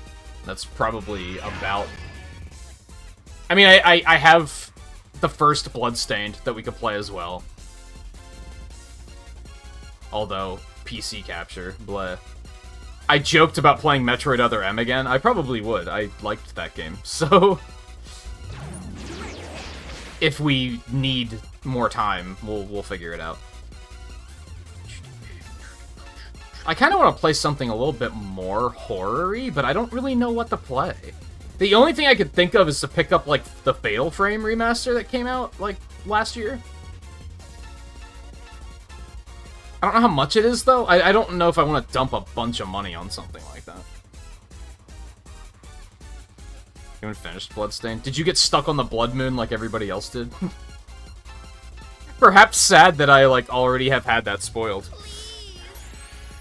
Because so many people got stuck on it, Scarlet 1 included, that, I just heard about it, because I'm pretty sure everybody got stuck on it.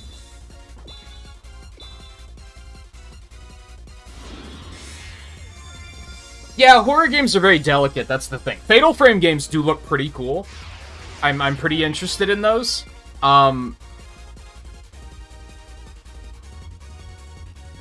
did we play last year? Was Little Nightmares last year? Little Nightmares was fun.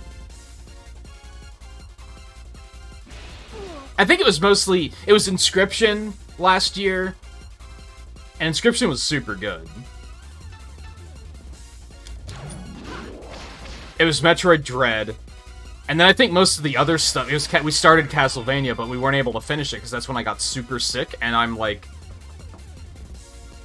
I'm gonna say 75% sure it was COVID. I didn't think about it at the time. It wasn't until afterwards that I was like, you know, that might have been COVID.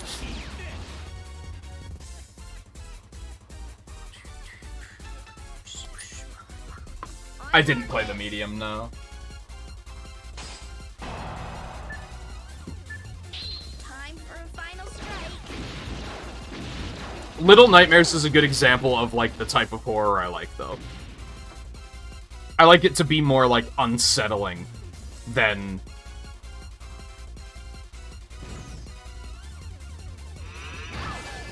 zombies. To be blunt. Zombies tend to be very... It's like, its brains are falling out of its head. Oh, it's gross. I'm not the biggest fan of stuff like that.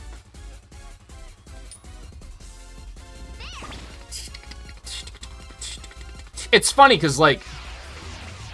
I'll be curious to see if Sakurai makes a video about this, but... I think... We see it a lot in Monster Hunter, it comes up sometimes in Deep Rock. What I like to call the oh god moments. Where it's like, you're not playing a horror game, but something happens that, like, startles you and you're like, oh shit. And that's a very satisfying experience to me. When, like, something happens that I kind of wasn't expecting, and it kind of makes me go like, oh no. Like, that's fun. But, like, jump scares are cheesy, I don't like them. I think gore in general, I'm not, like, a really big fan of. At least not gore for gore's sake. On target. Yeah, I would never play Dead by Daylight. I've watched some people play it, and I'm like, that community... To a point, a lot of communities I make fun of, it's some of it is, like, for the sake of the joke. That community legitimately is, like, one of the most toxic communities I've ever seen. I'm amazed at how toxic those people are.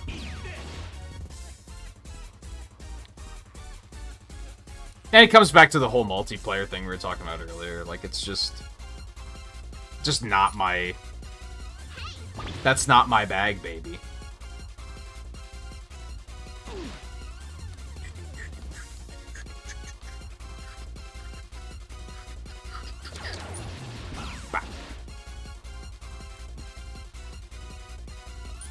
I guess another reasonable suggestion would be Resident Evil. And I've been putting off playing Resident Evil 4 for, like, several years. Because I've never played it, and I know it's, like, very, very highly regarded. I'm actually nervous to play it, because... and maybe this is something I need to just get over, but there are some games that when they're highly regarded enough, I almost don't want to play them because... Or at least I don't want to play them on stream. I didn't want to go this way, but I panicked. I almost don't want to play them on stream because if I don't like them, anyone who's tuning in because they love those games, they're not going to have a good time. Because they're not going to like my more cynical, analytical perspective of these games. Symphony of the Night is kind of a similar thing, where it's like, I know... Now, I've played that before, though, so that's a little bit different, and I know that it is a pretty solid experience from what I have played of it. But that makes games like that intimidating, unless I have some idea of what to expect. Ocarina of Time is another one where I'm like, if I play it, people are probably going to be like, I love Ocarina of Time, it's the best game ever made. What do you mean you don't like it? Okay, I'm unsubscribing.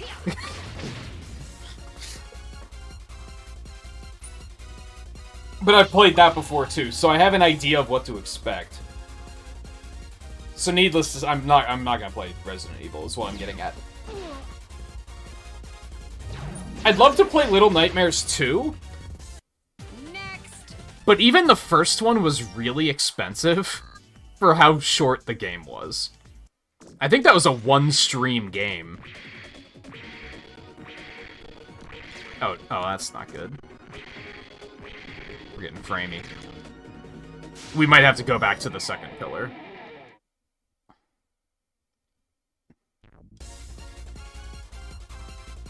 Like I said, I think the Fatal Frame games look cool. I'm just a little hesitant to, like... I think the the first remaster was like $40 or $50, so I'm maybe a little hesitant to drop that much money on it.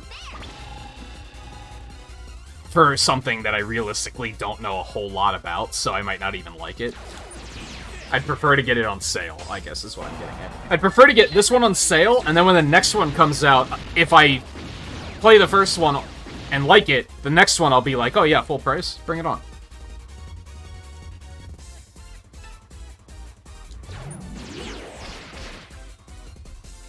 Which is kind of where I'm at with the Bayonetta games now, because I own Bayonetta 1 on PC. OBS does not get along with it. At all. So, to play all three of them on stream, I'd either have to play that one off stream and just enjoy it on my own, which I guess I could do. Or I'm gonna have to re-buy it on Switch. And I'd probably have to pay full price for it, because these things never go on sale on Nintendo consoles.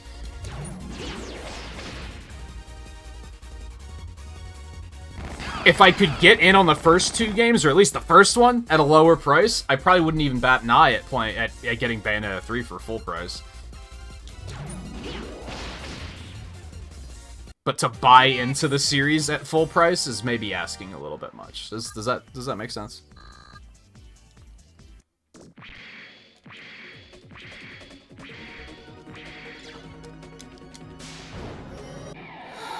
Resident Evil's tricky, because I've only played 2 of them. I played the remake of the first one on GameCube, and that was like 20 years ago, so you could effectively consider that as I have not played it, because it's been so long.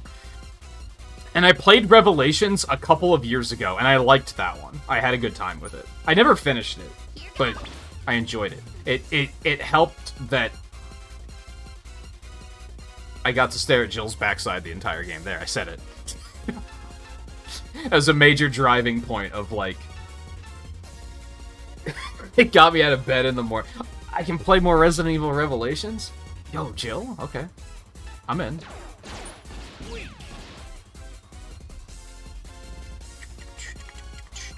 I don't think Resident Evil 4 has that perk to it, I'm pretty sure. That's not to say that's the only reason I enjoyed the game. It didn't hurt, though. I think I also own 5. But I'd have to play 4 first. I think that's just the way it has to be. What other big horror franchises are even out there? That aren't cringy shit like Five Nights at Freddy's.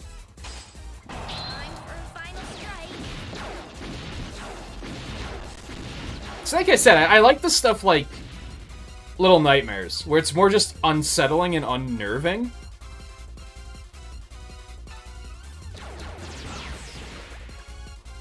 Like, I liked Little Nightmares a lot. It was just too expensive for the fact that the game was really short and doesn't have any replayability.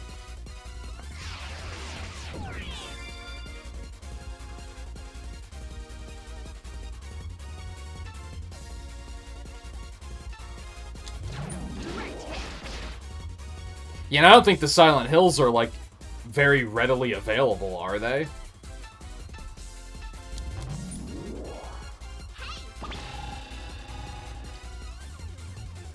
Oh, I should have healed. I'm dumb.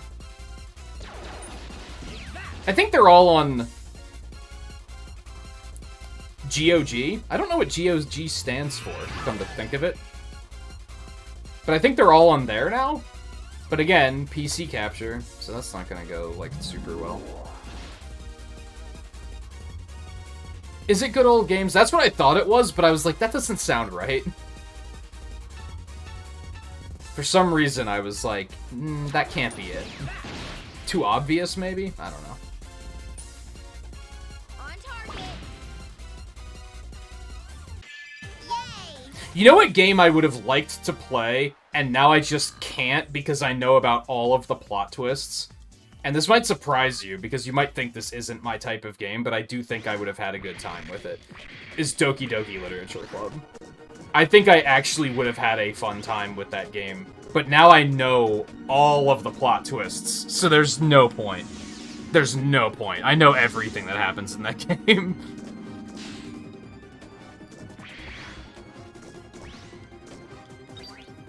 Also, we finally made it out. Holy shit. Can I get, like... I need to have a Pog emote, don't I? Tetranodon Kappa emote counts. Glod hands, anything. Nothing except it's cute with horror and has plot twists, that's all you know. I'd recommend you play it then, honestly. It looks like it would be a good time. It's just, I've had all of those plot twists spoiled. So, I don't think there would be any joy in playing it, for me.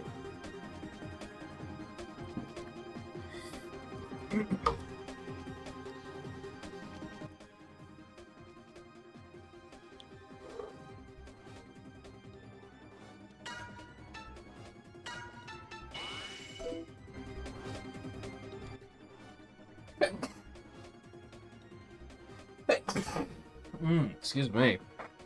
My allergies have not been happy since the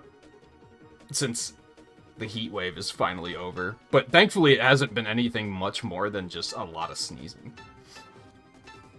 And like itchy nose every now and then, which I can deal with.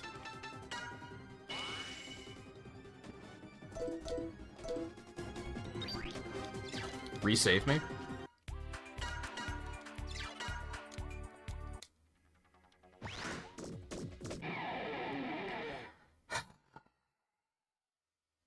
Oh yeah, don't play it now.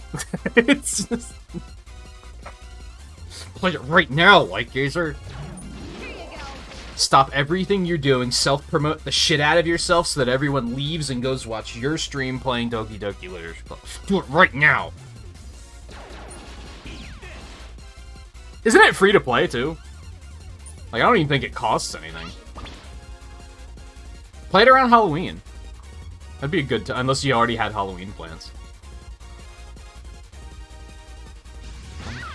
I think on Steam it's free. I don't think it's free anywhere else, but I think on Steam it might be. Maybe it's only part of the game or something. Let's go, everybody!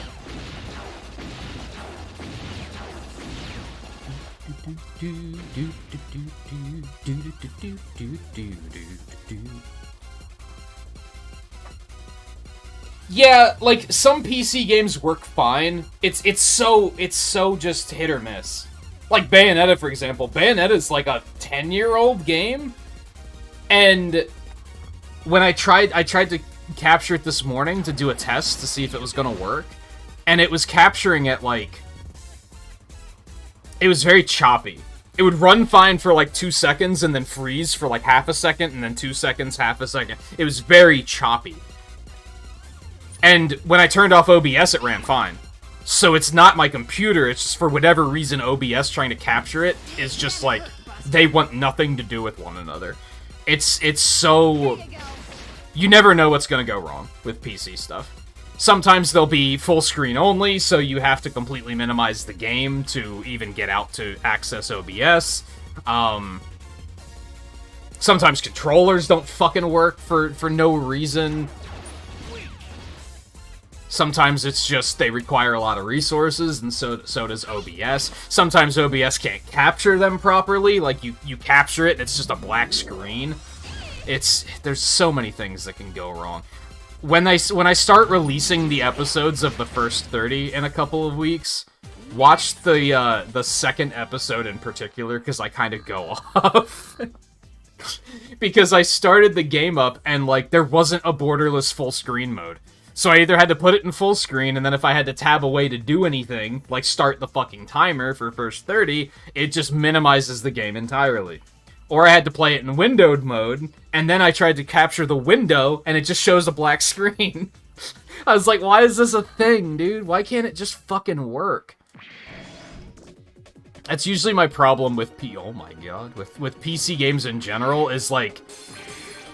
Playing them's fine, but if you want to capture them, like, half of the time it just doesn't fucking work. You just gotta do all this troubleshooting to get things to work smoothly, and it's just frustrating. Yeah, I have the PC version of the first Bayonetta. I think it's the only one that's on PC.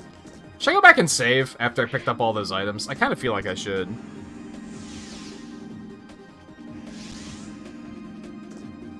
Oh, the Plus version isn't free? I don't know what the difference between the two are, if I'm being honest. But yeah, I mean, you saw it a bit when we played Deep Rock, where it was just...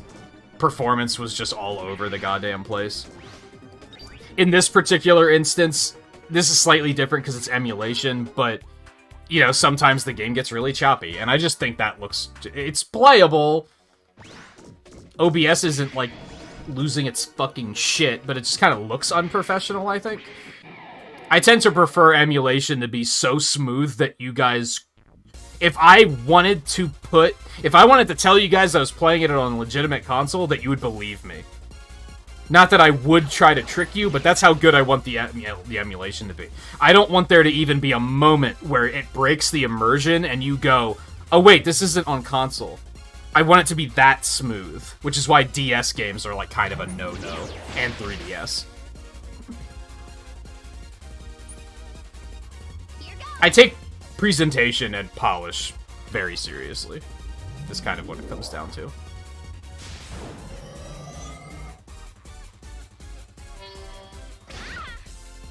But a lot of PC games in general, they don't capture very well. What I should do is my old computer, the computer I had before this one, is still in complete working order.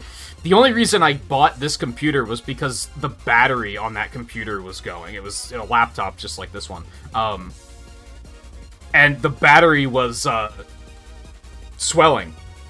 So I had to just completely take the battery out of the computer because, you know, that could have been a major problem if I hadn't have noticed it sooner. I forget how I determined there was even a problem. I think one of the lights started flashing randomly, and I was like, well, that probably means something. And eventually I figured out that, yeah, the battery was swollen as fuck. So I think the computer was already, like 4 years old, maybe?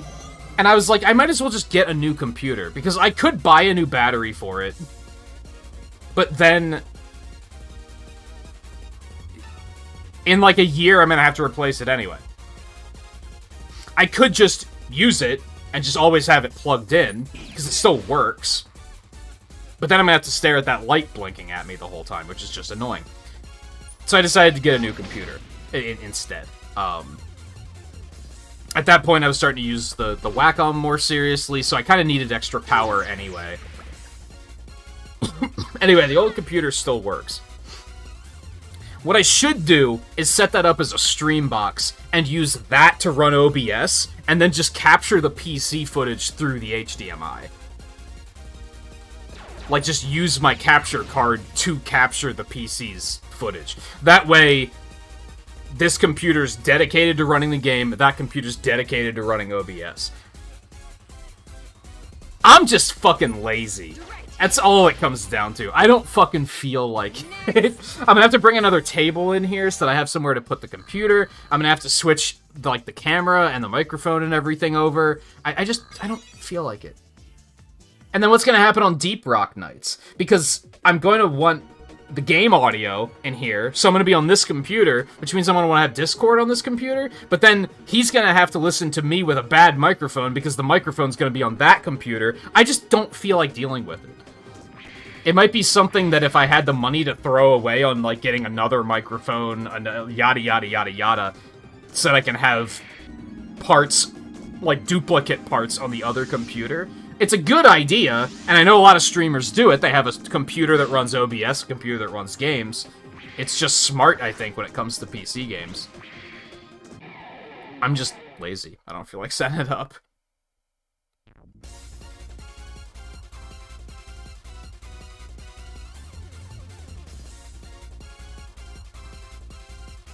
OBS set to actually use the multiple monitors? What do you mean? Well, my camera got blurry. What the fuck? How'd that happen?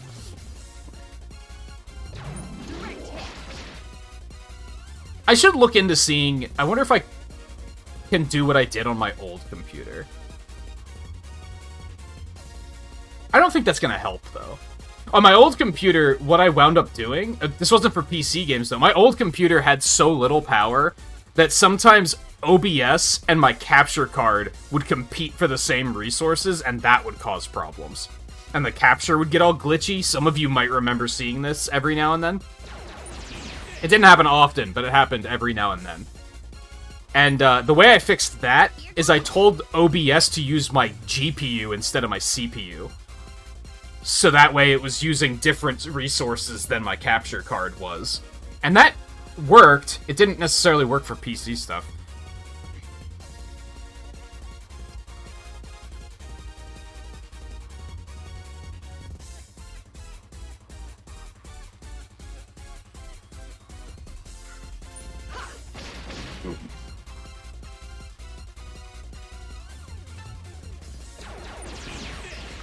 Yeah, PC stuff's just a hassle, is what it comes down to. I would almost guarantee whenever I stream anything on PC, you're going to hear me complaining about it. Because something's gonna happen. It's gonna be like the game doesn't pick up my controller correctly, the game has borderless full screen, but the cursor locks to it, so I can't actually, like, access anything outside the screen without tabbing away. I tab away and the music stops, so then we're just sitting here in dead air. It's just all these annoying things that are like, if I play something on console, none of this is a problem.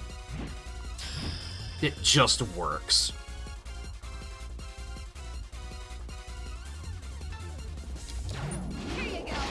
So to a point, would I buy Bayonetta again on Switch just to be able to play it without any of that hassle? Yeah. I'm not necessarily keen on buying it for full price, though. I don't know how much it goes for, to be fair. I think, isn't it like 20 and Bayonetta 2's 40? I think together they're 60, which isn't bad. But I think I'm also maybe raising the white flag on that one and saying, I guess this series just isn't something I'm going to get into just yet. I have enough else going on that I'm kind of like, could I just not worry about it?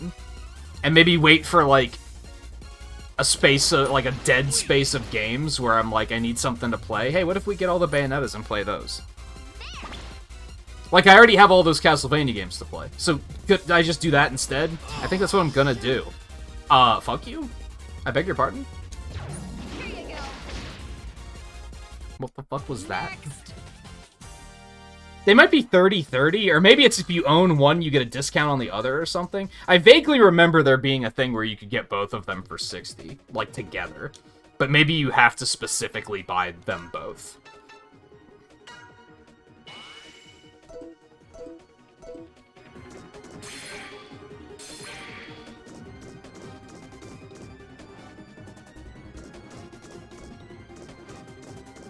Oh.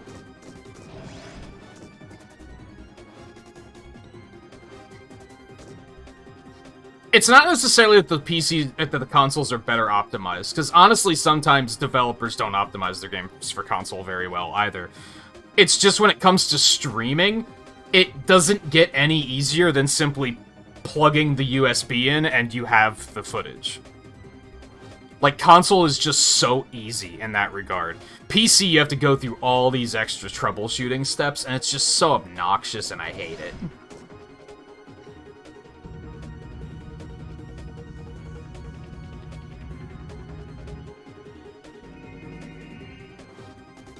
I do think if you're gonna, like, seriously stream PC games, a 2-PC setup is the way to go, period.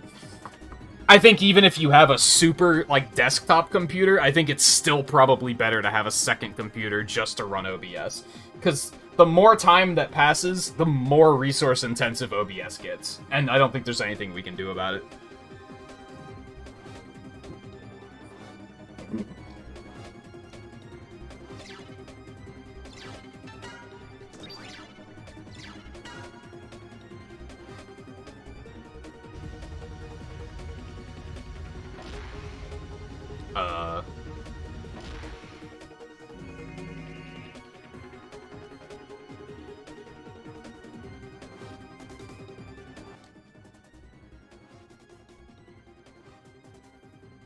What? What happened? Oh, we rotated the room.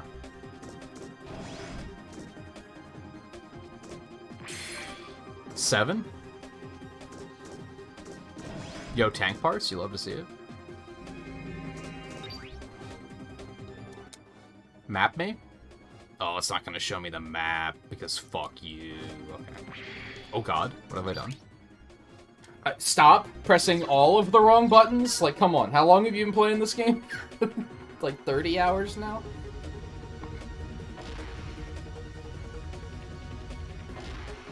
So I'm currently thinking... 5? I'm currently thinking... We'll be off tomorrow. We'll play Monster Hunter on Thursday.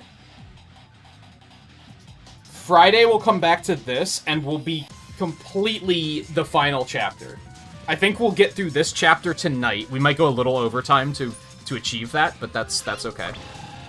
Since I took I took one break to eat, and I ate before the stream, so that's fine. Even though I really want to dice up those jalapenos, get them on those fucking tacos. Don't think I've forgotten.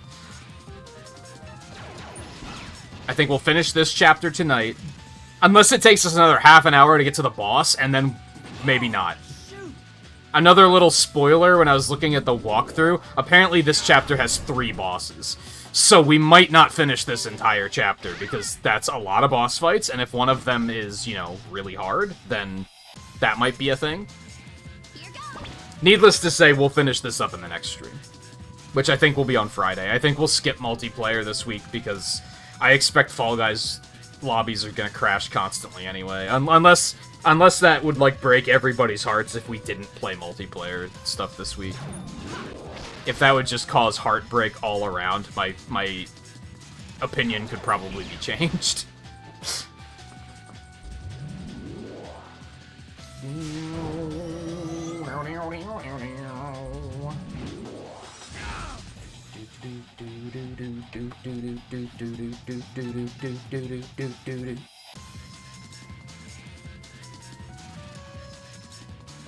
Yeah, finish him.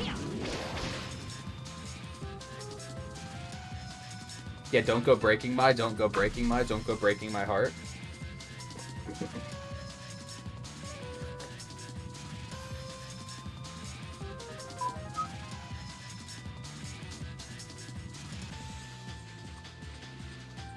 Oh my god.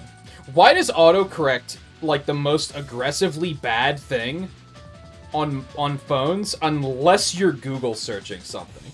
And then they take every typo you can come up with, and they're just like, nah, fuck you. You're committed to this one, buddy.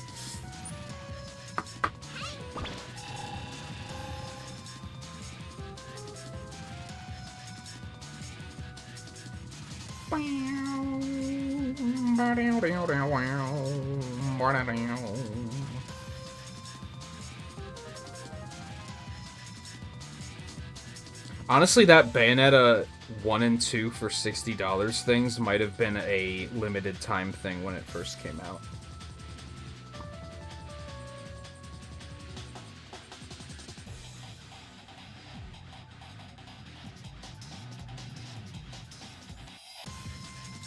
There we go. Oh, come on.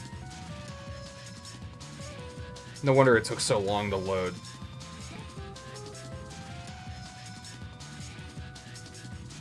What do you need my age verification for? I'm logged in. Don't you have that shit stored? Anyway, sorry. Wow. First one is 30. Bayonetta 2 is 50. I would prefer to wait for a sale. I think.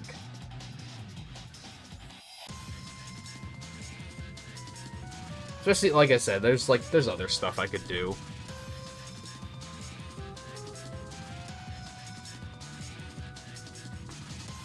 The correct pictures that are No, it wasn't a CAPTCHA, it was age verification. I hate those fucking things.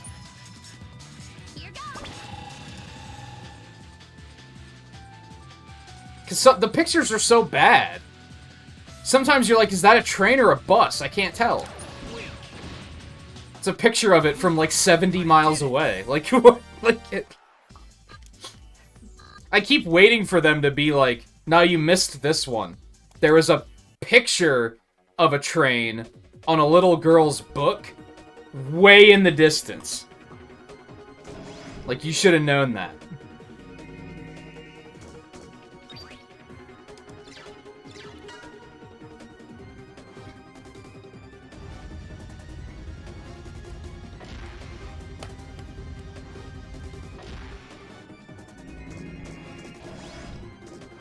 What's the left one do? Okay, so this took us back to the beginning.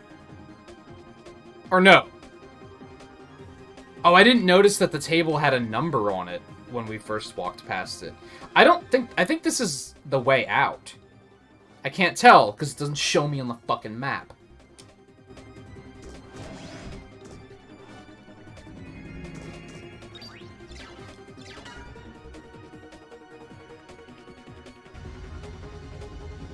Well, there's what, 8 rooms?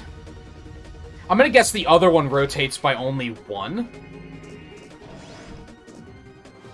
Okay, so this is where we started. We gotta find what's in the other rooms. So this one's gonna only rotate it once. Or it's gonna rotate like 3 times just to really throw a twist into things. Really? It can't be easy, can it? Sea Saber plus.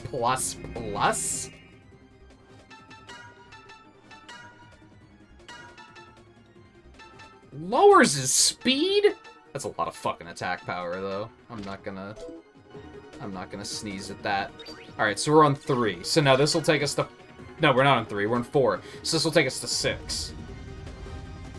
Or 2. I don't know.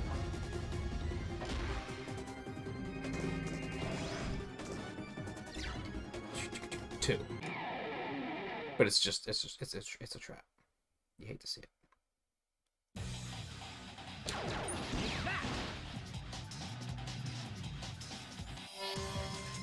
This... Fuck you? By the way, but at least he was already low on health, so whatever. This game is weird. Because I'd say it's kind of a slog, but I'm having a good time. So it's not a bad thing. It's just, it has its moments of, like, being stuck in that room with the beams for, like, an hour and a half. Like, it has occasional moments of, like, what the fuck is this? But, like, I'm having a good time. Like, I like it. I'd recommend that people play this. As a matter of fact, I should poke Twain and be like, yo, you should play this. And then just use a bunch of clickbait stream titles, like, yo, they made a Final Fantasy VII with Mega Man characters? I can't believe they made 13... I guess it's 15 now. 15 Final Fantasy VIIs, and they made a Mega Man, one with Mega Man. What the fuck?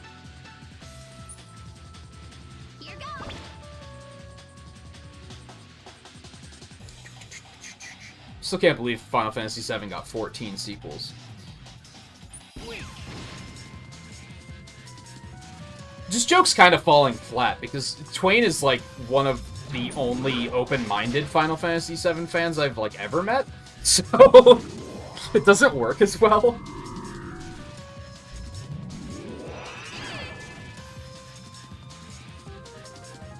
But whatever.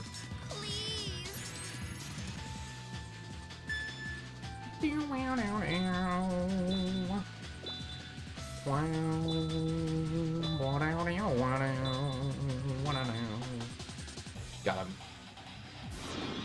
So now, it's worth pointing out, Lightgazer, if you ever see me hit 9 on that, I'd say that's pretty impressive, because I don't do that very often. If I ever hit 10, I've never done it ever, so... Now it's really tight, now that it goes up to 10.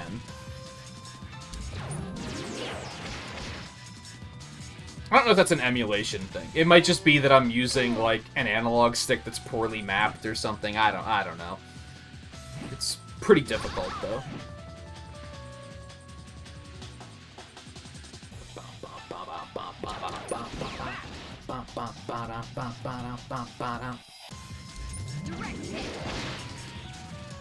Who even cares that I'm blind if she has an attack that ensures the next attack's gonna hit?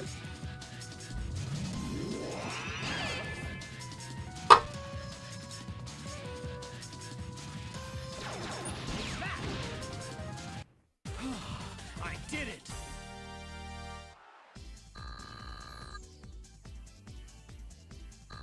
Fuck the fucking captures. I hate that Steam has age verifications all the fucking time, too.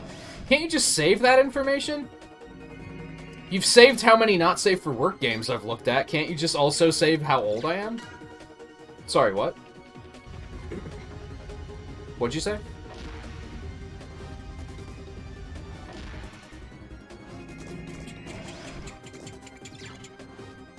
Well, fuck. Steam has that same Google thing where, like, you accidentally look at one thing and then they're like, oh, this is the only thing you want to see ever, right? Here goes. And Amazon has the same thing where you, like...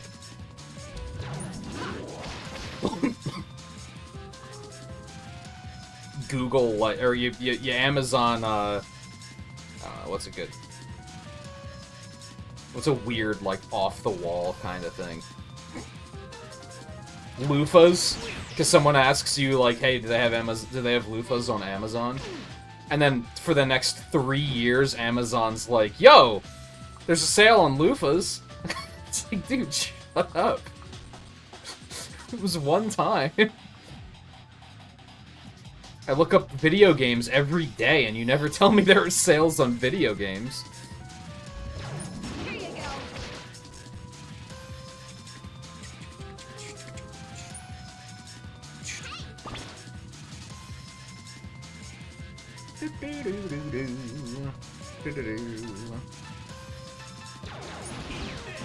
Come on, just get a poison. I have this really dumb habit in this game where, like, I could have just killed that third enemy.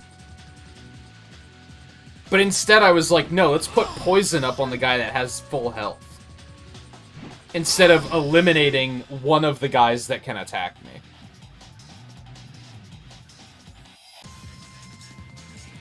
I don't think I've ever looked up football things, but yeah, basically that.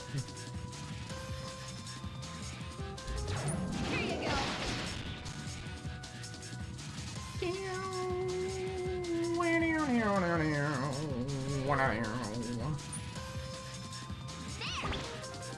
What's really wild, and I guarantee this is gonna happen to somebody, and I want you to tell me when it happens. We talked about HelloFresh tonight. Tell me if you start seeing HelloFresh ads. It would not surprise me. Because it's happened to me. I watch a creator that has a Peloton. Do you guys know what Pelotons are? They're basically like exercise bikes, I think. But they're like really high-end exercise bikes where there's like, I think there's like a whole service that has like different has like trainers and stuff on it. He talks about it all the time. I started seeing ads for the fucking things. I've never looked them up. Just, he's said it enough times that Google was like, oh, you probably want to know more about these, don't you? It's kind of fucking creepy. Now, to be fair, ever since the beginning of the year, I see HelloFresh ads on YouTube constantly, so that might be a coincidence.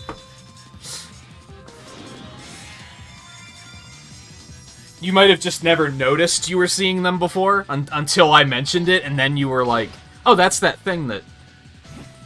You were numb to it until someone drew attention to it, right?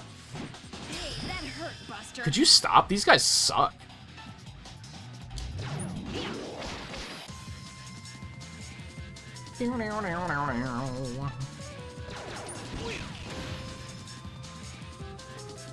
Yeah, because even though I have HelloFresh, I still get the advertisements for, like, the same deal I signed up for. With, like, the such and such number of free meals. Like, I still get that advertisement, like, once a week. Next. I'm trying to remember what it was during my back pain arc. When I like got a new chair and all that stuff, because like I was starting to have back problems like every day. I think during that I started seeing advertisements for new chairs and beds and stuff, and I was like, do they know? Like, what the fuck? Like, I understand why people are paranoid that like Google is like spying on us. Because like low key, that's pretty startling. That's the wrong button. Last room.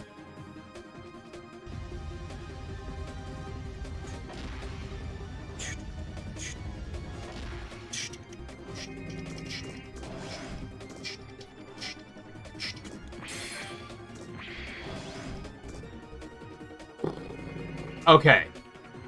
So at room 6, we want to be at room 3. I think if we just use this one, that should take us straight to 3. I pressed every wrong button except for... every button except for the right one.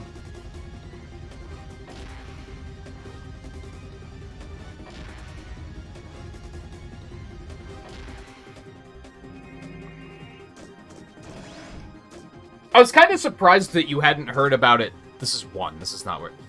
How'd this take us to 1? Hello? How many times did that spin? Oh, no, that makes sense. If it spun 7, 8, 1... Okay, yeah, that's fine. For a second, I was like, that math does not compute. So this is going to take us to 7. We have to loop all the way around. For a second, I was surprised that you hadn't heard about HelloFresh from Eno, but he hasn't used it in, like, a while. And I think you guys met just, like, within this year, right? And I think it was, like, a couple of years ago that he was using it, so it makes sense that he might have never mentioned it.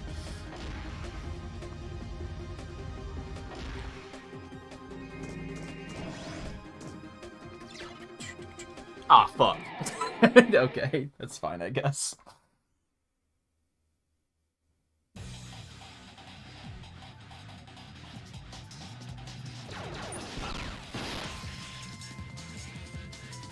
Oh, really? Direct hit. Never mind.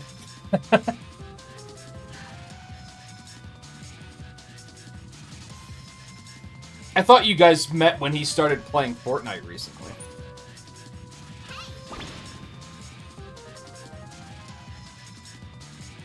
Maybe that was me just, like, filling in the gaps of knowledge. I failed you. Like a dummy. And making assumptions.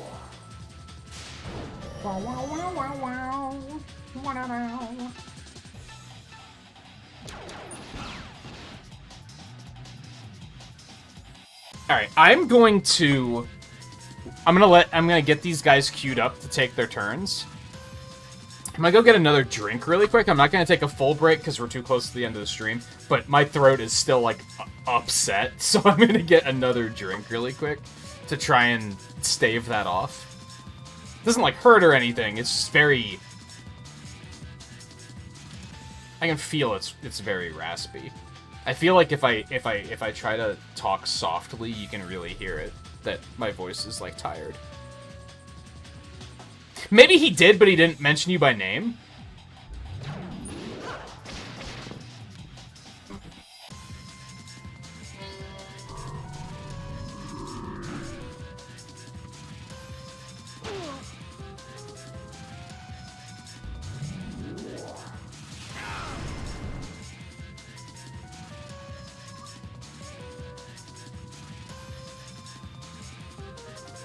I'm gonna even leave the door cracked in case the kitty wants to come out. Ooh, hold on.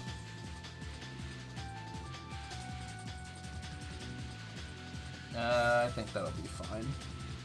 The one side of the can is a little sticky. I mean, he's mentioned friends, but I don't think he's mentioned them by name. And I'm not the type to pry for information. I'm not the type to get nosy and be like, oh yeah, friend? ASL, please? Like, I'm like, alright, whatever. If there's any relevant information, you would have included it. So maybe he has, and I just didn't put it together. And honestly, like, these days, we don't talk a whole lot, which is why, like, Deep Rock and Monster Hunter's nice, because that's the most we talk, like, on a weekly basis. There'll sometimes be just a, hey, here's the thing I saw on Twitter that I want to share, but there's not a lot of, like, just sitting down and just talking for a couple of hours, which, again, is what makes the multiplayer stuff nice.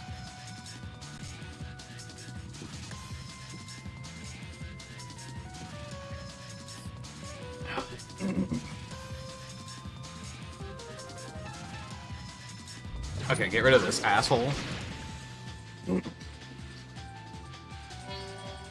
How could this happen?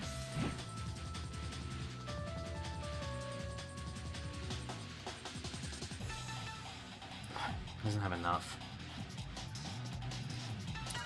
I don't want to do this, but it's gonna get hairy if... I mean, X can survive one, because he has the heart, but...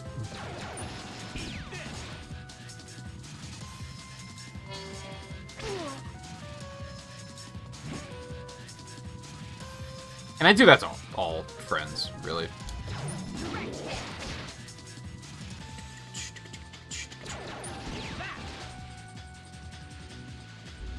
There's not a lot of people I spend a lot of time talking to anymore, to be honest. I think that's because you might think as a streamer this doesn't make any sense, but I'm definitely very introverted. So I think by the time I finish a stream, I'm kind of like, I don't want to talk to anybody. Like, leave me alone, please. Me time. I'll usually, like, chat if anybody hits me up, but I don't go out of my way to be like, hey, I'm done streaming and I'm bored, somebody talk to me? Like, I just kind of don't do it.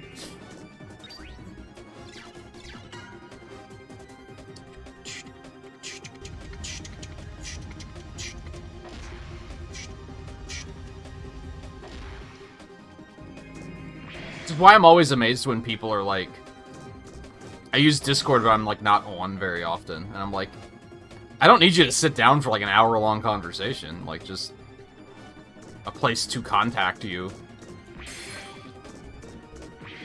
You don't even have to answer right away, I don't mind. Am I going the right way? Yes, this looks right.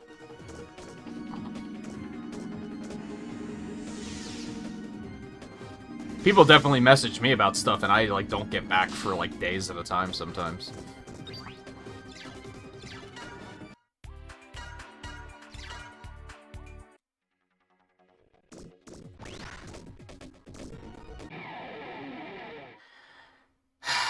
Is that really necessary? This is gonna sound crazy.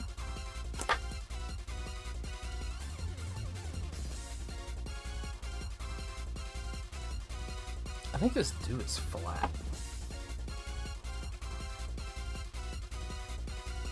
Like, this has been open for like an hour and it still has some fizzle to it.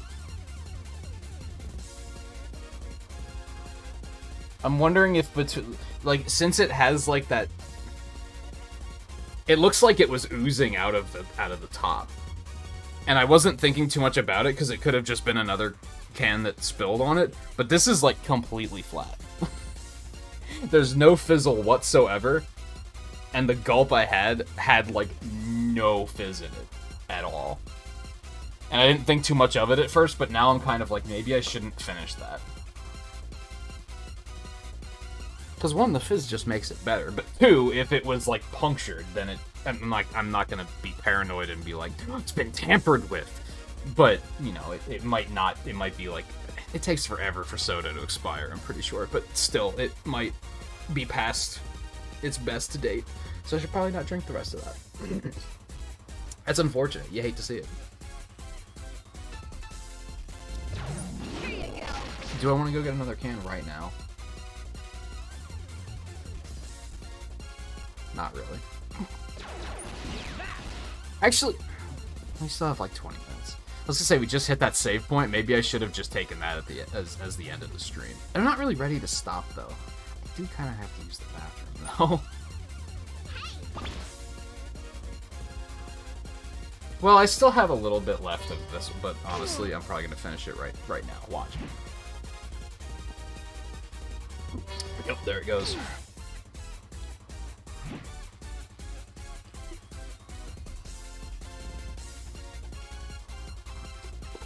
It's weird, I had another one of the green ones like a couple days ago that was like that, but it wasn't flat, so I still drank it. Here you go. Let's go, everybody.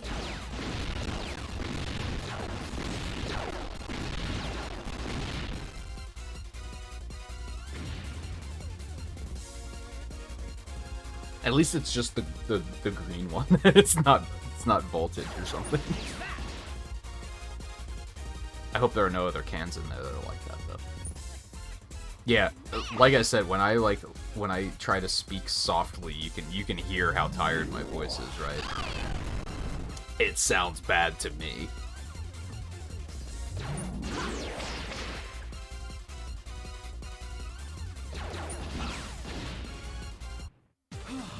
I did it!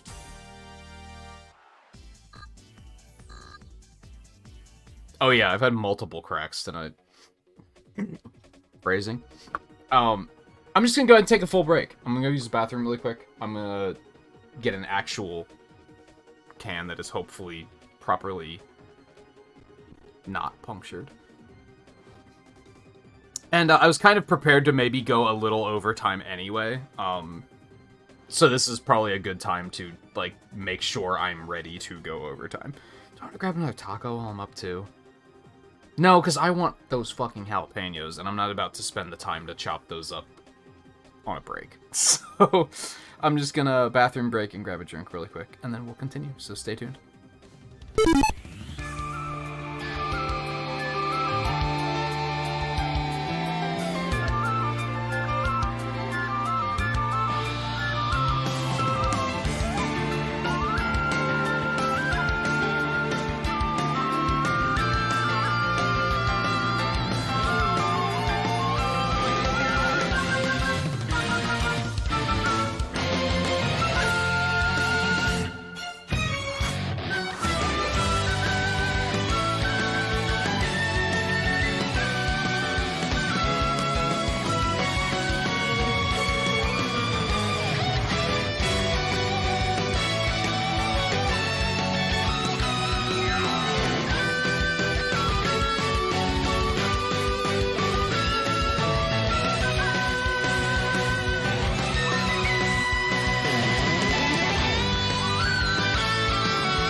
Alright, let's listen to this one. I didn't even listen to the other one, dude. Oh, yeah. Oh, that's the fizzy.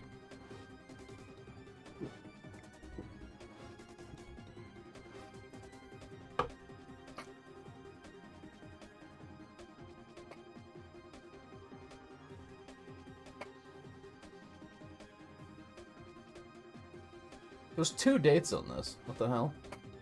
How can there be 2 dates? Anyway.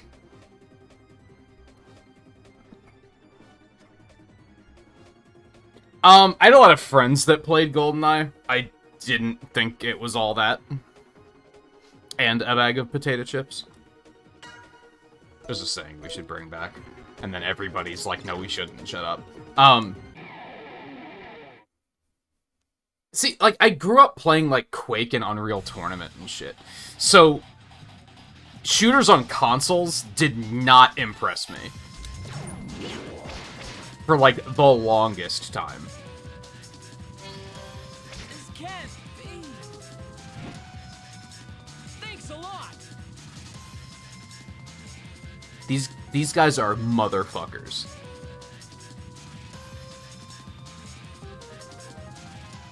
And just to clarify, that means they fuck their mothers. Just in case you've forgotten what that word means. Anyway. But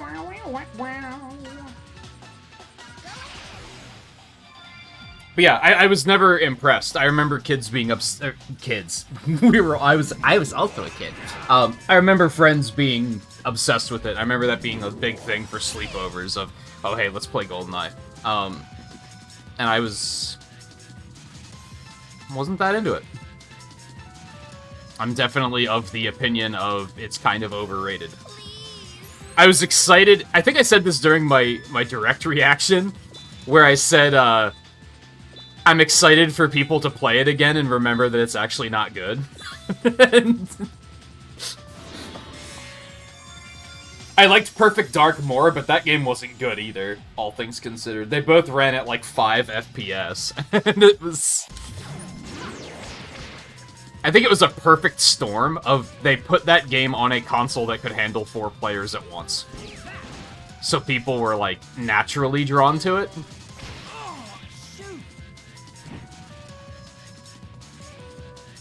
I'm more interested in other rare stuff being added. Like Diddy Kong Racing.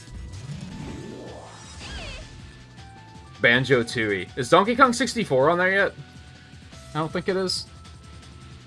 It's not technically rare, though. Nintendo has all that, but... You know.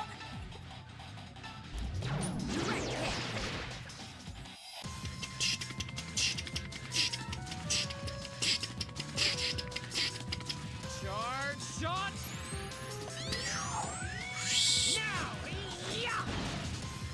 It probably will be. It was on the Wii U Virtual Console. So it would surprise me if they're not putting it on there.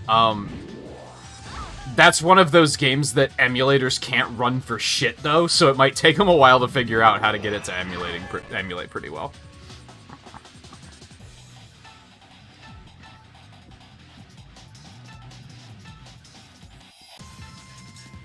I want to virus that motherfucker. Here you go.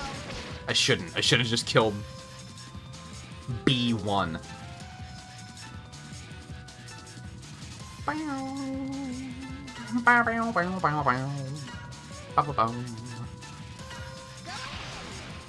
What other rare games are there even?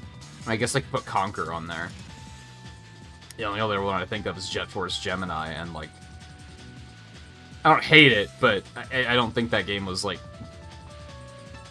particularly good.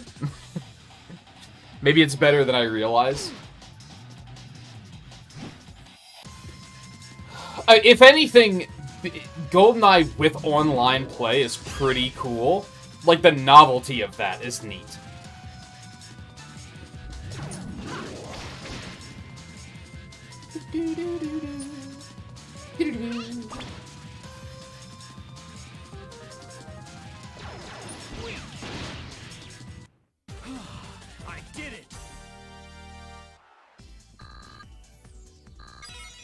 I'm shocked that Smash 64 is not on there yet either. But maybe they're waiting for sales of Ultimate to, like, slow a little bit.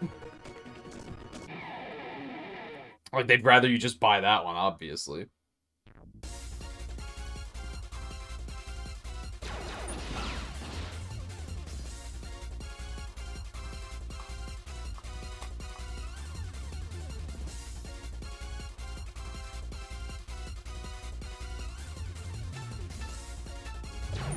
More importantly, how about you get those N64 controllers in stock so I can buy one? On target. That's all I'm waiting for. And then I'm gonna buy expansion pack probably the same day. Well, the same day it, like, gets delivered. Speaking of which, I need to, like, dig and find out what happened to the... I ordered an artist mannequin.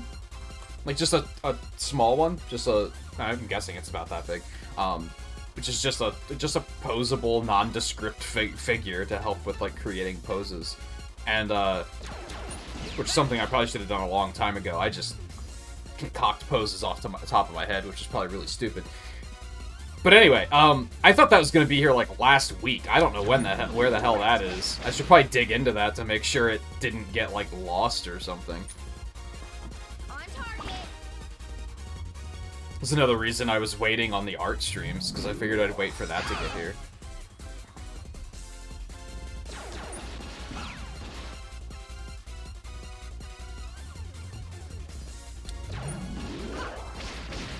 In fact, I'm gonna bring up my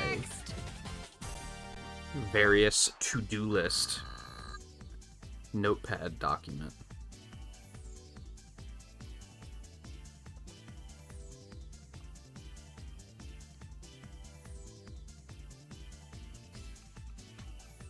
No, I do all digital these days. I can't remember the last time I actually put something on paper.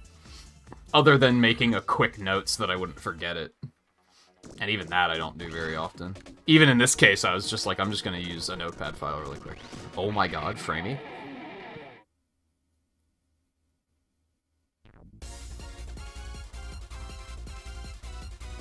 There's something recently I was like... I was thinking I should do... Oh! I was gonna make a new layout for the art stream. And I had an idea to make it, like... What if it's this layout, except it's hand-drawn? But then I was like, how am I gonna scan it? I don't have a scanner or anything anymore, so I wouldn't be able to, like, draw it on paper and then scan it to, like, get authentic, like, paper texture and everything. Like, there's just no way I could do it. I'd have to photograph it, which would look terrible. So I was kind of like, alright, never mind. I'll just use the old one. With fake paper textures, but it'll do.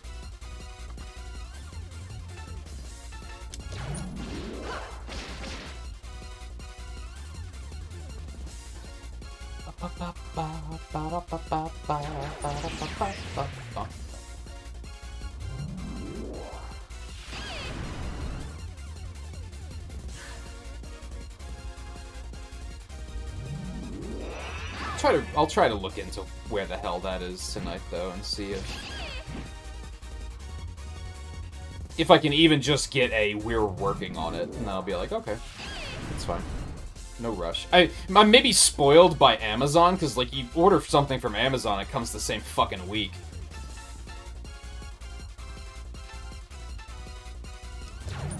So I ordered this like 3 weeks ago, and I'm like, where the hell is it? But realistically, a lot of stuff takes that long to ship, so I guess I shouldn't be surprised.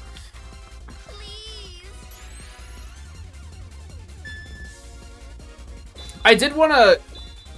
I don't know how much you looked through my Twitter. Did you see the big Mega Man one I did? I should do another one of those. It's just time. when am I going to find time for a project of that size?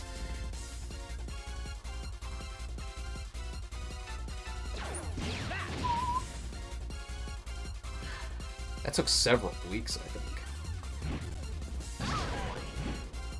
I mean, I don't have a lot of stuff on Twitter, so... Just have to sift through all the fucking, Monster Hunter and Mario Golf clips. Which some of them are, like, really funny. think a couple weeks ago I went back and watched all the clips. Some of the Monster Hunter stuff, I was like, oh my god, what the fuck? How did that even happen?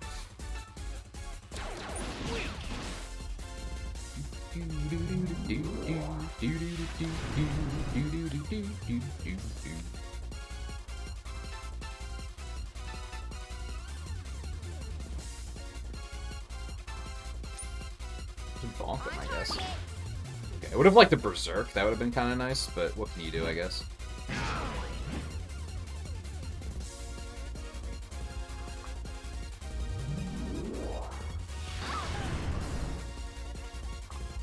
I have a maybe I'll just dig it up and Discord it to you. I have a really old video on the channel where I redrew all of the Robot Master sprites, not all of the sprites, but I redrew all of the Robot Masters from Mega Man 2 and 3 as if it was like being remade as like a modern, like hand-drawn graphic kind of game. And I did big time-lapse videos of them. I don't think I actually have the artwork for that posted anywhere, which is kind of unfortunate.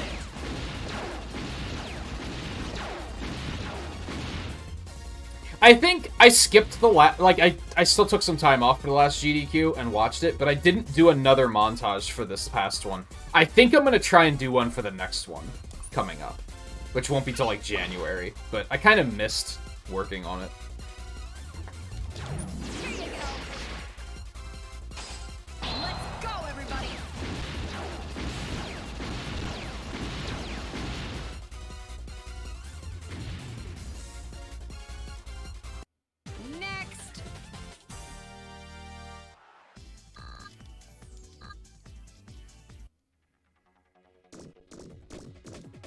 How the hell are we going here? Oh my god.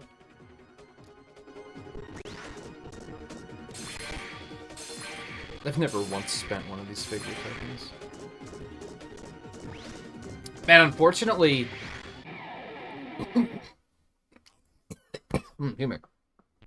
I've hit a part of the stream where my mind is in a lot of different spots right now. I'm like, I have to pay bills, I have to investigate where that figure is, I have to renew my Adobe payment, because I think it's linked to a card that's expired. So I'm gonna have to put that on a different card. I've been putting that off. There's all this, I want fucking jalapeno tacos. There's all this stuff I want to do, so now I'm like having a hard time focusing on playing the game. Which makes sense, because we're basically at hour 6, so... Maybe I should just stop here. I don't want to, though. I wonder how far through the chapter I am. Like, how much more do I have left? I'm just distracted by all this stuff now.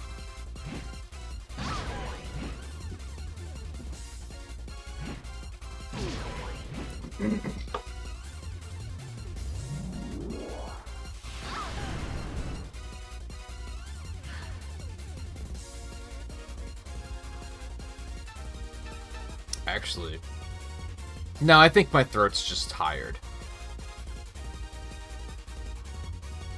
My mom was just sick last week, and I was like, oh shit, I didn't catch what she had, did I? I don't think so, though. I think it's just because I took 3 days off and wasn't talking at all. I hope that's not a thing. That would make me grumpy.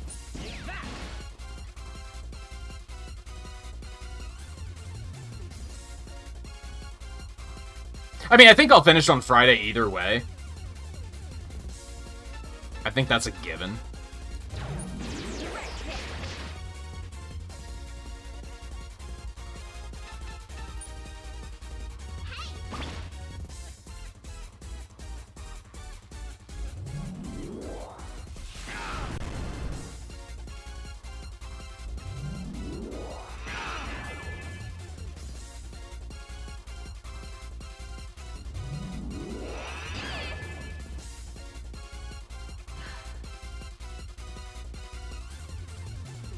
I guess I should just be, like, listening to music while I'm not streaming and just singing really loudly. That should keep my throat in better shape.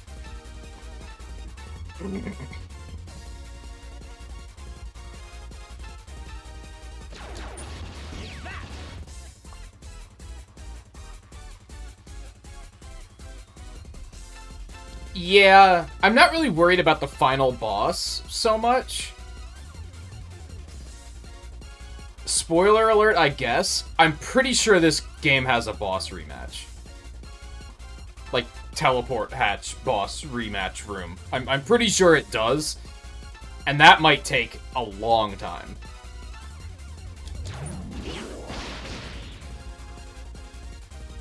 So maybe a little concerned about that, which is, I think, is why I'd rather finish this chapter now, and then we could jump into the next one tomorrow.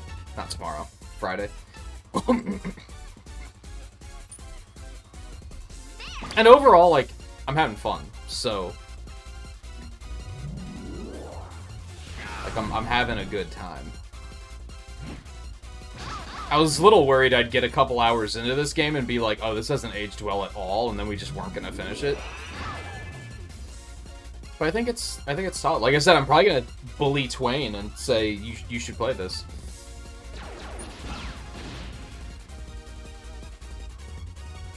I know he's got other stuff going on right now, but at least get it on the radar. And since I'm off tomorrow, I can take the time to kind of recover.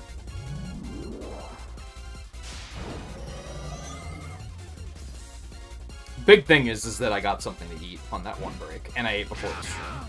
A lot of times I'm hesitant to go overtime just because I usually don't eat before the stream, which is a terrible thing to do, and I wouldn't recommend it, but usually by the end of 6 hours, I'm like, I'm fucking hungry. So I have to go do something about that instead of starving myself.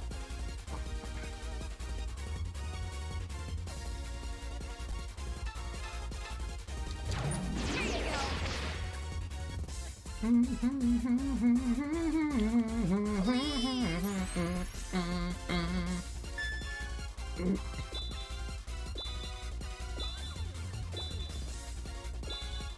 didn't spoil any. Have you played this?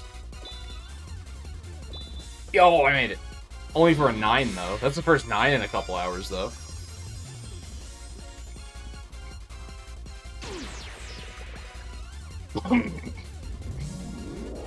Ten feels impossible.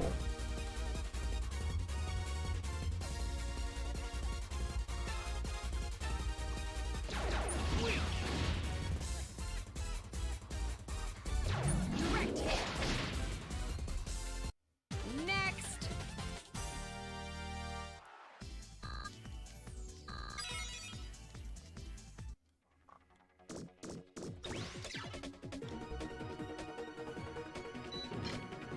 Yay. I think. Oh my god. So many battles. What is this, Mount Moon? I made that joke already. I don't care.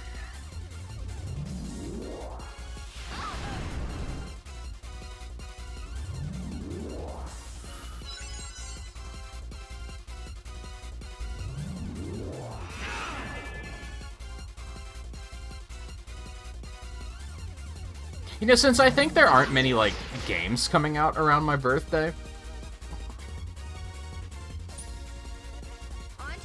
I've been thinking about getting a sunrise alarm clock lately. Something to help me, like, get out of bed better. Especially now that we're approaching winter and, like, it's pitch black by the time I wake up, which is not very helpful, because that just makes me want to go back to bed. I think if I had something that especially would gradually light the room up over the span of like a half an hour or something, I think that would be quite helpful. Maybe I'll treat myself. I'll just shop around and look for stuff like that.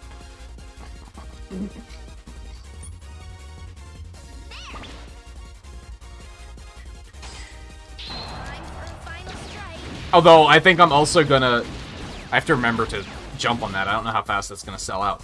I think I might get the Lego Bowser that's about to come out, even though it's like $300 fucking dollars. It's really expensive, but it's really cool.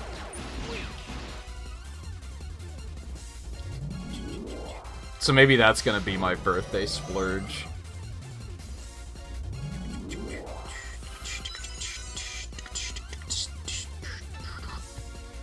And I'll definitely stream this one. I'm kind of sad that I didn't stream the Green Hill Zone Lego set when I got it.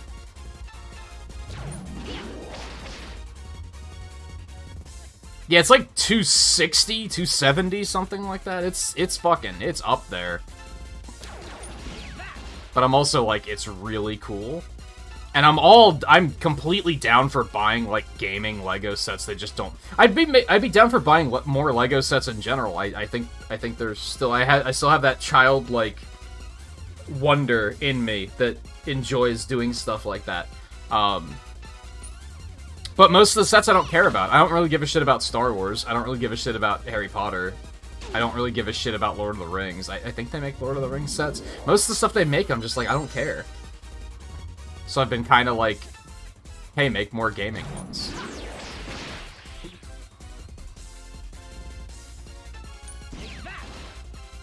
That's why the Green Hill Zone set, I was like, yes, absolutely. I think that one was only like $70 or something like that. It wasn't too much. And I still have it, it's sitting behind my computer monitor.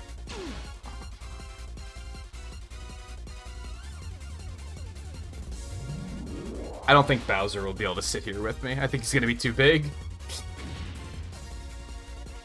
That'll have to go back on the shelves back there, but...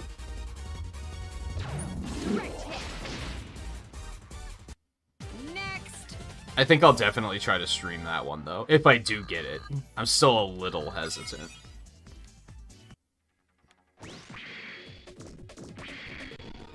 I regret that, the big Mario question mark block one, that was on sale there for a while, and I hesitated, and now it's back up to, like, the default price. It was down to, like, 160, and I was like... At the time, Bowser had already been announced, I think, and I was like... Should I? Yeah, holidays are coming up. Maybe I'll be able to find it on sale again. I think I'd have fun doing LEGO streams. I had fun doing the Labo streams. It's just a shame that, like, they don't make a lot of those. They're also expensive. So there's a part of me that wishes they made more of them, but I'm also like, could you actually maybe put enough into the game so it's, like, you know, an actual game to play? That last one, the vehicle kit, was, like, kind of okay, where it was like, that was actually a game for a little bit. It was probably the closest it got. I think it was still, like, a one-stream ordeal.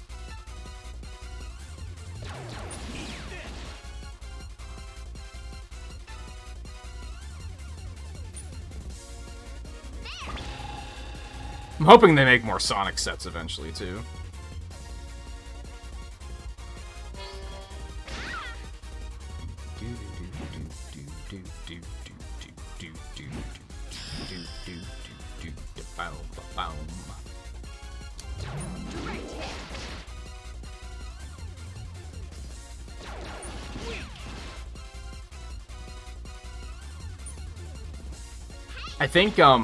I think I got the Sonic set the same day that my new desk came in.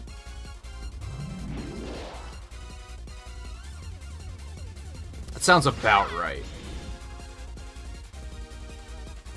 Or it was like the day before or something. I don't remember. There was enough reason where I was like, I'm not gonna wait to do this on stream because I have other stuff to do. And I want to do it now. Here goes.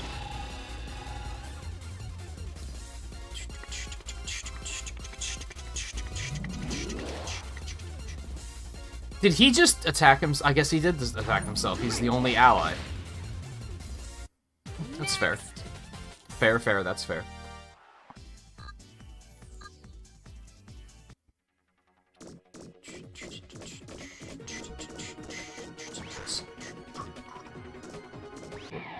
Yeah, okay.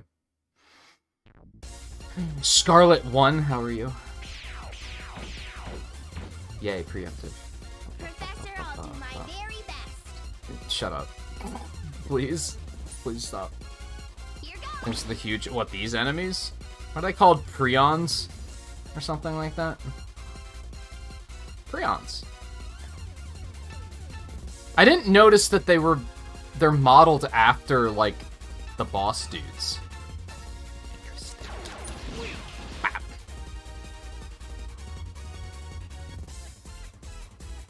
Not that one. The other one.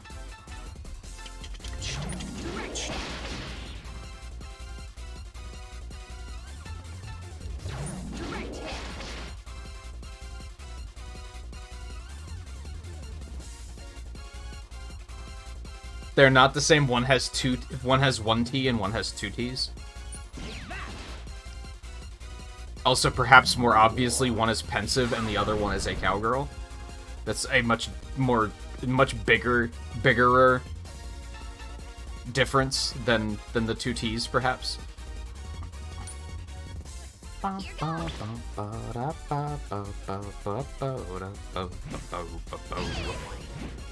If you have a hard time knowing if the Sonic character Rouge is spelled Rouge or Rogue, then you might also have a hard time with two T's. Just putting that out there.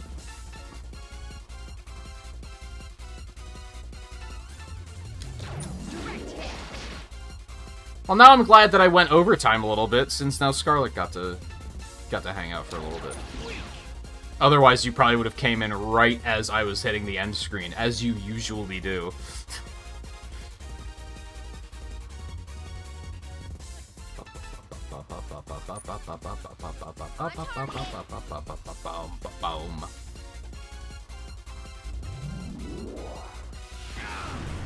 Have I mentioned that this track is not boring yet?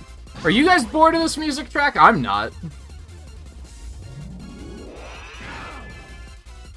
I hope you're not, because that would be a shame if you were.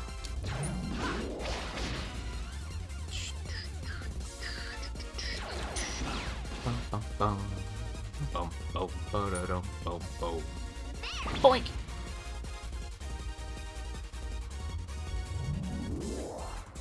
I did something interesting last night, Scarlet, that I think you would have found super interesting. I guess this takes a little bit of background setup, but I don't think I've really talked about it on stream yet. If you watched any episodes of the first 30, I think I mentioned a couple times that I wanted to have an actual timer on the layout somewhere. I originally had the idea of what if I just animate the timer and then just publish a big 30-minute video file and then just overlay that on the layout. That didn't work. Adobe just kind of shrugged when I said, hey, could you publish this 30-minute video file that has very little going on? They were just kind of like, huh? No. What do you think I am, Adobe Animate or something? Anyway, so that didn't work, and I didn't know how to fix it otherwise. And then I realized, with all the coding learning I've been learning, I could just code a timer. So I did that. Anyway, and then I needed some sound effects for it, which I decided I was just going to use some old Mega Man sound effects. And I tried to just rip them from YouTube, and that wasn't going very well. And then I had an idea that what if I boot up the emulator and disable certain sound channels? And then I started just sitting there listening to Pharaoh Man's music with different sound channels turned off for like 30 minutes. I was like, oh, so that's what it sounds like if you take this instrument out. And I was like, Scarlet would like this.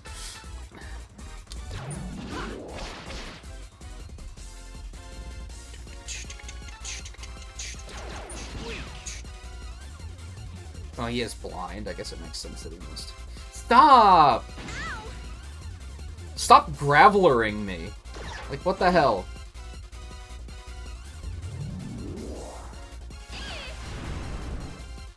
Graveler survived the hit with Sturdy. Graveler used Explosion. Get that shit out of here.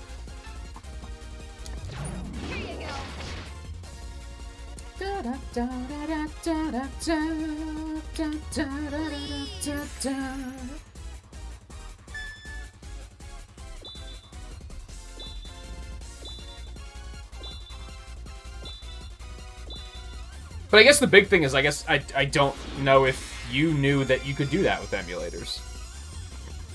Probably. But maybe not. Everybody, this is it. Well, not with all emulators, but with NES emulators you can anyway.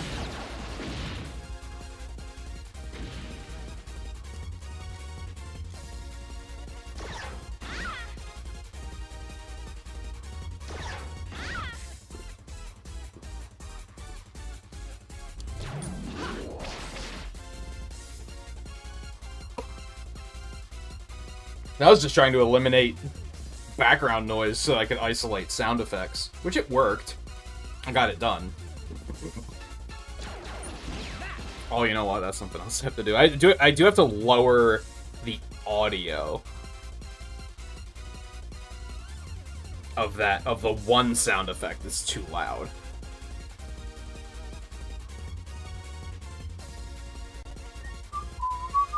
Forgot about that. Let me throw that on my to-do list. Yeah, I think like NES, any chiptune music console is probably gonna be, the emulators are probably gonna be able to do it. If I had to guess. Here goes. Time for a final strike. At first it was just, oh, I could record, like, some emulators have, you can just record sound directly from the emulator, and I was like, oh, I could just record the sounds myself. And that's when I then realized, oh, I can just turn off background noise, actually.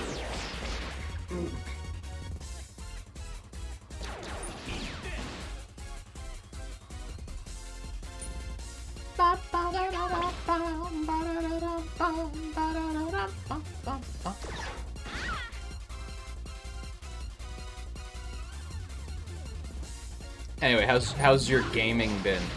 What have you been up to? Next.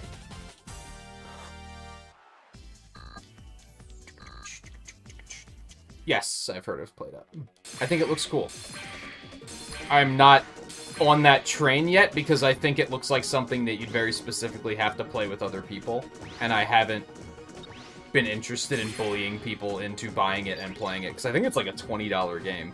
And that's a little much to be like, hey, Eno, buy this game. So, I'm kind of hoping they put it on Game Pass, because then we could check it out that way. But I've been watching people play it, though.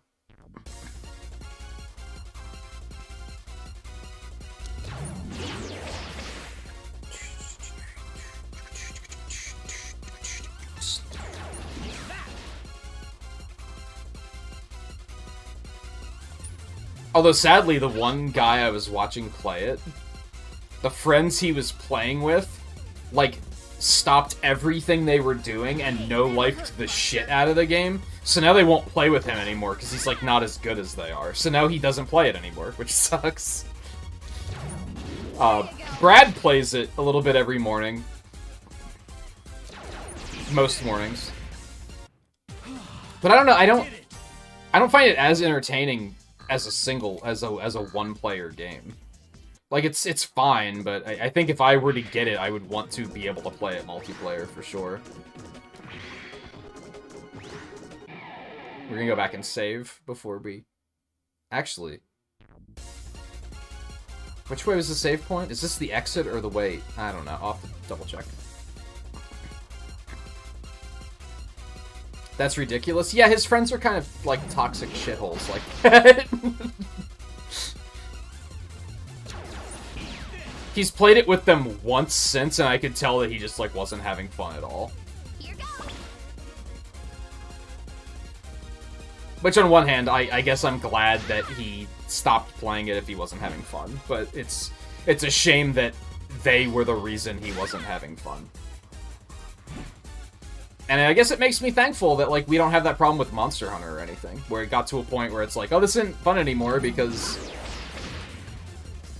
so-and-so grind their rank up to, like, 8,437, and now playing with them isn't fun because they're complete and total gods. So, that's something, I guess. It was a little heartbreaking to see, for sure.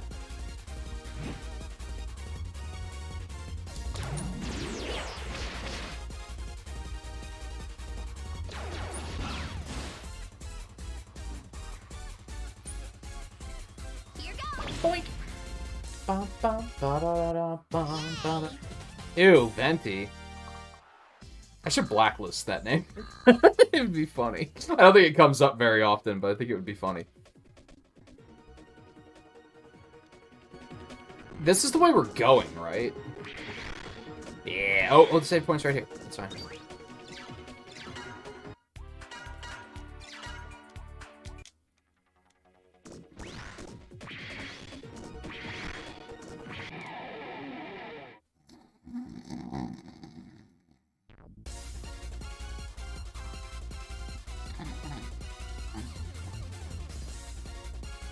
Random battles. Random battles. Yes. Why no, Cloud? I don't know why that monster had 800 or had 128 gil and a magical fire ring. Stop! You're an asshole. What's that one supposed to be modeled after? Face? What? It's supposed to be modeled after Face. Okie dokie. And one's Epsilon. Face? I don't think we fought it. Is Rangda Bangda in this game? Because that would be fucking sick. Face is the one that's an asshole, too. I think. No, it's the Epsilon ones that instant kill, I think. I don't know.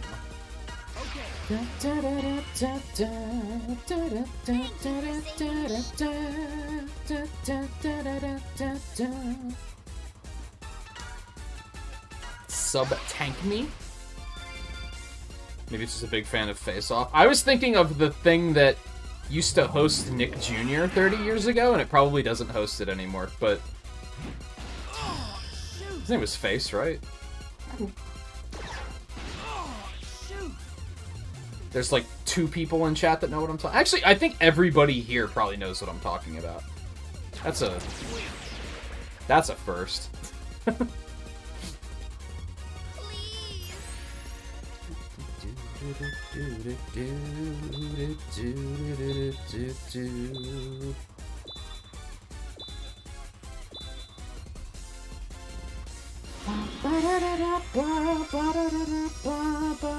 Several tiers below Stickly, though. Don't get it twisted.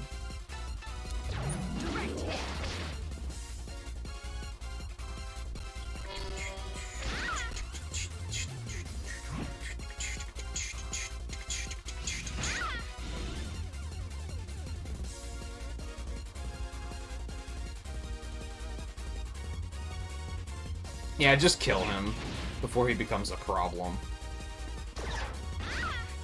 Energy sword, and it's a projectile. I'm sure we've been watching that attack do that for a very long time, but I've only just now noticed.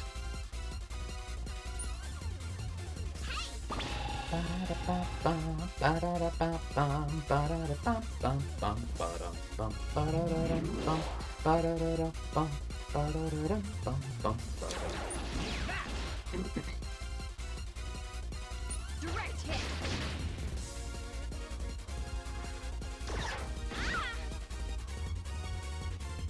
Aren't there 4 of these guys? Who's the 4th one?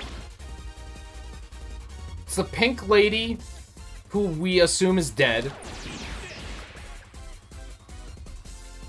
The rotund fellow, who is absolutely dead.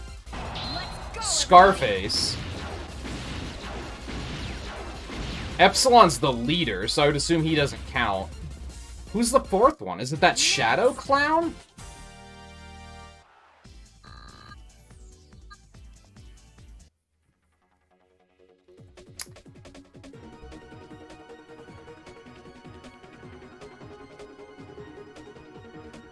I think we're gonna stop. It's an extra half an hour. As I pointed out, as I accidentally spoiled it when I was looking through the walkthrough for that one room, I think there's 3 bosses coming up. If they are long fights, we could potentially be here for another hour and a half, and I'm not feeling it. I'm still having a good time, but like my throat's tired, I'm kind of hungry. I honestly gotta use the bathroom again already. So, I think we're just gonna hit the save point one last time, and I think we're just gonna stop here. I think we're still comfortably in a position that we'll finish it the next time we stream it, which I think will be on Friday. I think we'll just get it done, and then we're in the clear for October.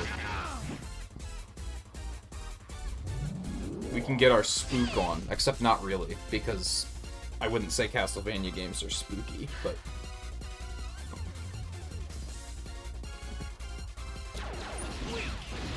I think overall we made good progress, except for that like hour in the middle where we were just stuck in that one room.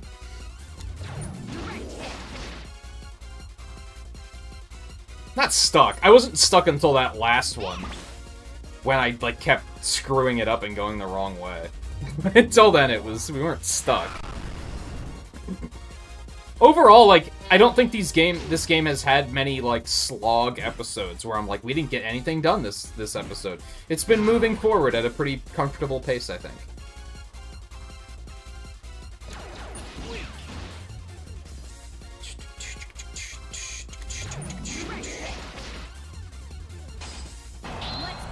Internet problems aside, because we did have that issue twice. Technically, this is really... I think this is episode 4, but technically it's... Oh, no.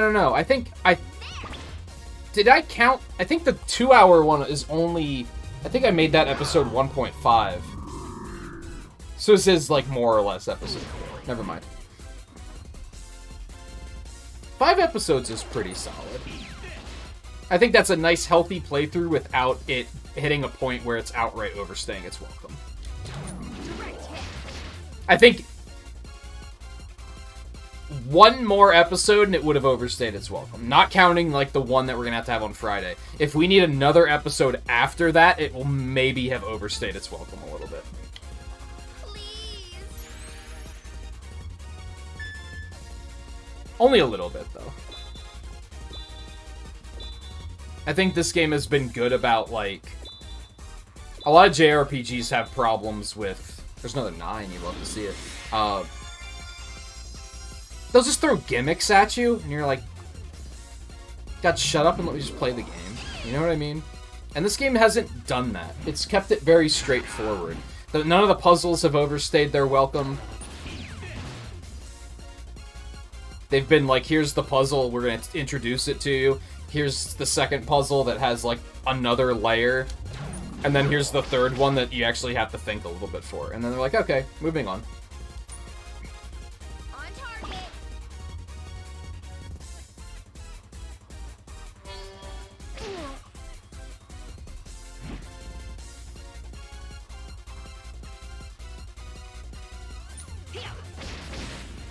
I think this clearly came out before the example I'm about to use, but I often credit Mario Galaxy for being really good about that. They introduced new mechanics, and then later you have like a second stage where it's a little bit more complicated with that same mechanic. Then maybe there's a third one, and then they're just kind of like, okay, that's it. We're not gonna bog down your entire game with this gimmick. Next. Like certain predecessors. But, you know, it was a little something different, and now we're going to move on with our lives. It's a nice balance. Save me? And yeah, that was like 6.5 hours on the dot. My throat is very tired. Oh my goodness. Oh. I'm sorry, Riley, I'm about to call it quits. You should probably be asleep anyways, so you know what? Go to sleep. Alright, we're gonna call it quits. I'm off tomorrow. We will play next Monster Hunter update on Thursday. Have a couple new monsters to hunt down. And then we'll come back to this on Friday. We're gonna skip the multiplayer stuff this week, I think. In favor of getting this done. And then... excuse me. Tacos. I think on Sunday we're gonna jump back into the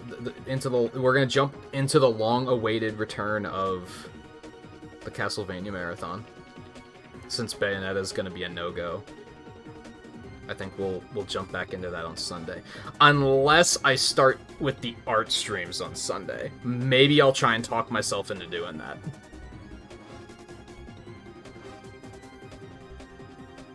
I'm gonna leave it as question marks on the schedule for now.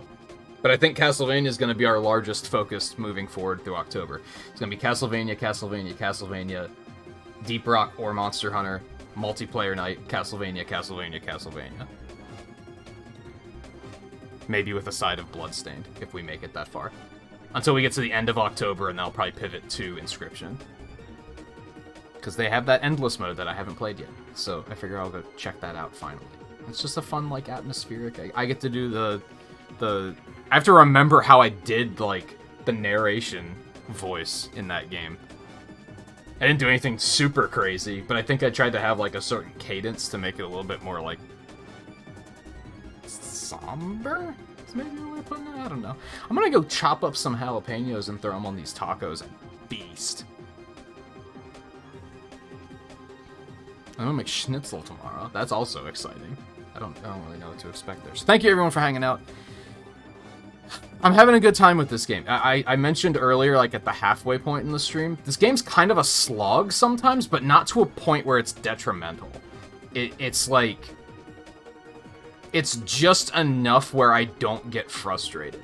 Have I had a moment of frustration with this game, aside from the fact that the writing isn't very good?